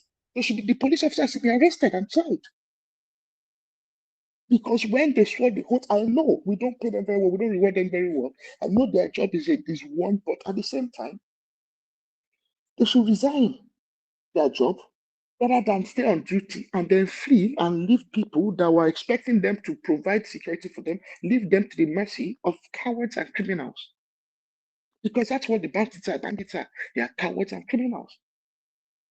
So every time we advance them and we help them to spread their gospel, we are doing ourselves a disservice and we are doing exactly what they want. The DSS is failing in its duty. The DSS is busy in itself chasing El-Rufai up and down. Yes, I know El-Rufai is a bloody fool. And I know he might have a part in all this nonsense. But what they should spend more of their time doing is infiltrating these organizations, knowing their communication and undermining them and bringing them to swift justice, helping them to go and meet their maker in very good time. Oh, no, You do not need to that admit all of them. El-Rufai you mentioned is just a dangerous guy, man. You know all this narrative that is saying that for example, Tinubu pay all those bandits is national policy. You see, they are just playing a script to pull the like of Tinubu under pressure, and every Nigerian that does not like Tinubu will actually think El-Rufai is making sense. No, it's not making sense. Whatever he's saying is for politics, and they are targeting hijacking power from Tinubu. But unfortunately, people will just rejoice. Oh, because how do I mean? When this guy was talking about how he pays somebody so that they will not come and pay his people, that is tantamount to sponsoring terrorism or banditry. Because what did they do with that money? They went ahead, they bought more equipment. They now saw that, okay, this thing is actually lucrative. We can always get more money. And they advanced from that place. So it's not wrong if we are saying among the pioneers of banditry sponsorship in Nigeria today, El-Rufai is one of them. Because he was at least one of the first people to own up to Mr. Allah, I will say though, from because I do tend to read some military doctrine stuff. I will say from my knowledge, even at the international level, it's not unusual. Although it is usually not said publicly by the government or the government agency, what they might do sometimes is they would take one group and fund them and use them to undermine another group, if you get what I mean. So you see that, for instance, they do with the Kurds. At some stage, even in Libya, for instance, or in Syria, you see the Americans. No, but El-Rufai situation. They will use one group of maybe bandits. But El-Rufai situation is different because so it's not unusual that's El-Rufai was questioned whether he understand the implication of his statement. He said if there's anybody that knows other way, that they should tell him. So it was not even the strategy you are even talking about. But I think also remember that he felt, and I think one thing I'm not keen on El-Rufai these days. But one thing I will say of him, I think it is when we are criticizing someone, I think we should paint a more rounded picture. I remember that El-Rufai, just shortly after the 2020 election, he came and gave the interview. I think he gave it to Shewan Balogi. I think within a year or 2 years or thereabouts, or 2 years later, when the Zamfara governor was doing the same thing, I can remember El-Rufai came on TV and said that that's the old idea that nobody should pay bandits. So I can say, and I heard that, and he said it publicly more than once, more than twice. And he said that he did it, that he felt that these people never repented, that it is a failed, that the idea of paying these people is nonsensical because they will never change. So I can say that I know that he publicly accepted, and actually even before anybody said it of him, he's the one that volunteered that information. It's not like someone did some investigative journalism and found out. No, he volunteered that information freely and said that was a tactic they were trying to use. But it was also very open later, like 2 years down the line, when I think it was after the government was trying to do the same thing. and said that that is a bad idea, that these people will never repent, that they're bloody criminals. Yeah, So but my I can point. give him some credit for that. No, don't fall into that trap. No, Mr. Allah, don't say don't fall into that trap. I can only go by. I can only go back. You know why? Because the man know volunteered why? the information. Mr. Allah, remember, the man volunteered the information himself. It's not like someone caught him in the act and then came to tell us in the no. He wasn't. He volunteered the information before anybody knew about it. He volunteered it himself. No. Get it So right. you have to give some credit. I did it in good faith. He didn't volunteer. That he was dug out for that. No, information. that one I remember. That was it was very early on in 2020, just after the it was the questioning that led to hold on. It was questioning that led him to that. He could as well deny that as well. You understand? But the people know it was just someone trying to verify what you have already known already. Whether you say it or not, people are aware of what he did. He was even like angry that, okay, if anybody knows better, you should tell me. That is not someone that is volunteering. See, all the advice he was giving 2 years down, 2 years after, when the banditry had gotten worse and the Zamfara government was trying to do the same thing, what did he say? He said they shouldn't. He actually vehemently went on TV. I remember very clearly, he went on TV and said it's a failed idea trying to pay bandits because bandits will never repent. And he was then against, I can remember very well. I mean, there's many things El-Rufai hates, but I think one thing I'm always very going to be doing is when I criticize someone, I'll try and be as fair and I'll try and take the full picture of all the person has said. 2 years after, when the Zamfara and the federal government were trying to repeat the same thing, thinking they could placate and offer amnesty to bandits, I can remember very clearly that he said that it's a failed idea that will never work because these people would never stop. I remember very clearly that I was opposed to it. So I can give him some credit in that regard. That whatever he might have done, that he done in good faith. I'm not saying the man is a saint, but I'm an individual, I'm a person as well, I'm human. And it is possible that I might make a decision in good faith, realize that it fails, and in the future decide that it's a bad idea and encourage individuals not to go down that same line. And I believe that El-Rufai's actions he made decision in good faith, but is that good faith didn't tell him to compensate and resettle those Kaduna South displaced people? I don't think Mr. Allah, I don't think the people in Kaduna South want to get resettled because even the idea of resettlement comes with suspicion. If you get what I mean. You don't understand the idea of resettlement. I'm not saying you should take them away from their. Okay, look at what is happening in Borno now. Why do you think this current tension in Borno is happening? Because those people displaced by terrorists, they are trying to resettle them back to their ancestral land. Oh yeah. And the terrorists are trying to. You understand? This is the first time attempt is being made. Why do you think they are calling out Tinubu in Benue and Plateau State, for example? Because no attempts to resettle people.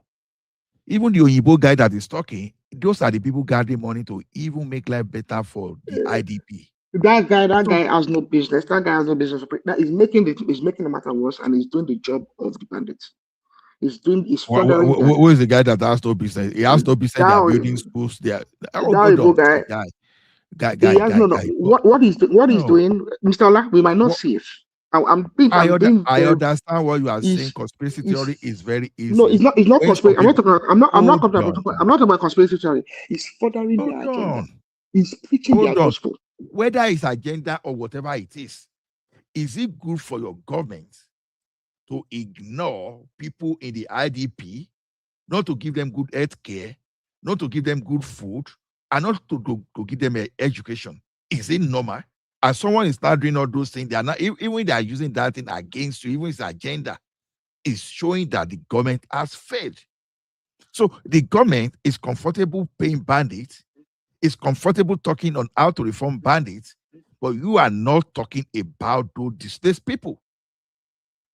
What are we talking about? So at the end of the day, from the IDP, they are suffering from the government and they are suffering from the bandits. But external person is not coming to do what the government is supposed to do, even if it's fulfilling an agenda. why should the government give gap for that agenda? That's the point they Exactly. are getting back. I agree with you. The government is giving a gap for that agenda. It's the failure of government that is allowed, because that guy is preaching their gospel. And that's the problem. You might think someone is doing a favor, and he might be doing it. He might think he's doing you a favor, but he's actually damaging your position. And that is it.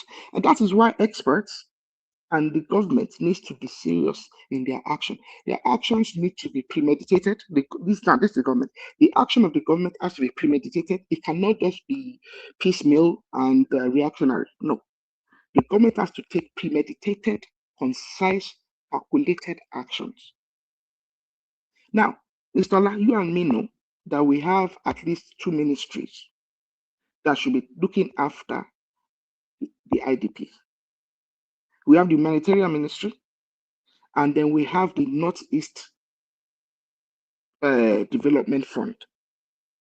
Because remember that the Northeast Development Fund was the first one that was established, apart from the South-South NNDC, or whatever that's called.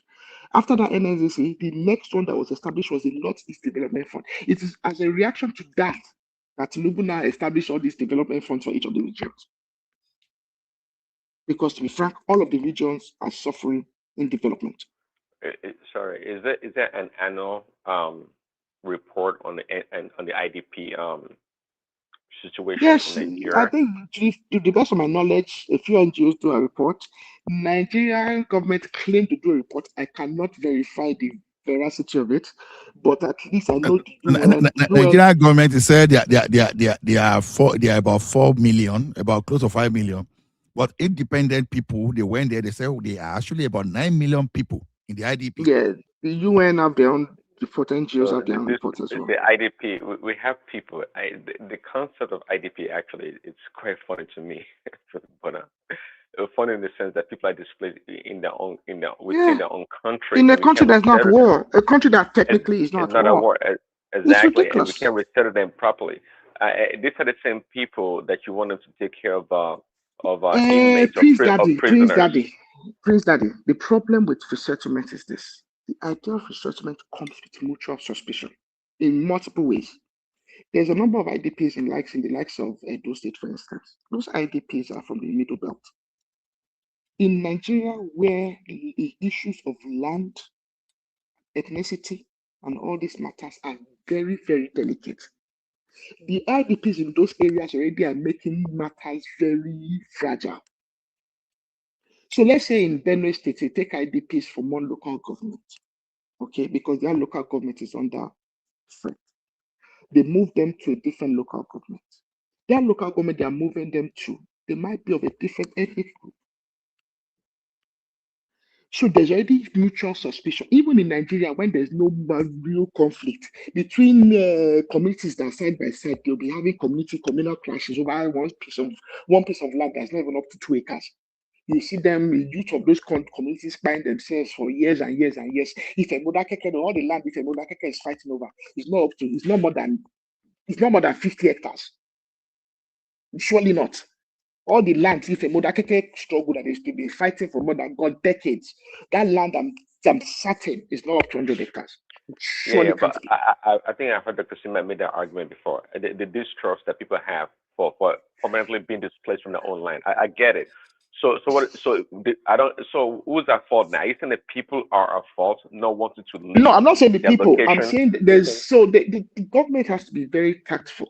The main no, but if the government is trying to, for example, give them help to resettle them, okay, you bunch of Benue people, we got a nice spot for you guys in Ogun State and Osun State to relocate you for the meantime. I'm not giving. I like them and I like my fellow Nigerians. I'm not giving up my family. No, dude, I'm giving an example. Just giving an example, hypothetically. I know, Prince Daddy. Why should people be pursued away from their land? Land. But hold on. Let's face reality. Come on now. It's what has happened has happened. So what do? We're trying to find a solution to that plight. Why should I? But Prince Daddy, you're saying it because you're dispassionate about it, especially in the North Central. In the North Central, in Benue alone, even in the absence of bandits, the local populations in there already have been fighting for generations over land. There's No, about 2 years. Arogidi, I Yes. even want you to address this thing properly. Look, Prince Daddy, someone inherited, like, let's say, 30 hectares of land from his family, and the only business they know in their life is farming. It's farming. I will not displace them. I say they should bring them to Aja in Lagos State. Please tell me, how are they supposed to survive? Yeah, so this is my family land. My own family 30 hectares you now take from me to give it to them. The only thing they know how to do is farm. So if the terrorists keep chasing them away from their land, they'll be encouraged to do more. What the So government yeah, should a lot. do is this. So are you saying that then we shouldn't blame the government? Is that what you're saying? If they refuse to move away because they don't want to lose their ancestral They shouldn't move away. They shouldn't move away. No. It's not their job What to move away. Their job is is to stay. The job of the government is to secure where they are. whatever IDP Well, no, they but have obviously now. the government is not fighting the terrorists. Hold on, please, Daddy. Hear me out. What the government should rather do is this: when you see that thing happening, you can create a buffer zone, like a safe corridor, because you say Operation Safe Corridor. Now knowing that safe corridor is to reform terrorists, which is rubbish. Create safe corridor, evacuate people to that place. If you need to cap a bomb where these terrorists are hiding, go and cap and pop and resettle people back to their land. Simple as ABC. So why do you want those people to stay away from their ancestral land? Why you are reforming terrorists and you are paying terrorists? But these people, they are suffering. You may continue. We are creating. I agree with that. No.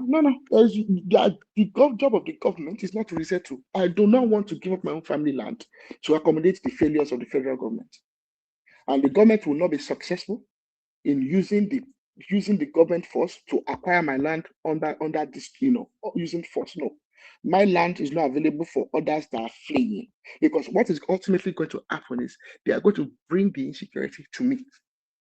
So rather than them coming, leaving their own ancestral land that they have emotional connection and ties to. You guys, I need a little help here. You guys are not helping me out here. So what Allah said, if it was that simple, how come the Nigerian military they haven't done that to carpet bomb the area? Because they're back to the people. I said already, Mr. Priest, that you didn't hear me. Because the Nigerian army and the Nigerian government, I'm sorry to say, has shown over many years that they are incompetent.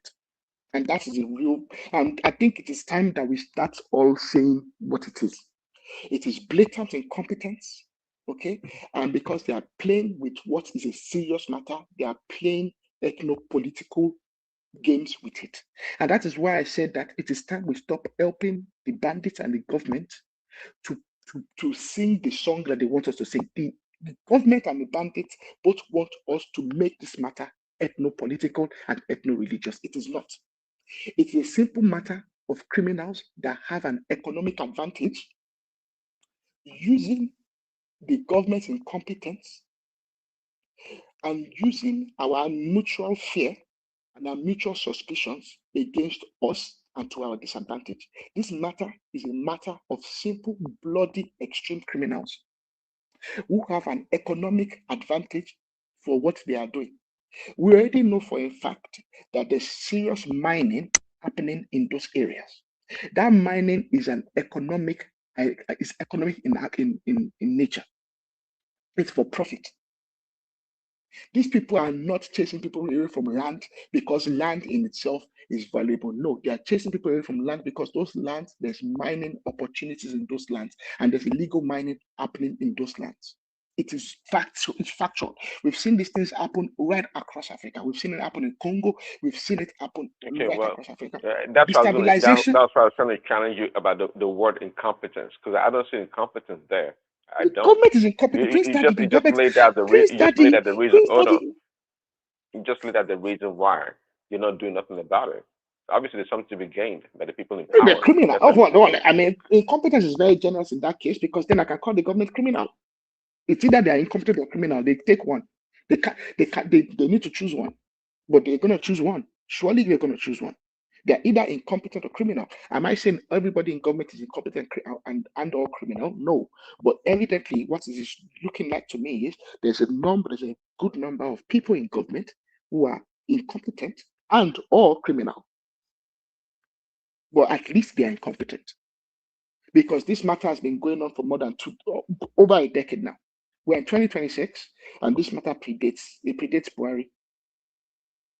Banditry in Nigeria, I know it's under Buhari that it became very public, but banditry in Nigeria has been going on for a very, very long time.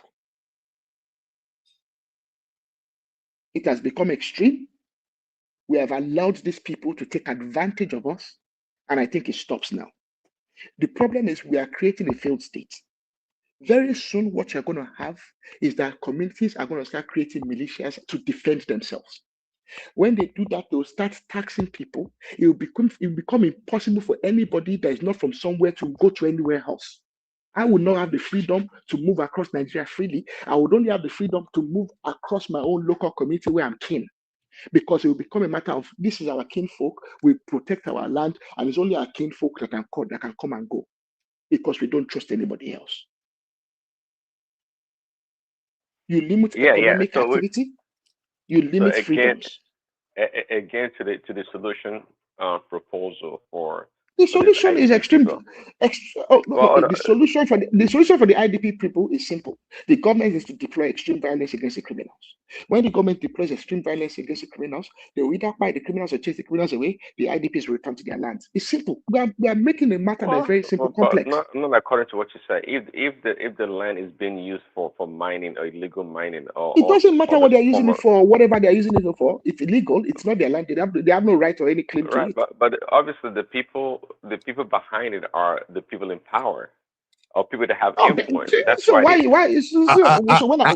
Adam Oshiomhole even said there was a retired general.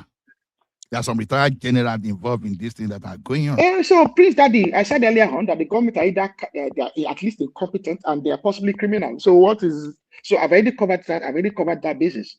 So if the government wants to shed the toga of being criminal and or incompetent, they're going to take action. And the only proper action, the only action, in my opinion, is to use extreme force, extreme violence against the criminals. It's simple. Okay, Lam. So indirectly, many people have been suspecting. Hold on, sorry, before you go. Regarding relocation, right? What you guys say? The people they have their ancestral land. They don't want to abandon their ancestral land. I get it. So I just want to give an example. So when we had this Hurricane Katrina in America, people from the Louisiana, the southern part of the country, they have to relocate to other parts of the country, all across, where they've not even been before.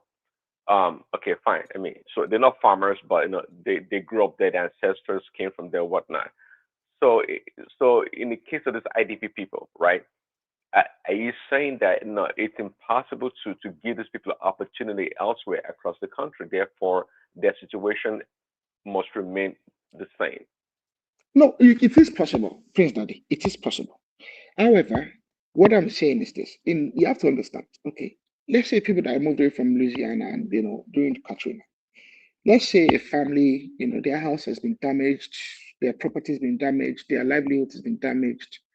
They may have insurance, they may not have insurance. They got an insurance payout. I think during Katrina there was not insurance, but they weren't paying out anyway. So, but let's say they got some government funding to resettle.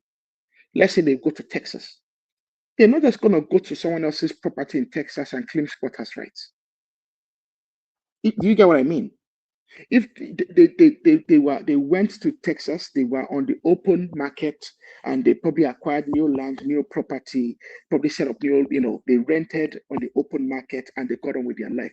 In Nigeria, there's freedom of movement, there's freedom of association, and you have the freedom to settle in any part of Nigeria and and pursue your happiness anywhere, as long as you are law abiding. So anybody from Benue, from wherever they are, an IDP, but wherever they feel their life is not safe, they are free to go to any community within the laws of Nigeria and settle there and continue their livelihood peacefully and legally. That is lawfully. That is allowed. No. Except in your case, it's NIMBY, not my own backyard, right? You want them everywhere. You want them everywhere across the country. What I'm saying is not that they cannot resettle even in my backyard. What I'm saying is, if they want to resettle in my backyard and they want to acquire my land, they will have to pay me fair market price for it. The government cannot take my land and give it to them just because they are IDPs.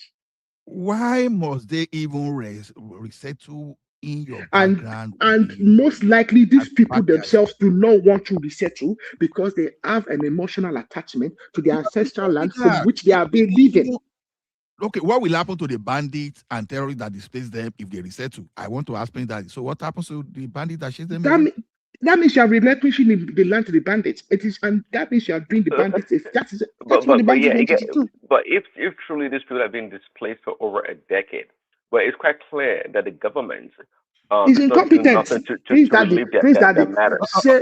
Okay, Prince Daddy, what will you say? Wait, Mr. Allah, Mr. Allah, let us say this. Let us help Prince Daddy. Prince Daddy, say with me, like for like, the government of the Federal Republic of Nigeria is incompetent and or criminal. Repeat after me. I want to purge you of this your I don't want to call it ignorance, but they are soft pedaling on these people. I used to soft pedal on them, but this matter is becoming very irritating, extremely irritating. No, so you guys. Evangelist Prince Daddy, say what Arugiriba say. Yeah, say after Arugiriba.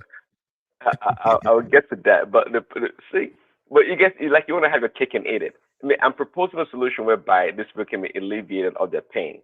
You guys say no. They are still attached to their land, ancestral land. Therefore, they must remain. But the land, but the land is taken over by terrorists. Or let's say we should corporate bomb the terrorists from the land. Yes. And you say, hold on, and you say that the land's got resources and it's being mined or whatever for the resources. I mean, illegally. Of course, it's illegally, and if people can't get their land back, it was that easy. I can't be displaced from your land for over 10 years, over a decade, and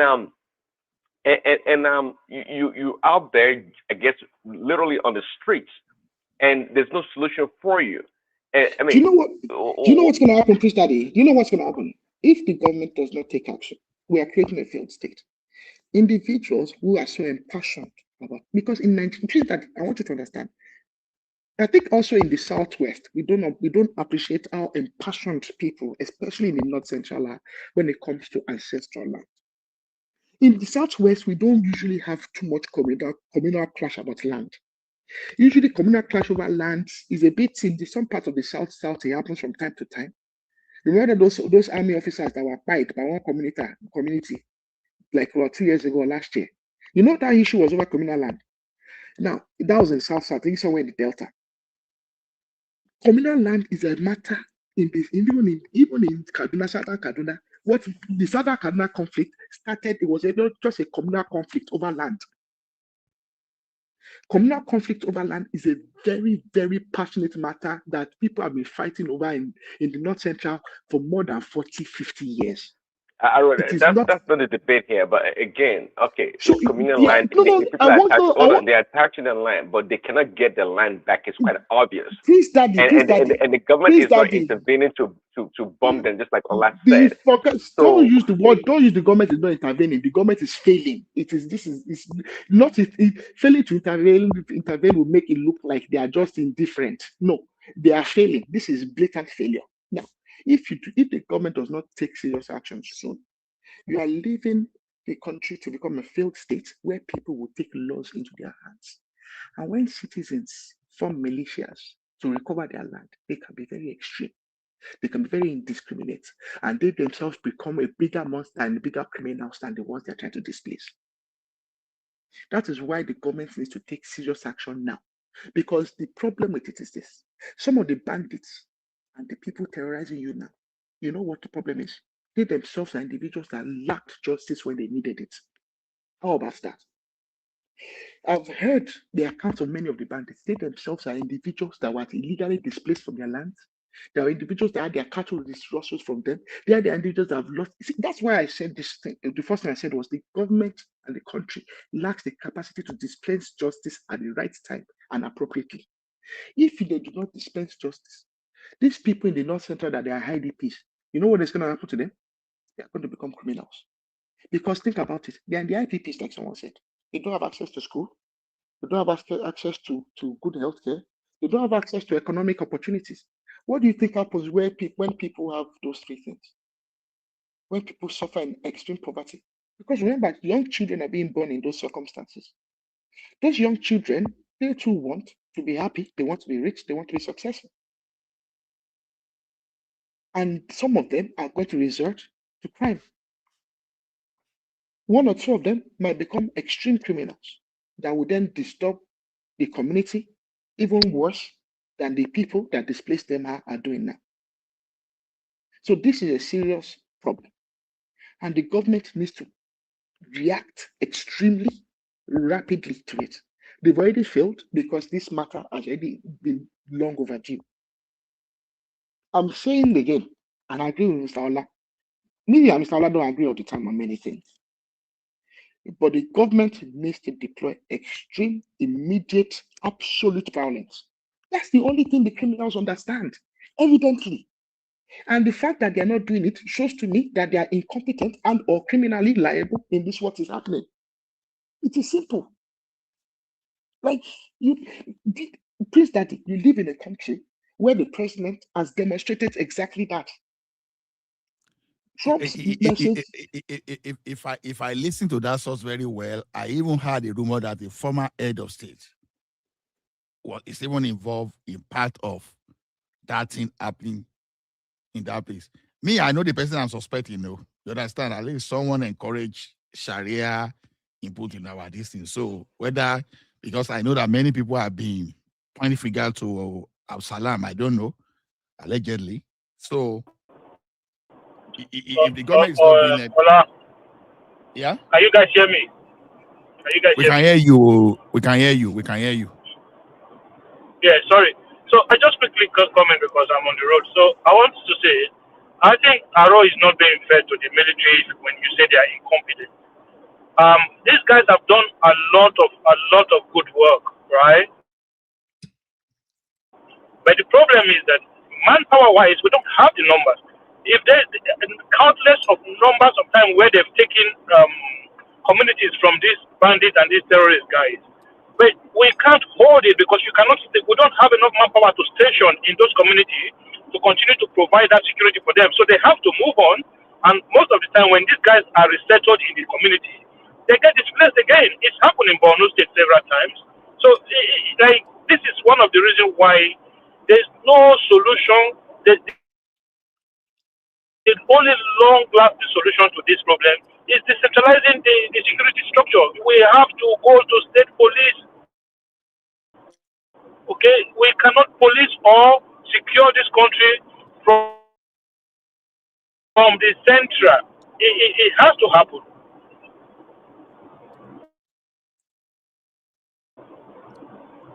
We agree with that now. We all agree. Yeah, we agree with that. We all agree to that state police. We are not even arguing against but state police in itself does not mean that the size of the security outfit will increase. Unless state police guarantees that it's gonna, because no, it means that the state can put manpower in those red zone areas where they have problem in the state. Like if you could, as bad as Borno State, not everywhere in Borno State is been taken over or has issues. Borno State governor in control of the state police or state security structure can actually deploy and say, okay, if I need to employ additional 5,000 or 3,000, they will do it. But if you want to recruit a military soldier men in Nigeria today, they will be doing it by tribe, they will be doing it by religion, they will be doing it by state. This state bring 300, this state bring 500, this state bring 1,000. They will be giving it to state by state recruitment. Whereas the need for it are specifically in certain areas. You know, so if it was under a state government control or under a state. Hey, go on, Akim. No man, no stop you because you do for road. Yeah, so if it was under the control of a governor, the governor would know that, okay, I need extra 1,000 men to be able to do this job, and then they will recruit 1,000 men to do the job, train them, and put them in areas where they are needed. It's not rocket science. So some state governors will not need to spend more on policing. Why some in the short term we need to spend more? So, and in areas like that, the federal government is already giving what you call this their security votes, right? Where some governors get up to $1 billion a month, or some people get more than $1 billion a month, as security votes, money that are not accountable for. So why not make them account for the money by decentralizing the system? You already give them money anyway. If you need to add more, what difference will it make? Just add more for it. But now they are getting that security vote and they're not doing anything with it. You know, so for me, the armies, they are trying their best, but they just can't do it. It's impossible. How many do you have? We don't have up to one. So if they take over, a community from this body, all the army in Nigeria is not to it.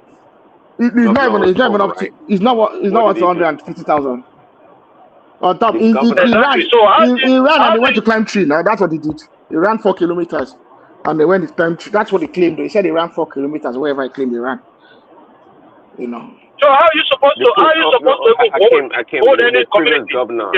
The previous governor, Tom, what did he do? But he had security votes also funding. What did he do to help his people? Tom was useless, man. Forget it. He was useless. He's incompetent. So no, even mind that guy. That guy was just useless. But we want to blame the federal government. But the governor. Tom was particularly useless. To be frank, the guy was playing. He was playing politics with a very serious matter. You know that was why you can see when the people sometimes the people are not stupid. You know, you can see all of it shows in the last election result because even him was trying to contest for Senate. He lost. The people did not give him anything. Governorship, everything. He lost everything. The guy then now did the same thing. All he was doing was just propaganda, come out to criticize the federal government. People were like, "You, what are you doing? What are you doing?" You know, these guys are taking security votes every month. You know, they're not accountable for it. Some state governors are taking at least $1 billion, not million, or billion naira every month as security votes, and they're not accountable for it. So it's time we decentralize the system. Let them start to be accountable. The central government cannot do it on its own.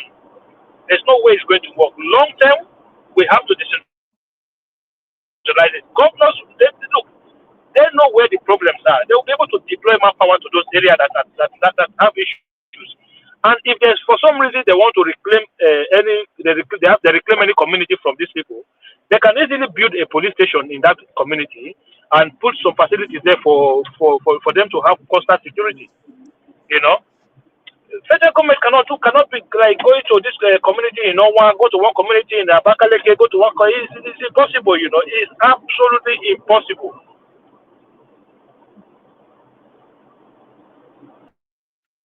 Yeah, I agree with you, Akim. I absolutely agree. Even look at the current police recruitment. You know that police it has installed. You know why they installed it? So they installed it because Lagos State and some states in the south did not hit their quota, and the police didn't want to be accused of not being fair. So because some states in the south did not meet their quota, they literally stalled the recruitment until those states meet their quota. Can you believe it? Like so the police recruitment that we desperately that is what I'm saying. Like you want to recruit into the police, you have to give each state a quota to provide to bring a quota. Like how does that work? How does that even make sense? You're supposed to recruit according to needs. When you do that, Which banditry is disturbing them in Lagos that they are giving them quota for? No, I know that's why. No, the state police is the best to deal with that. But in the federal police, if you recruit according to the need, the people with numbers, we just use that number to intimidate others. That's the problem with the federal police structure. So the best one is that of the state, and the state will be able to recruit their own people. But let me say, we are just saying this state. I don't get it back. You don't want a situation whereby we have 380-something thousand police, and just because of the need, Borno State alone or Northeast State alone, they are recruiting like 150,000. Why? And maybe Northwest is recruiting 100,000. And so across the entire police structure, we now have maybe out of 380 something thousand, we now have about 270 from one region only. You know, from the history of that country, you know the crisis that they will use that to override others, and we don't really want that. So And that's what the police don't want. So they too want to balance it. They want to be fair. But the problem is, even the people in the south are not showing up to be recruited. Don't you get it? The people in the south are not showing up. There's not enough applicants from the south. They want more people to apply. Because the people there are telling you that, okay, the people there are telling you that after doing that, you now deploy them to where they go pay easily. But it's what is the incentive of these young people to join the force? Come on now, there has to be some level of inducement and incentives. We all know, you know what it is to be a police officer in that country. It's not a glamorous job for the most part. I know it's not a glamorous job, but if I lived in Nigeria, I'll probably be a police. I probably would have joined the police force. I strongly doubt it. If I grew up in Nigeria, no, I would have. I actually was going to sign up for. I was actually going to return to Nigeria. What 2010 or thereabouts to do the DSS. You are not ambitious. Direct short service. No. It is. I think it's actually. How will I join the police when my monthly salary was even more than the annual salary? Why would I join the police? Well, but I guess at the time I had the advantage. So that's the thing. For me, at the time, for me, I think having a uniform and having is a prestigious career, and something, if done diligently, is something that you would always be proud of. Let me finish now, Mr. Allah. You have to think about it. I did not grow up in Nigeria, and the money would not have really. I've lived a good life, and I think my family have left me something where I wouldn't be so reliant on my salary from the police. If you get what I mean, I'd always be able to land on my feet no matter what. So for me, the salary would not have been. You know what I mean? So let's come down to reality. So you are not you're not what you call a normal candidate for this job. So you is for more like nostalgic reasons, I would say. Okay, for the prestige of being able to say that I serve my country in uniform. Okay, so if the police was such a glamorous job, you wouldn't have to like incentivize these kids or the young adults to join. They would naturally want to gravitate towards that profession. But that's not the case. It used to be a glamorous job. It used to be a glamorous job. I mean, it used to be. We're talking about now. Prince Daddy, hear this one now. When people are just saying this work is for prestige of this, you understand? Now, when you have a fresh constable in Calgary Police, we earn like 78,000 per annum. Let me tell you one thing. Some people in IT, they don't even earn more than 30,000 to 40,000. So why won't someone give up IT job for a constable to become a constable in Calgary Police when you are going to earn 78,800 and you may even exceed that? That's what I'm saying. What are the incentives that attract this young people, this young adults to go join the police force? That's what I'm talking about. You make it sound like, so people they're not joining. Of course, they're not freaking joining. They don't want to go join and be poor and be begging for 100 naira on the street and all this damn stuff. They don't want to do that. All your landlord will be giving you quick notice. I'll be chasing you out. So, but if you talk about we have a robust package for this police officers, I don't know, $500,000 a month or something like that. I mean, that's a good incentive for a lot of people to jump at it. In fact, the application was so overwhelming that that's turned probably like 90% of the people away. Okay, that's not the case. I agree with you. Absolutely agree with you. And I'm not in disagreement with you over that. The remunerations are poor. The incentives in many ways are poor. If they lose their life, they don't have life insurance to look after their family. Imagine a package that after 2 years in the police force, you get a nice, comfortable apartment, well furnished with your family. You get education for your children, free education. You get a very handsome, a salary. I mean, we're going to have a zero problem recruiting at 100% and confidence level for these positions. But that's not the case. We all know that that's not the case. Don't blame people. Don't blame the people for not wanting to join and they want to go do Yahoo or do IT or go into fintech. I know. One thing I even find out is this a Calgary service police constable more than the private, the French private in the Canadian Armed Forces. So just imagine. Basically, I can conclude that the police are even heading more than the armed forces. Yeah. How does that sound? But armed forces guys when the armed forces when they deploy, they are fully taken care. They don't really spend their salary when they are deployed, and they just get deployment allowance. So in a way, you can say yes. So in because wages they earn more, what but you're talking about, the constable in Canada, in Calgary, or whatever, it's an elevated position, meaning that it's a position that's respected. Law enforcement is a big deal. I mean, it's a thin line between an anarchy in society and the people and the safety of people. So it's really being a police officer. It's a great job. They hold the society together. So it's the law enforcement when it comes to government. What am I even saying? The daily Calgary representation police, French constable is 81,800. That's a lot of money. RCMP 71,000. That's the federal police and less than Calgary. Then Edmonton police and 3,000 more than Calgary service. Just see the list, which is federal police is 71,191. Please, Daddy, you and me and anybody in a sane society. When you talk about the government, the daily representation of government in anybody's life is the law enforcement. Because you and I don't see the prime minister every day in person. You and I don't see any government representatives every day in person. But we see the police, we see the warden, the traffic warden in your local community or whatever, those kind of things. Those are the people you interact with every day. So they are essential. Like you don't have interaction with government every day, but you might have an interaction. Even if you don't have a personal interaction, you see them. If you're on the streets, you see them walking up and down the street. You see them. So that's a representation of law and order. Yeah, absolutely. Which is vested in government. They are the daily representation of law and order in the lives and government and the presence of government in the lives of the citizens. Who is Kabiru Yakubu? Do you want to contribute? Who is Kabiru Yakubu?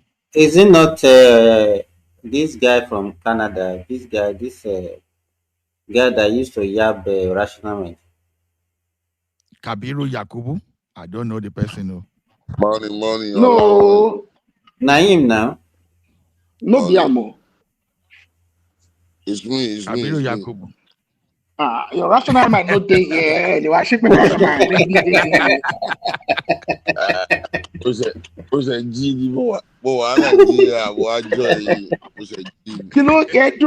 Rational mind is shaking. What did rational mind do for you when you always give am a land like that? Rational mind,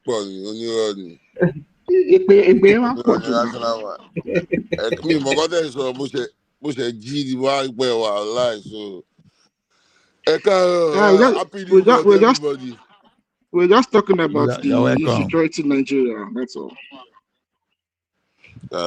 It is well. Let me say one thing that we tend not to be paying emphasis on. People are talking about the salary, how the security officers are being paid very well. Nigeria, my country. We cannot. I think it will. No. Before you get to that place, let us put context to.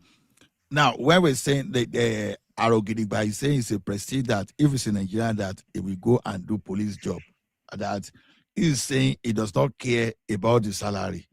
That's where Lord Dape say, if a policeman is earning like 84,800 a year, why we now go for the job that we pay me like 5,000 a year, $5,000? So I don't get landlord. You want me landlord chase me away. So that's what led to that place. So maybe you get the context now. But I don't know. Maybe if you look at the issue of law enforcement, our security officers in Nigeria, I don't know where that people look down on them And it's not now. Even when before, if you want to join, it's bad children that used to join police now. Even even military, we don't value military. It was when they start taking over and they discover that military people are now becoming rich, they are becoming governor, military administrator, that people now start paying them. And it's not because of the prestige of the work, it's because of everything in our own domain is being driven by money, only money. That is the only thing that motivates us, nothing else. It's okay, Dr. Simba. Only bad people jump police in our country. No, that's it now. Even Ola can testify to that. Yeah. Am That's I the lying? Omolile Loman Sobukolo I mean. Yeah. So they recruit our police officer from the streets. Is that what you're saying? You know, like a difficult child. If you have a difficult child that's always in trouble, they'll just tell him. One of his uncles will just help him They sign. are the riff-raff in the society. They are the one that they will say is go and join police. The banner will sign for him, and then he'll go and join the army, go and join the police constable. It's just to kind of thing. But that used to happen in the American army as well. People used to get like, if the troublemakers and you wonder the quality of your police force, and you want to blame whom do you want to blame in this Even matter? now, let me tell you, That's what I'm talking about, quality of recruiting and paying them, giving them a robust compensation. Go to the colleges, go to universities, the polytechnic, and start recruiting people.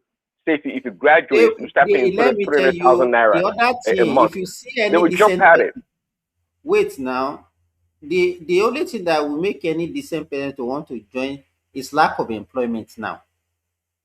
If they don't have any other option, then they will join. But nobody, I can still say it, nobody will willingly say, I like police. Let me support Simba, but with But hold on, but Simba, we have to. variation. That's what I'm saying. We have to change the narrative. We have to change the narrative. If you design a good package for these people, and go to universities and polytechnics to recruit, trust me, you're going to get quality candidates. Let me tell you, the kind of impression we have, even the populists, we don't even like them. We don't like them at all. These are people that are supposed to be securing, but we hate them.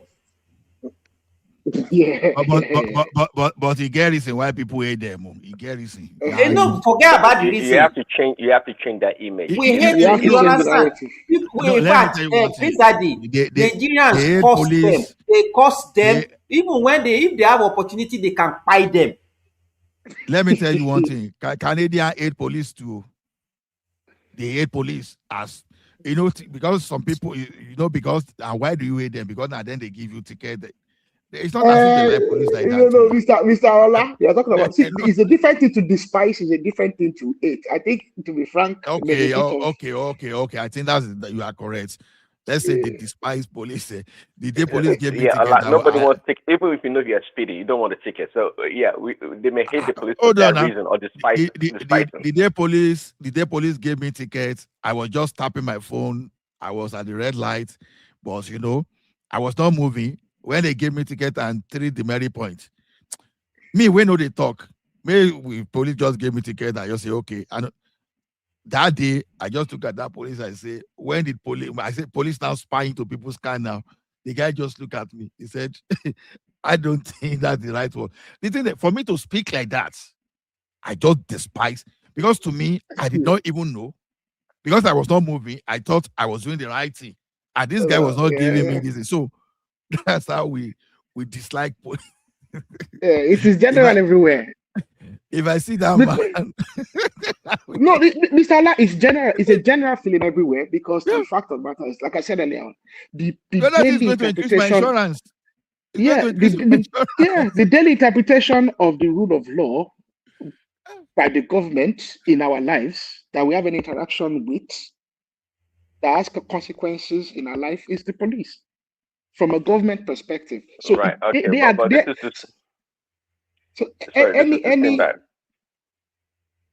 on. Sorry. Yes, Prince Daddy. No, I was going to say, just like we talk about this local governments taking power, been empowered. What we're talking about like a 5-year, 10-year program to reinvent Nigerian police. It is very much doable. So the next generation will have a different perspective and about our Nigerian police officers. We can do it. I mean, if they see a police officer in their own car, well dressed, well spoken, I mean, behaving what we call quote unquote normally. Prince Daddy, let me ask you a question. We have new person here. What do you think? What do you think? What do you say? Simba, we have new person though. Let's balance.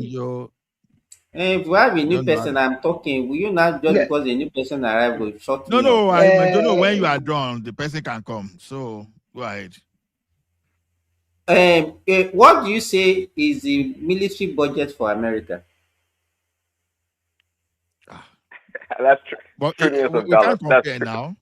I mean, that's a lot of money. They get paid a lot of money. You know, for us to make our security to be attractive, and then we can attract the best of the best to work in our security architecture. We have to improve, and it's not as if I'm defending the government. We don't have the money. And I agree with you now. That's why we were talking earlier about localizing the prison system or state police. My number one concern was the funding source for these institutions. No matter what we do in this country, in this world, we have to know where the money is coming from. We have to account for how we're going to pay for it. And that's why it's very easy.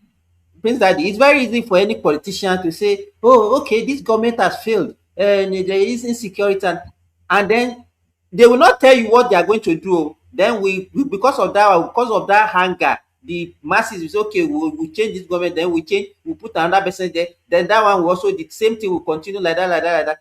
I'm telling you that, as I said earlier, even earlier this morning when we were talking, I told the people, I said, come, this insecurity is shifting a lot of attention from our politicians, and we are not asking questions about people that we just want to use anger. The same thing we did during Jonathan. Buhari came, we complained. Then Tinubu is there now, we are complaining. Another reason will come there, the complaint will continue. I asked on one platform, I asked a question. I said, is there anything that we'll be using as an electionary campaign since I know Nigeria that we have been able to solve? Whether it's electricity or education or road or anything. Nothing that we are able to solve. And then the question we're supposed to be asking ourselves is that why is it like that? It's not by changing. We have to just sit down and look at the fundamentals. If America go and look at the security budget, even Iran has over 3 million soldiers, 3 million, and there are 96 million people. How many soldiers do we have in Nigeria? We know 350,000. Okay. You understand? The fundamental will say, the government is not serious. The people, are we serious? Yeah, we don't want to pay tax. No, but first thing is we have to first be tax compliant. Security is not cheap. Go and look at the budget of even Egypt, Algeria. Their military budget is more than the whole budget of Nigeria. Okay. And I don't know why Nigerians we are expecting miracles. No. Okay. Are you done, Simba? I'm done. Let's listen to our visitor. How do we pronounce your name, sir? Good morning. Ayanyo. Ayanyo. Yeah. Ayanyo, yeah, from Edo State. Oh, okay. Edo people plenty for this one, man. No, welcome. Yeah. Good morning, everybody. Good morning. Good morning. I did for Brighton for UK. So I don't do here now. Yes. Now you our Chelsea FC football this thing go the Go there, follow Dear. Is our feeder team. But not be my team, shall did that city.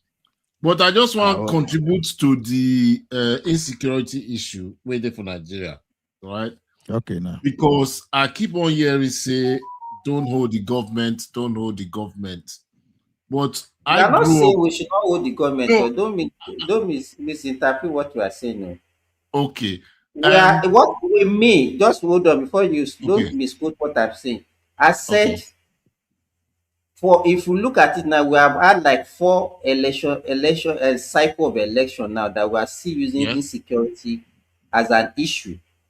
Yeah. And what I'm saying is that if we make it a point of something that we'll be using to change our leaders, then it will not go, because politicians will be using it every time election is approaching, and then we'll be using that anger to be changing, and we will not get results. That's what I'm saying. I'm not saying we should not hold the government accountable. I understand you now. What I was going to say is that the whole Nigerian system itself needs overhauling to start with. We can't keep on giving the excuse that either there is no money or nobody can be accountable. It's ridiculous. I attended school one time in Nigeria for free. My secondary school was free. Right? My primary school was free. The government supplied me with notebooks, mathematics sets, and all that, uniform in Nigeria. Right? So I cannot understand why our politicians today cannot replicate that. I remember when there was free education in Lagos State, Bende State, that's when it was Bende State, not Edo State now, Oyo State, Ondo State. I'm talking of the time of Shagari, when you had the Awolowos, Azikiwes, Umadi Khan, Aminu Kano, that kind of era, right? We had the money to look after our country. I remember I was able to open a tap in my compound in Benin City, and I had water. This is not now where everybody has a borehole. Borehole was a fancy thing. Sorry, my brother.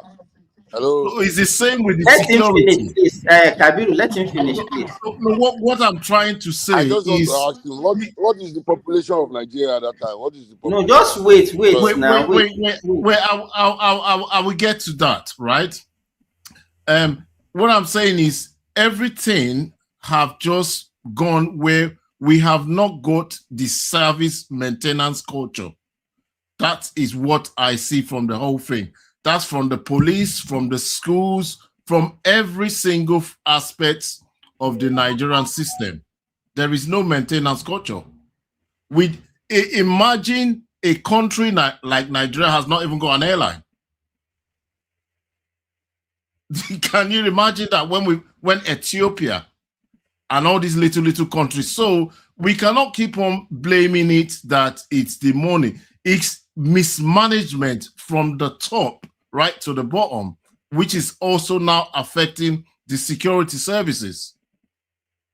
So you cannot expect your army or your police to go and give their best when the budget allocated for them for either their training and things like that is not being utilized in the right places, because funds are being diverted. Whether we believe that or not, funds are being diverted because there is no explanation why our politicians are one of the richest in the world.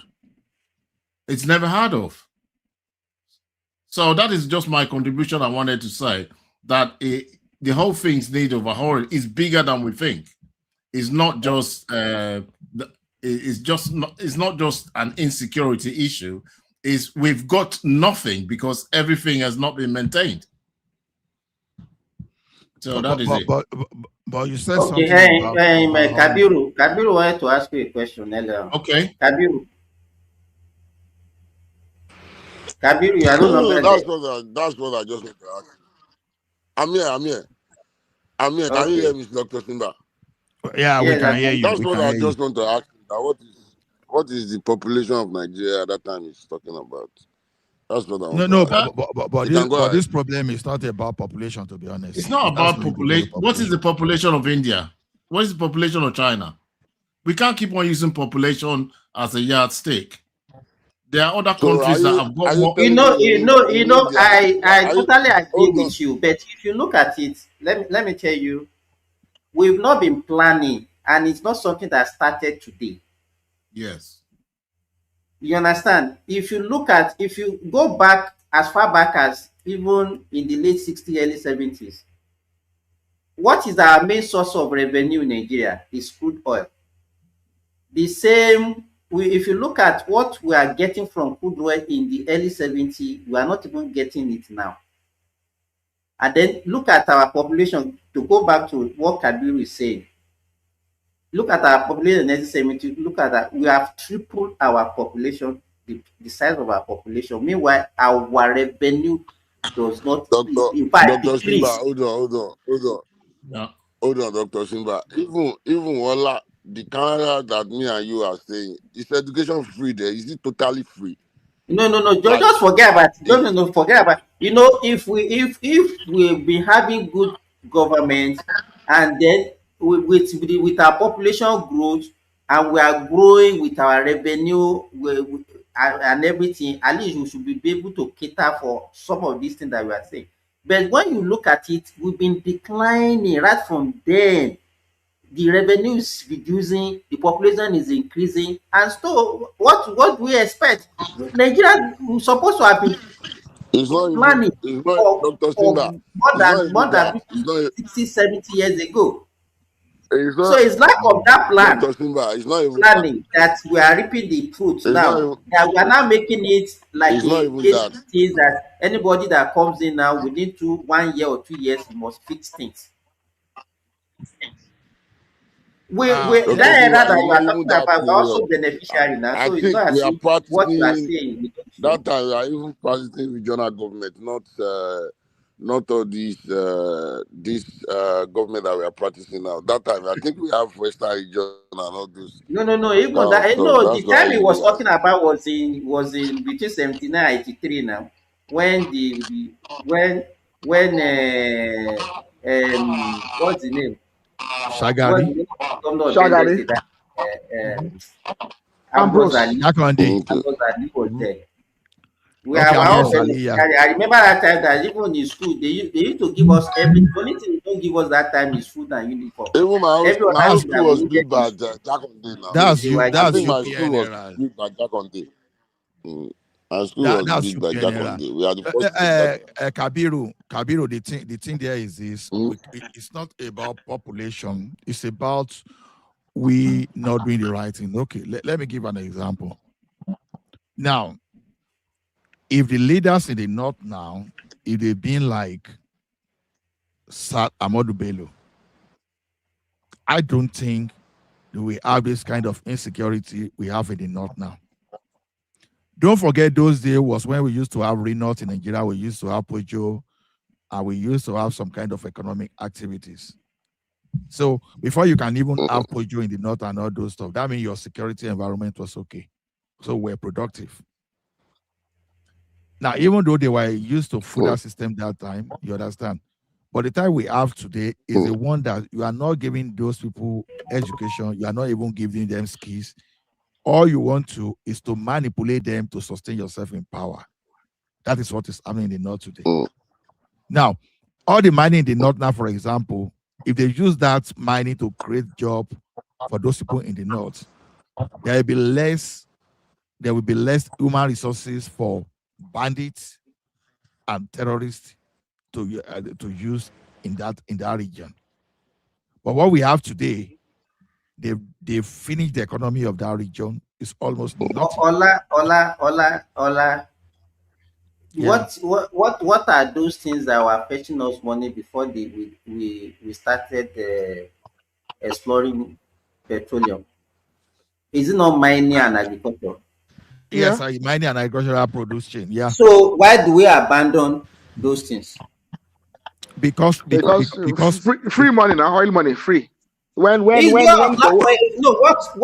prevented us from getting money from those ones and add it to the because we one are that we are getting from incompetent. oil? When Gowon was saying that he has more money, he has money, he doesn't Yeah, know he what to doesn't do know with what it. to use the money for. No, Simba. I don't even want us to make it simple like that. Let me tell you one thing. We were getting oil in the southwest region before these people took Midwest away from us in the name of weakening Awolowo. You know, although the oil may not be in the quantity post Civil War, but at least we're getting spot in the south, in the western region area, right? If the military did not come into power and we add those structure, I tell you, the oil will exist alongside the other resources. But what did the Irosi do? He captured all the state resources. He unified everything, unitary. He just wanted to dominate others. That was the first mistake. Now, you now gave people that could just do worse than you chance to come in. And that is where they started finishing all regional economy. You understand? Even all those functional firms we're even talking about, they were still functioning even under UPN.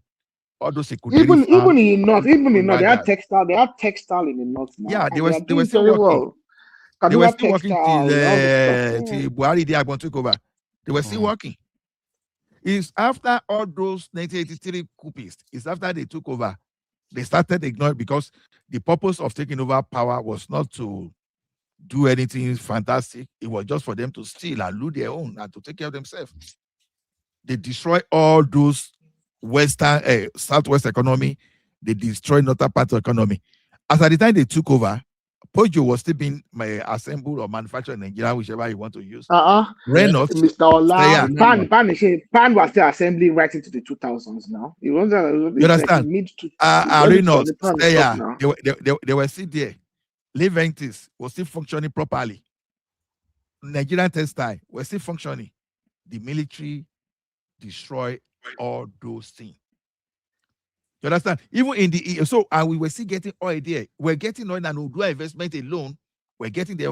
Even the like of Debamdele Otikwa, other military, they even went after Odua investment to weaken the southwest region. So it is not about oil only, but we have some group of destroyers that took over. That's just the way I see it. It's not just because of. So now we now have governors that they see that governors as survivor. It's just a money making scheme now. If you're a governor, yeah, you become a billionaire once you become a governor in Nigeria now. Now, can someone explain to me how this our senator that like to sing, that like to do everything? This our senator from Dino Malaya. Please tell me what he has done better than you, Dr. Simba. I can't tell. Tell me. I don't know what it. I don't know what is better than me to be a politician.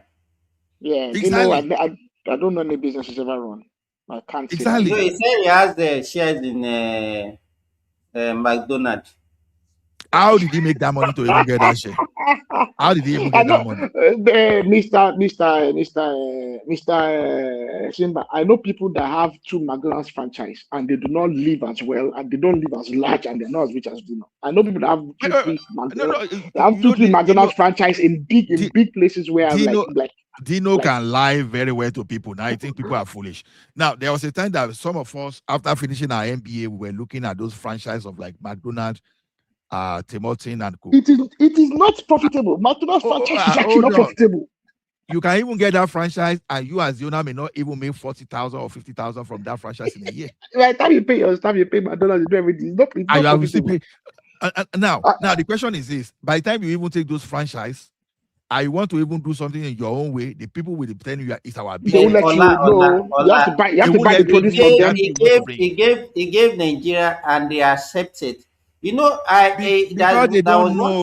You know, Ola, that was one thing I said last week. That I said last week. I said there are two ways by which you can be forgiven in Nigeria, if you are a criminal, one, if you join the ruling party, two, or if you join the opposition. If you join the ruling party, the ruling party will forgive you because they will not prosecute you for whatever offences that you have committed. But Nigerians will also pardon you because they are now see you as an opposition, that you are opposing the ruling government. So you are doing what they wanted to do for them. So you'll be forgiven. So Dino to Nigerians now, Dino can even come to the next government, they don't care. I know you don't even talk of Malami that is accused of terrorism and all those stuff. So Nigerians don't care. So when the Nigerians say they hate, they don't like corruption, you wonder how they are the one recycling corruption, though, but they will still be the one complaining about the same corruption. They love corruption. Who told you say Nigeria no like corruption? They love corruption. They like it. They're just waiting for their own opportunity now. Yeah, it starts from when you send money to your brother and sister. Please help me do something. No, maybe they go buy block for. Dr. Simba, sorry. What is going on in Iran now? Is Donald Trump losing the world? Well, I don't really understand. I know that one. No. I don't even they discuss that one. It is not something. I don't even discuss them anymore because it's pointless. I think Donald Trump is losing nobody the can world. win. Nobody like yesterday. Nobody can win now, but nobody can win. It is not a winnable situation for anybody now. Me, I know even get that one. That one. Because he said he's going to withdraw the. He's going to withdraw the U.S. military in less than 3 weeks or 2 weeks. Now my own country, they even after. I know they. I know they. I don't even care about. I don't care about what they do for them. The thing is, how I go enter Nigeria where they no go kidnapping from the airport. That's what you know what I even want. No, all these there is no insecurity. Abiru, just hold on. All these things that we are saying is Iran that is funding terrorism all over the world. Let them decimate Iran the way they want to decimate them, weaken them, and then we will now see whether terrorism will stop or not. So that we know the rightful funder of the terrorism. Because I don't even know the reason, the way we the people we reason sometimes. So let's see. I mean, all the funding now, all the banditry and everything that is still going on in Nigeria now, is Iran that is being bombed every day that is still getting money to sponsor them. You people continue deceiving yourself. No. I just want to hear. I want to hear Madam Sita opinion. Don't bring Madam Sita into this matter. Her opinion is biased. So maybe. Our opinion is obviously biased. No, that's our opinion. Anyway, I won't say she is biased. Yeah, that's our opinion. She has the right to a bias. I'm not contesting the right that she has the right to a bias. Adelaja, welcome on board. No comment. Why do you need to introduce him specially? Is he a stranger?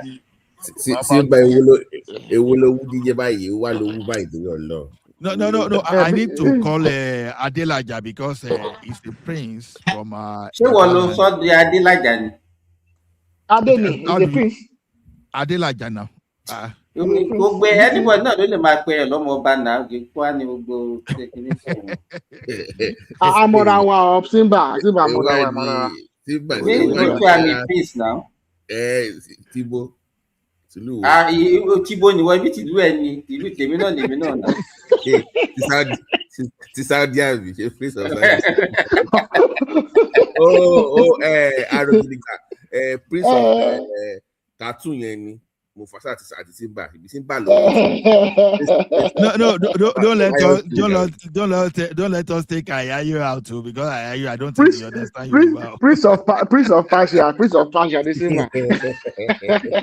But you want Adelaja. Welcome. Adelaja, the terrorists have regrouped fully in your state.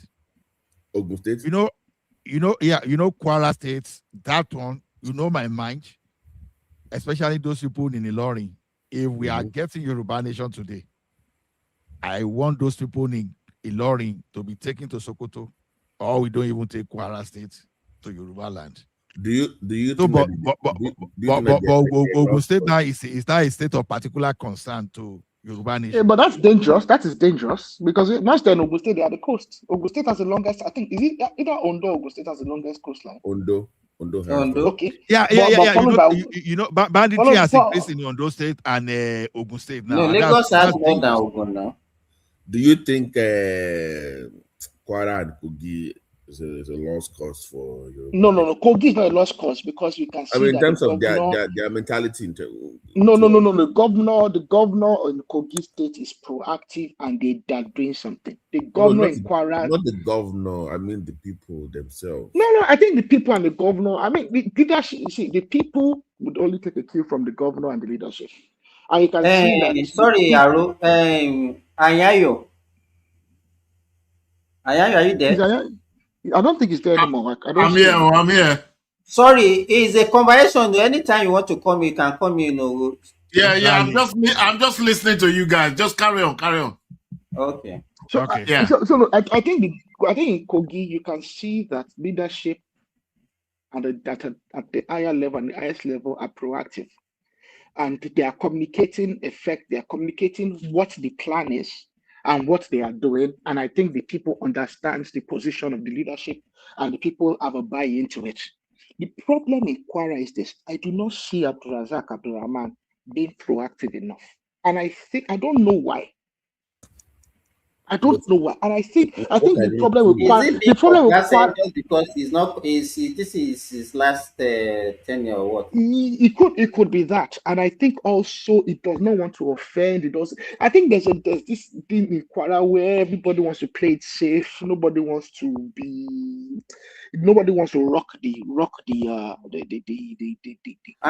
you know that? Okay, no, don't let me say this.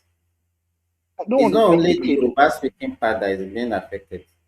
Yeah, it's right across. It's really right across Kwara. Because it's actually terrible in Kwara. We have Kwara North, Kwara Central, and Kwara South. Kwara South is the one that all these the Kwara North is where they killed almost 100 people the last time. But you mentioned Ogun State. Do we have active terrorist cells now in Ogun State now? Or am I missing something? No, you fell for Leon Jadi, so you did the other time when you pursued them out, Abby. Right. Yeah. So you didn't sustain it, and they've now regroup. We are hearing that they rumor that they regroup even stronger now. What part of it? We have some we have some kind of intelligence in the southwest that the government is not. Ola is now working for Radio Ekiti now, so he has more information.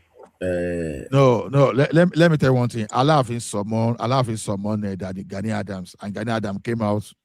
He said what they are doing, what they've done so far, all those stuff. So, likewise, there are so many people being engaged. The question I want to ask: whose land are they occupying? It can't be Jebu anyways. I want you. Because my point is, if the locals are not part of the problem, how can somebody just come from nowhere? That was my because I'm trying to figure out what part of Ogun State we even welcome this. It can't be Jebu. It can't be Egba. Yeah, why? So who are the ones? Who are the locals that are collaborating with them in my state? I'm trying to figure out where in Ogun State this is happening. What's going on? Because I brought it up. Because I just don't see Ogun State being a base for terrorist activities or launch in Southwest. So I'm trying to figure out what part of Ogun State. And Sunday Igboho is busy with his APC. The man has lost his mind anyways. He's busy with APC now. But I hear security more. So if it's gonna be Gani Adams and Amotekun and Mekoya, they had their summit like last year. Sunday I knew that guy was okay. Let me tell you where they say these people are hiding. They say in Ijebu Assis. So the commissioner of police, that's outgoing there, commissioner of police, Larry Ogunlowo, identified dense forest in Ijebu Assis at the primary hiding spots. Then Odogbolu local government area. So there is a particular, although this one is all about attack around the Alayo fish farm cluster in Ikongba and the agro axis. So when they talk of forest hideout, is it a good thing? I don't know how to call the name of this thing, a good thing area in Ijebu, and they mention a lot, and some bad spot along Shagam Ijebu, the expressway. So they've the police, I think they actually map out the place. So it's not as if this thing is aiding. So it's not as if it's aiding or even if you go to Vanguard, 5 days ago, you will see what the commissioner of police stated there. So it's even the police that is telling us this one now. You know, Ola, here's my worry. If care is not taken, Lagos will probably be the only safe state in Southwest in the next 3 to 4 years if this continues. To project in the future, because there seems to be no resistance. You know, we had that buffer zone, which was our Kwara and that Okeogun, was the buffer zone. It appeared that has been infiltrated once a week in there. Now, when we start hearing Ogun State, that means what you always in already. So if this continues in the next 3 years, even Egba will not be safe. And I don't know where we go from here. Do we wait for state police, or do we take the law in our own hands? So wait. Okay. So wait, the new IGP has I made a suggestion a few days ago. Might be new. Okay, you are Ola. You know what? I was wrong. You are right. It's time to take up part. I was wrong. I'm going to admit that I was wrong. You can't wait for the federal police or state police at this point. BT, you know that me and Mr. Lai used to fight. You know that me and Mr. Lai used to fight about caution, and even me now, I'm becoming very frustrated. I was trying to get Prince Daddy to repeat after me that the government is incompetent and uncriminal. And Prince Daddy is. I think. Do you know what it means if they invade Ife to your barracks? You don't even know the significance of that. That is dangerous for your people as your pride as a group. But BT, they've already invaded Ife a long time ago. Don't you know? No. I'm saying to the point where your own king cannot even move around freely. But BT, the outskirts of Ife, Elisha is riddled with people, illegal gold miners. So should we wait until they decide until they Dumbu? Okay, don't let me go there if you know what I mean. You don't want where your king will be missing and they're like, oh, Lori Kabiyesi. Is that what you want in Ife? Wọ́n ti jí ọba gbé ní Èkìtì àti Oǹdó now. Ọlá, there are obas and there are obas. Ó yé mi. Kọ́nà gbé Ọọ̀ni of Ifẹ̀ gbé nísìn. Ṣé ó gbọ́ létí? Kì í gbọ́ burúkú lẹ́nu abọ́ rẹ̀ o. So be àwàdà.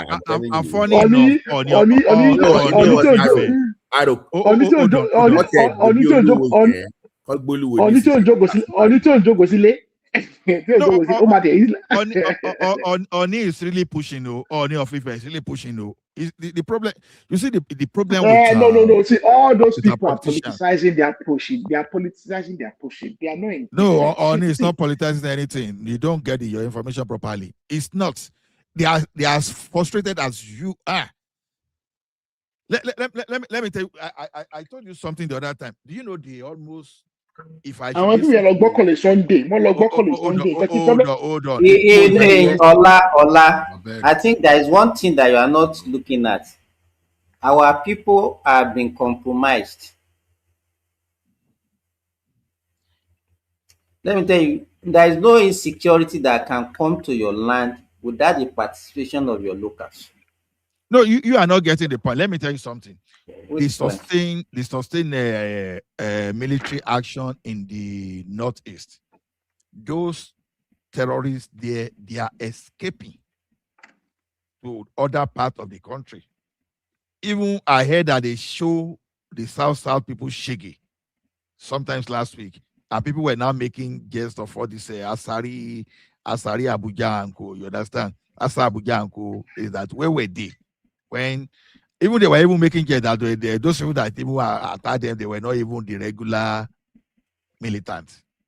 Now, these people that are running away from Borno, from Sokoto, they are coming to the south. Now, coming to the south, and you know one thing is the local intelligence there, they know, they reported immediately they saw those people. That's not the point. But when they report to our people, what exactly are they doing? I heard, I don't know how far it was. I heard that Alafin, maybe when it's some organ, maybe they use some kind of hunter, local hunter, they chase some people away. I don't know how far that is true. The same thing I heard that Odintu has been trying to clear ground, trying to push and push and push. See, to me, generally, if our Obas can be able to convince Tinubu now, because the focus is Tinubu now, because part of my hope is that under Tinubu, Edote Yoruba land should be secured. Give OPC contract of like, because Ghanaian Adams say, Edowawu, just give. Ghanaian Adams of a make Arokin sort of even for the short time, you know, that's big pushback just for a minute. You can't allow them to come all the way. Okay. Should be on me. Should be on me. Come back on the Sunday. Maybe Sunday don't mean back on the no to do with the APC. Don't lay your cat to the Tinubu must say. No, it's not even that. Arrow. It wasn't an issue of Sunday himself. It was what he represents. But when morale booster ni bó ṣe wà, he go be your manager for go fún rẹ̀.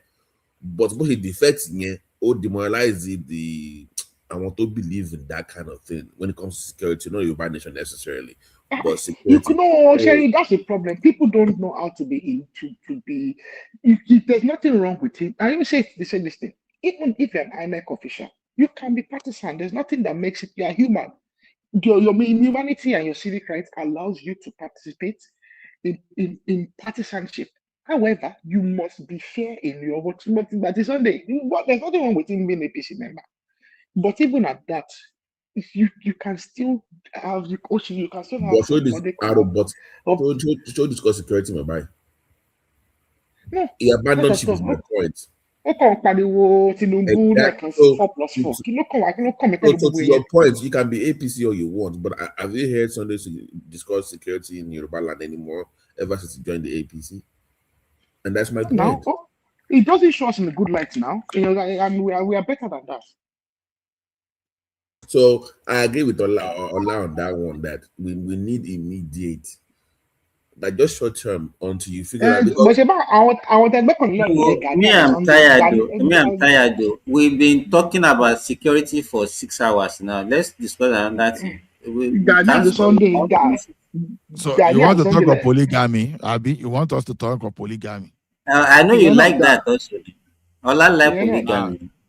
What's wrong with it? It's good now. Polygamy. There's nothing. That mouth they make everywhere they go. They make mouth. You try it and let's see. Must I be the one to try it? So why are you promoting what you cannot do? Now mouth, it's just ordinary mouth you get. Even we that were in polygamy, you know, they shout out like that. You the polygamy.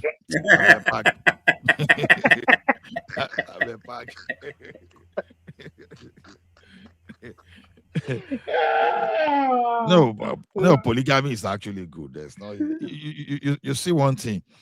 Look at some people that didn't get problem in the Bible. You understand? And look at people who get problem. You understand? Now, Adam and Eve. Adam was in a monogamy relationship. What happened? He listened to serpent. And that one went against God. You understand? David had several wives. And what happened to David? It was the favorite of God. So what are you talking about? So And when you even look at the animal kingdom, animals generally they are polygamous in nature. So how come that human cannot do the same thing? Mr. Ola, on this one they are saying, can you stand in front of your wife and say it? But Aro, you are a prince, and that's Yes, all this prince wey dey on this platform. That's what you are just prince by. So how can a prince be talking like this? You call yourself a prince and you are talking like this. You are afraid of a woman. I'm surprised though. You are supposed. That or like doing I'm trying to BT, don't call it Olaju.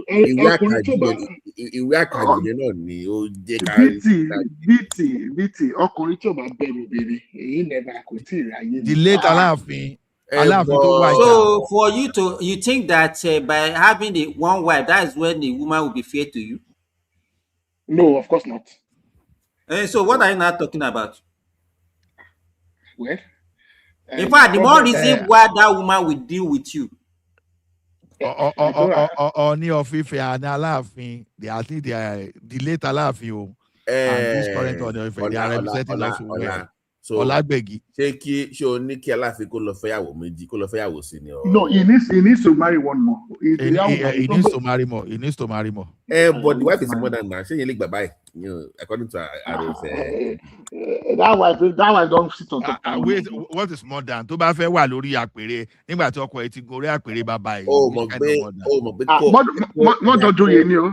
Mọ́jọ́jọ́ kó rò dání wọ̀. Òun náà ṣe dọ́gba tiẹ̀ náà ni.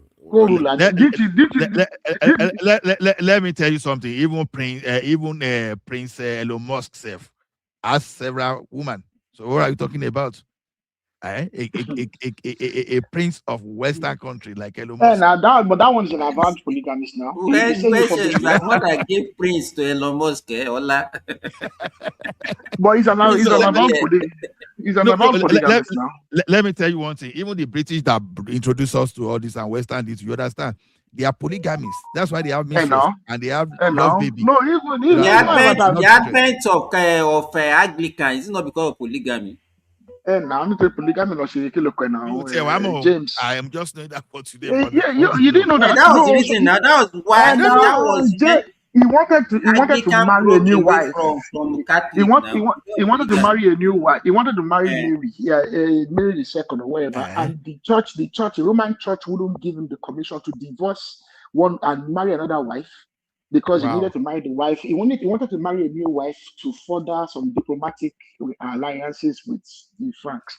And the Roman church, because they were putting some influence on him not to give him commission to marry a new wife. So they just did the Anglican communion out of that. The Reformation. Wow. It was based on his desire to marry a new wife, a younger wife, and divorce his other wife. It wasn't George. Was it George? One of them that married some polygamy. 17 is father we pay 17. Wow. So the thing is this, and one thing about polygamy is that, do you realize that they live longer? At least my grandpa still is last day. So when we come for your weddings, the first week for your second wife, Canada. No, you don't need to do wedding for polygamy now. Okay, so your other ones in Nigeria. Are you looking for a wedding to attend? No. My caller escape. So does Madam know that you have this opinion, this thought of does Madam know, Ola? You know, woman can tell you something sometimes. Yeah, answer the question. Hold on. I want to tell you what my wife told me. No. Now. You know what my wife told me one day? He said, "Me, I don't go stop you from getting another wife." Because if they hear me, they say all this kind of thing. So you know, when woman want to know where you know your intention, say. I don't go stop you from. If I want to, getting this thing. I will tell my wife, say, okay, I like that. I like that. No, okay. There's something that even came to my mind. Why growing up, there was a guy on the street. So that girl, a nurse, and get one guy like that. So whenever that his boyfriend was looking somewhere, say, what's he like in Yabi? Okay, real life, I'm not even joking. I'm not joking. And you know that lady and that guy got married, and he was even giving his boyfriend at that time girlfriend. I don't know what came upon that.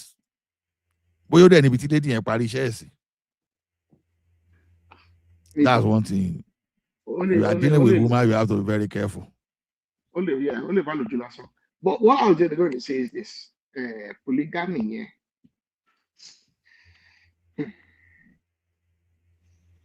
Well, allow modern women, I didn't see the modern now. Modern women will accept. That's just the fact. No, it depends. It depends. No. The worst that can happen is that they will say they want to go Abi. Yeah. That's what that can happen. So then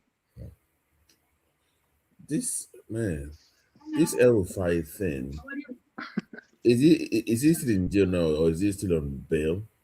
No, he's arrested again. Again? Yeah. No, I know it was released on compassionate this thing, and so but no, it was just returned. Yeah, it was returned, not he was arrested. It was returned. It wasn't released essentially. It was just kind of like it was just given permission to attend. Yeah. So and he went back. So saying he was arrested, I don't think that's the right. Baba yẹn wá fi baba yẹn pamọ́ jàre, wá fi baba yẹn pamọ́ di ẹ̀yìn 2027. Ọkọ negotiate jáde. But we shouldn't. That negotiation part, like all this negotiation is unnecessary. You know one funny thing. Charge him to court, charge him, and then let the case proceed. All this negotiation. This thing get paddy. You know, Ribadu said the reporter said that Ribadu won El-Rufai's mother. And they are supposed to be friends. So even that person, even that person that is there. Peter can go anywhere now. Black. He went. He was not wearing black. He was not standing in the corner like Mr. Agbotikuyo can go anywhere now. Abi, you don't know. Say na in the call Agbotikuyo. Well, the radio joining them, for example, now. What guarantees little boy from go to join, like, because he just showed up there?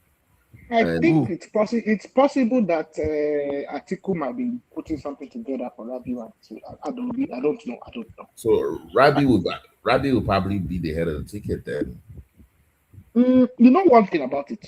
All of these things is going to show itself within 1 month because everybody has to do their primaries within the next 2 months.